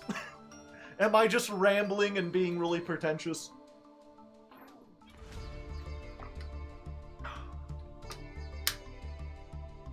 It makes you like cubist architecture. Yeah.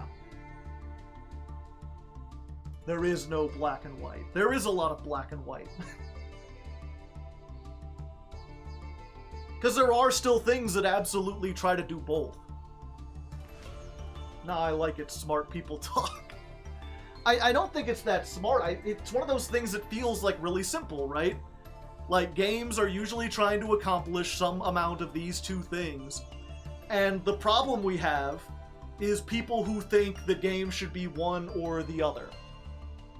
There's so many people who look at games and they're like, it's entertainment. Therefore, if it's not entertaining, it's failed. Like, there's a lot of people who are like, if a game's not fun, there's no point in playing it. Or, even if a game is fun, people will be like, the game was fun and I like what the developer's trying to say. And they'll be like, no, they weren't trying to say anything. They were trying to give you a fun experience. You're just reading too much into it.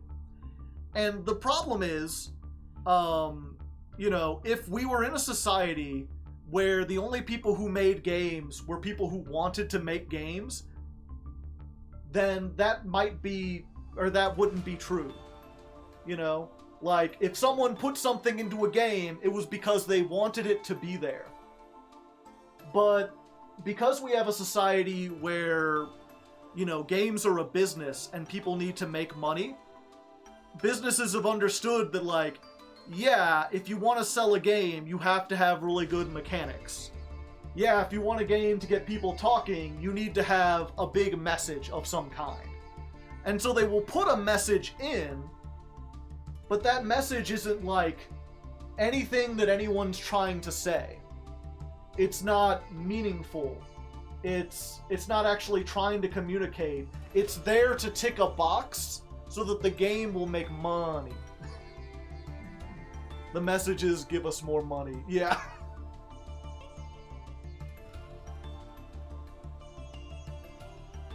And there's a lot of, I don't want to use this example because I haven't played the game and I don't actually know.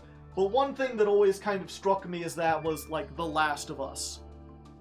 The Last of Us was a game where, like, it felt as though they wanted to have a zombie fighter survival game. And they were like, you know what would make this more compelling if we had some kind of, like, deeper narrative that made you feel things. And they put it in there, even though the two don't really mix all that well.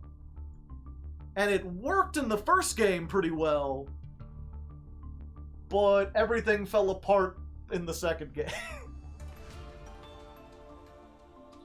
BioShock is in that camp. I feel like BioShock, almost all of the things it was trying to say was hammered into the last, 10 minutes of the story. BioShock is mostly meant to be a fun game where you run around and get plasmids and try to solve problems.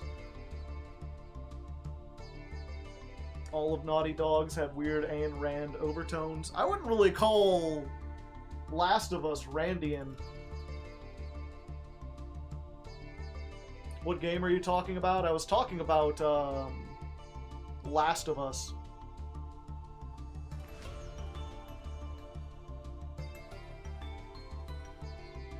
Shadow of the Colossus is a great game. That I feel it's hard to get into games because games are such a new medium. It's a good example because you can see the clear delineation. Like, there are examples of stuff that are pure entertainment or pure story. Pure entertainment or pure communication. Whereas, like, when you're looking at a book, there's really not, like... It's really hard to find a book or a movie or a song where you can go, that's not trying to say anything. that is 100% just meant to, like, occupy your time and do nothing else.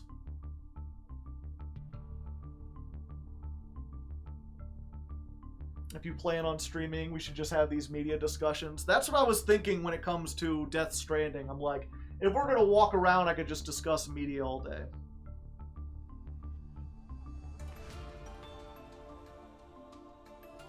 The director of BioShock wanted to clown on Ayn Rand. Yeah. Well, they wanted to show the you know, how things would fall apart if you had a selfish society. I'm a simple guy. I like fun. I don't really care about the subtext of messages. Yeah. I guess that would be the thing, is like, I wish it was just more clear. I feel like, as much as people want to be like, you know, art's up to interpretation and everything, it would be nice if artists could just be more clear about, like, we made this for entertainment and it's not trying to say anything. But even then, they could be like, you know, we're not trying to say anything political. Wink. Ignore the fact that, like, all of our enemies just happen to be women. That has nothing to do with anything. That's just happenstance. We just did it for aesthetic reasons. Borderlands 2 and 3 is just meaningless pop culture references and shooting. Yeah. Borderlands in general was gunplay, and they fit it into a story so that you would have a reason to keep doing gunplay. Did someone play BioShock Infinite and not realize it's saying a lot of stuff, somewhat heavy-handed? I love BioShock Infinite. I don't think it's like a great game, but I love it because it's almost like a litmus test. It's really curious to see, because almost, like, in my experience, almost everyone hates BioShock, but they hate it for different reasons. Everyone seems to take slightly different takes away from it, about why they hate it. And it's super interesting to me. Metal Gear Solid, it's a whole can of worms, yeah. I will say, well, I'll give my take on Infinite real quick while we're here just chatting. It's pretty much the end of the stream anyway. If you were just here for the Yu-Gi-Oh content, we're done dueling for today. Now we're just chatting about games and media and art and stuff like that. Which, I mean, if you like that, hey, welcome. Pep is immune to Nibiru. It's immune to everything if your life points are lower.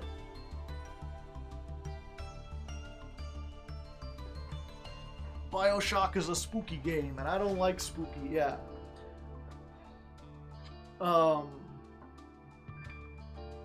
So here's the thing about BioShock Infinite. If a real brief rundown, if you're unfamiliar, you play as a guy named Booker who is trying to find his daughter. Or is he? Yeah. And he goes to this flying city that's run by this like cult leader who seems really benevolent, but is actually kind of an evil not kind of. He's an evil racist. he's an evil racist, and not even racist is like the term, because he ends up basically, they have a part where you go into the future, and in the future he's like bombing all of New York, because he's basically like, my city is pure and good and everyone else is bad. Like, it is super racist, but he ends up being less about, like, you know, these like a lot of sort of fascist-y undertone things. There's a scapegoat, and when you take care of one scapegoat, you need another one. And it's shown that if he's left to his own devices, he won't just, like, get rid of X race and then be happy. He will continue finding people to kill. He's extremely jingoistic, yeah.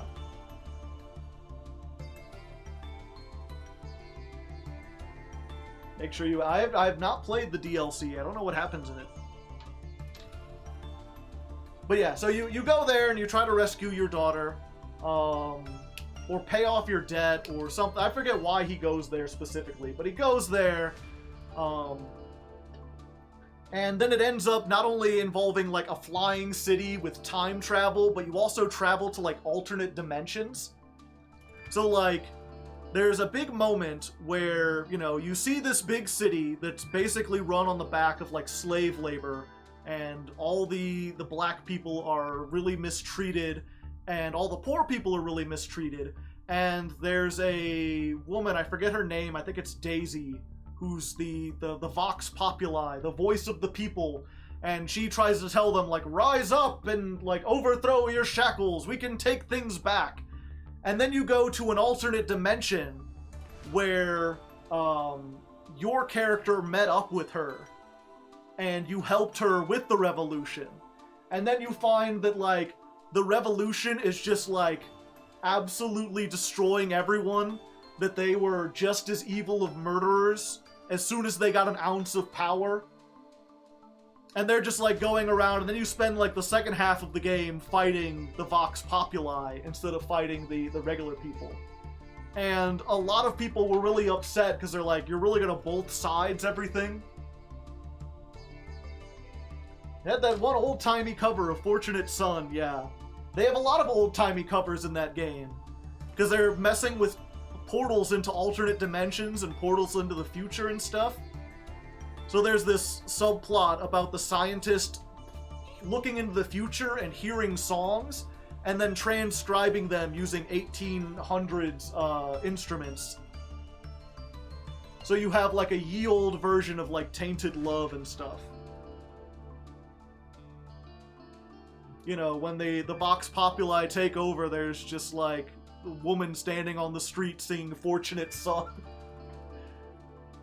But yeah, there are a lot of people who didn't like it because it was both sidesing everything. And I remember some people just being like, yeah, it seemed like a lazy excuse so that they could switch up the enemies, now you're fighting the other side. And I think the important thing there is not that the revolt got going, it's that the revolt got the help of Booker, the main character. The main character helped them out, and that's when they became bloodthirsty lunatics. And there's a bunch of other stuff they mention where it's like, you know, there's you meet an old general that your character had fought with in the Civil War, and there's like an alternate universe where you team up with him, and you two, like, raise hell and almost overthrow the city. You visit it just like very briefly. And you eventually find out that the guy who runs the city is you from an alternate timeline. Or not you, but Booker, I should say. The character you're playing, Booker. And so it's like, even when he runs the city, he's still evil. Even if you let him go into the future, he's evil. And basically the moral of the story ends up being everything that Booker touches turns into a massacre. He's just a bad person. No matter, in every universe, no matter what he does, no matter who he tries to help, because he's a murderer who's only good at shooting things, every solution or every problem he will try to solve by shooting things. And they really didn't bring it back, but like to me that sort of brought home this idea, the same one that the first BioShock had, of like, you know, you are an FPS protagonist. What does that mean? It means you're going to go on a massacre and shoot like 1,000 people. And that's true in the game, no matter what alternate dimension you go to, no matter who you are, who you're fighting, who's opposed to you. Because you're an FPS protagonist, your only solution to any problem is to shoot things.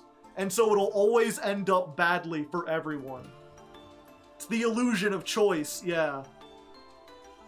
It's that same message about illusion of choice from the first game brought back.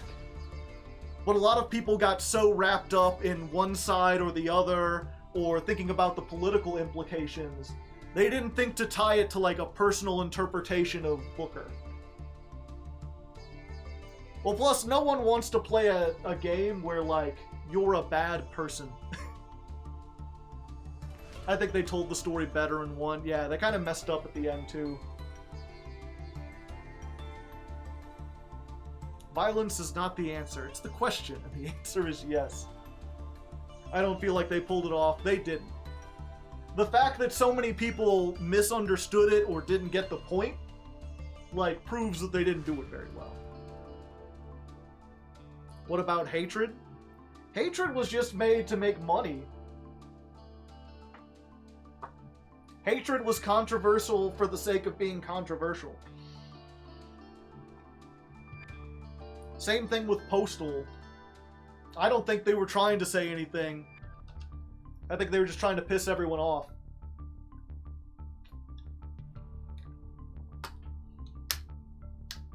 It was trying too hard.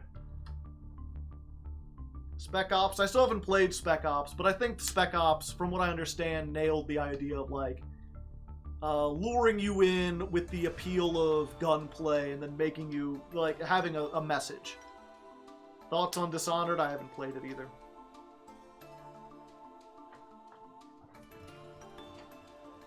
Yeah, that's, you know, I'm not much of a gamer, unfortunately. Aren't you bad in Hotline Miami? Yes, but Hotline Miami is very fun. And it's, like, sleazy, right? Like, the stuff from Hotline Miami...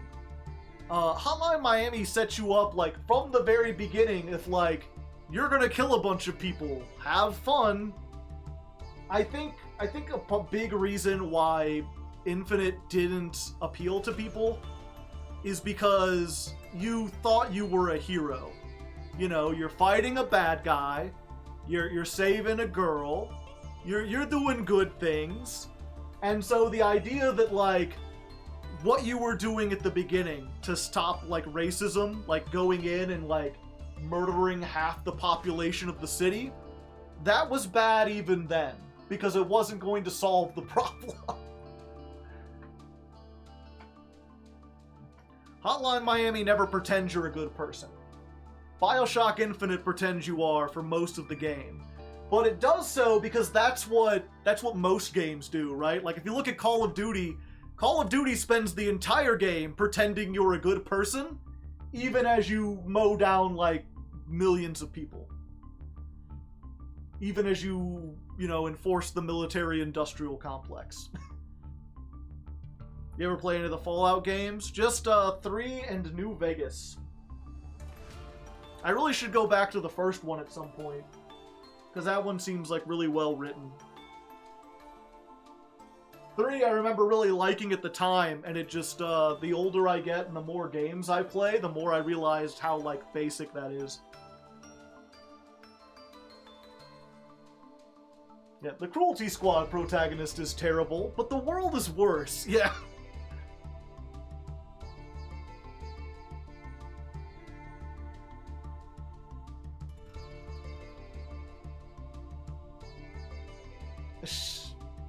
New Vegas is better? Yeah. New Vegas is much better. New Vegas is part of what made me realize that 3 was so simple.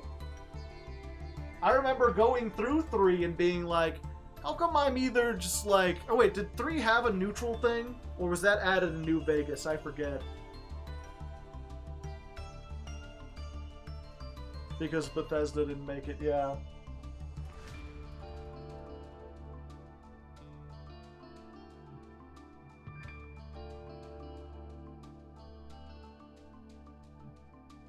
Fallout 3 had a weird morality system, yeah.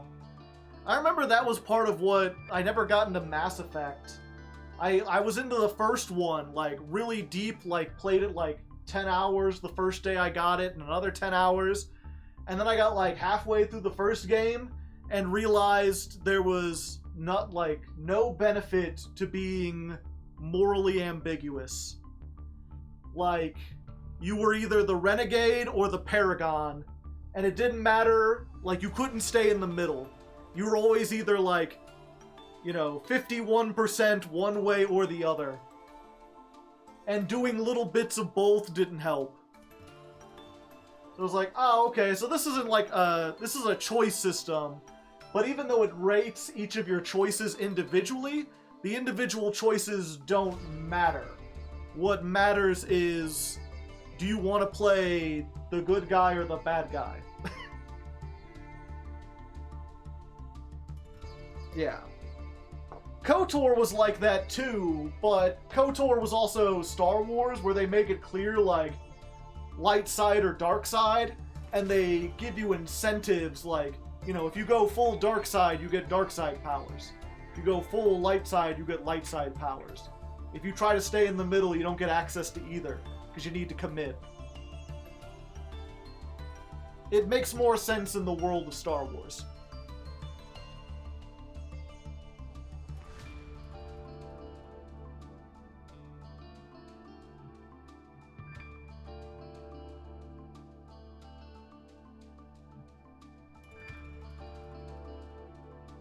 That's what Red Dead does, but it's actually kind of... I didn't know they had a morality system in Red Dead. Infamous was the GOAT? I thought Infamous was another one where you're either, like, Pope Innocent the 55th or, like, the Joker.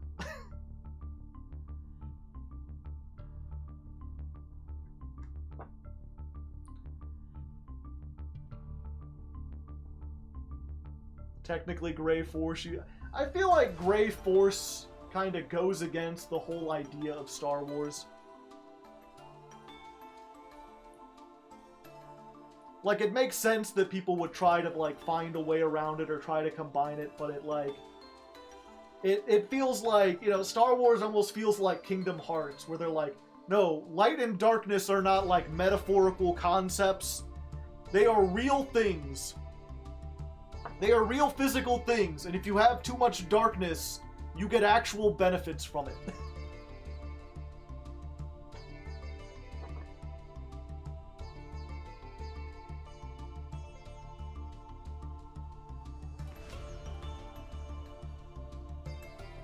And I've heard it was kind of the same for Dishonored, that Dishonored was either like, you know, you're either the nicest guy who never hurts a fly, or you're the murder machine. That's one thing I will give to Undertale. I never, like, loved Undertale, but I like the fact that if you wanted to, you could go through and, like, kill half the cast, but be nice to the other ones. You could help the people you wanted and not help the others. And even though the ending was mostly the same, you still got, like, the phone call at the end where they talk about everyone had different combinations of voice lines depending on, like, who you spared or whatever. Like, people would talk different if you only killed Papyrus and left everyone else alive.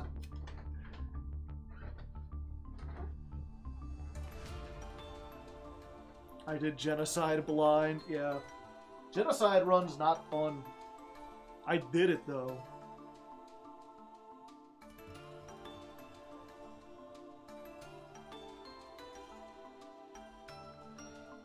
Yeah, I think that's part of why it's like it's hard for me to get into games still, because like I feel like we're still to this day kind of hung up on the morality of games just being like, do you want to be evil or do you want to be good? And those are your options. And then they can decentivize or incentivize either way, but it doesn't really mean anything. It's just like, what do you prefer? Stealth or fighting? Stealth or combat? Have fun. I would really like to see a game where, like, being, like, you're a good character, but you have to decide, like, what does it mean to be good? You know? Have something where, like, oh yeah, this character is going to, like, destroy everyone's houses while they're not there. They won't kill anyone, but they're gonna do tons and tons of property damage. And the only way to stop them is to kill them. Either way, you could be seen as doing good. You're either refusing to commit a murder, or you're stopping someone from being needlessly destructive. But they have very different, people would react in very different ways, depending on how you do that. I feel like you could be good in like so many different ways, without it being as simple as good or bad. Or you could even be bad in different ways. Disco is pretty good at that, yeah. That's why I want to play Disco. Disco also had a lot of stuff where it's like I'll remember it really frustrated me the first time, where it's like, I need to solve this murder, but solving this murder involves getting into this place, and in order to get into this place, I've got to deal with a guy who's just like a blatant asshole, who's like, he's like a scientific racist who's going to explain like why your head shape makes you inferior to him. He's got like the dimensions of his head tattooed on his bald head. But he's like the bouncer for this place. And the only way to get in is to just like recognize that like I can't kill him because I'm a police officer. I can't beat the shit out of him because he's like 9 feet tall and muscular as fuck. I just have to swallow my pride and admit or whatever that be like, yeah, I get it, you're right, just, play along for the sake of it to get things done. I'm pretty sure you can find him later on. Oh, okay. Yay. Wild phrenologist appears, yeah. It always comes back to head shape.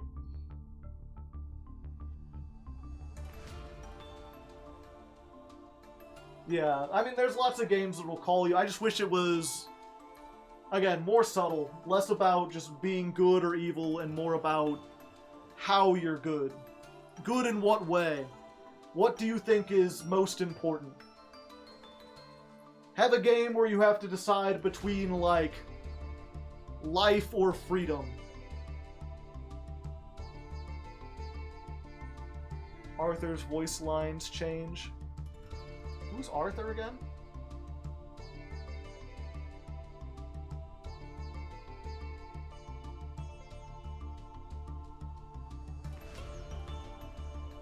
Ah, okay.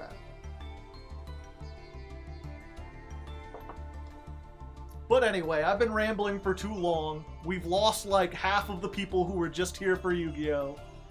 So I think I'm going to get going. Again, if if you haven't seen any of the other stuff I was doing, if you don't know, I am going on vacation this month. I'm going to be spending some time cleaning up the house, fixing things up. There's still going to be some content on the channel, but there won't be any streams, there won't be a ladder climb. And ironically, it's going to be weird where like this month you're not going to get any streams, or they're not going to be regular or as long, and they're not going to be Yu-Gi-Oh! Streams, most likely. But you will still get, like, Master Cubes and stuff, because I have them already recorded. You'll get the Earth Machine ladder climb later this month, probably next week if all goes well, because it's already in development. And then once March starts, I'll be back to, like, doing the daily grind. If you like the streams, those will be back. But I won't have anything to upload. Because I didn't record anything.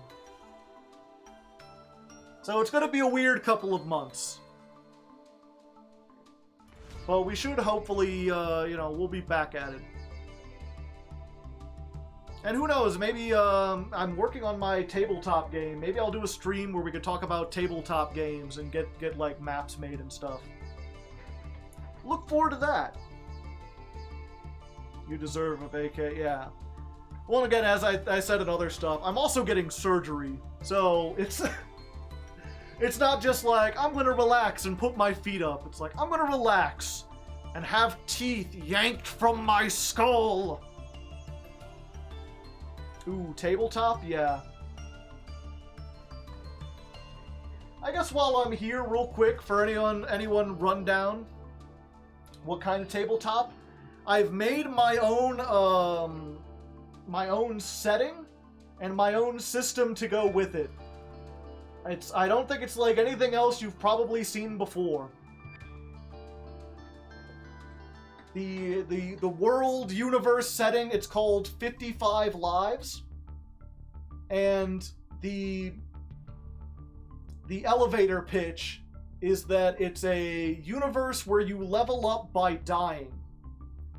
Rather than get experience points for doing stuff, it's every time you die, you get resurrected, but slightly stronger.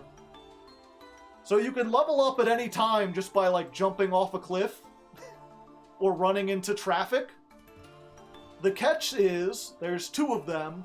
One, you have a finite amount of lives. Once you get to 55, you're dead. Forever. And not just that, but in order to get to this situation where you're being resurrected, you basically trade your soul. So if you believe in any kind of afterlife, it doesn't exist anymore. And then the other thing is that you lose some of your freedom as you level up. Which is done roleplay-wise, but also it's built into the mechanics. It makes me more powerful? Yes. In this thing it does. Because basically what you're doing is, all the players play as what are called exemplars. Exemplars are people who have essentially sold their soul to a magical deity, a god of some kind. And that god basically says, like, yes, if you die, I will resurrect you with some of my godly essence. So every time you die, you get brought back, infused with a little bit of whatever god you've chosen's power. So as a result, you get more powerful.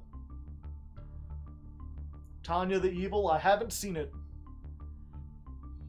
And so, for example, there's like a pure evil god. A god of like hellfire and damnation or whatever. Chaos and destruction. And every time you get resurrected, you just get a little bit more corrupted. You know, your eyes turn black, you grow horns, you get a tail, sharp teeth, sharp fangs, and your stats that have to do with combat and strength, they keep going higher, so you get better and better at doing violence. But not only that, but your stats at communication and social, those go down as you level up. And at a certain point, I think level 30, you lose the ability to roll soch, to make social rolls, which means like you cannot mechanically bargain with people. You can't even try to reason with them because you're so full of evil, chaotic energy that your mind and body can't comprehend that anymore. So you're gaining more power, but at the cost of freedom. You're slowly becoming more of a tool of whatever your god wants you to accomplish.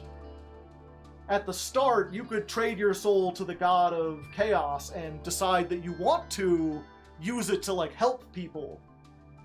But as you level up and get stronger, it becomes more and more difficult to do anything but fight people and violently tear them apart. And there's an opposite. There's a god of like benevolence and compassion. And in that one, your your defensive skills go up really high. You become like nigh untouchable. You can like become intangible. You can make yourself like invincible. You can fly. But you're not allowed to lift a finger to hurt someone. You can't roll for combat once you get to a certain level because you're too full of benevolence to harm anything. I think your ability to lie, I'll have to look at the stats again, but like you can't lie to people, you can't deceive them. How does this relate to Max C? It doesn't. And those are the two gods that I always use as like an example, because there's a good and an evil one just to make things basic. And there's 6 in total But there's one that's like a god of nature, and you get like elemental powers, and your body transforms into like this big rock creature that has like a waterfall for hair. And you lose the ability to like interact with technology or like interact with people. There's one that's kind of based on like the collective subconscious of mankind, where you become like psychic and you can manipulate people really well, but you lose your connection to like nature. What god can make me into Ben Shapiro? None. You could do that now. You just gotta be pathetic.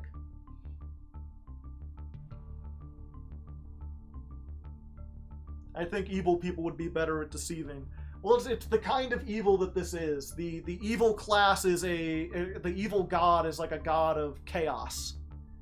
It wants to destroy things. It cares more about like physically harming things than it does like being deceitful or tricky. I can't. I'm over 5'2". I mean, making yourself taller is hard, but making yourself shorter is relatively easy, as long as you don't mind the surgery.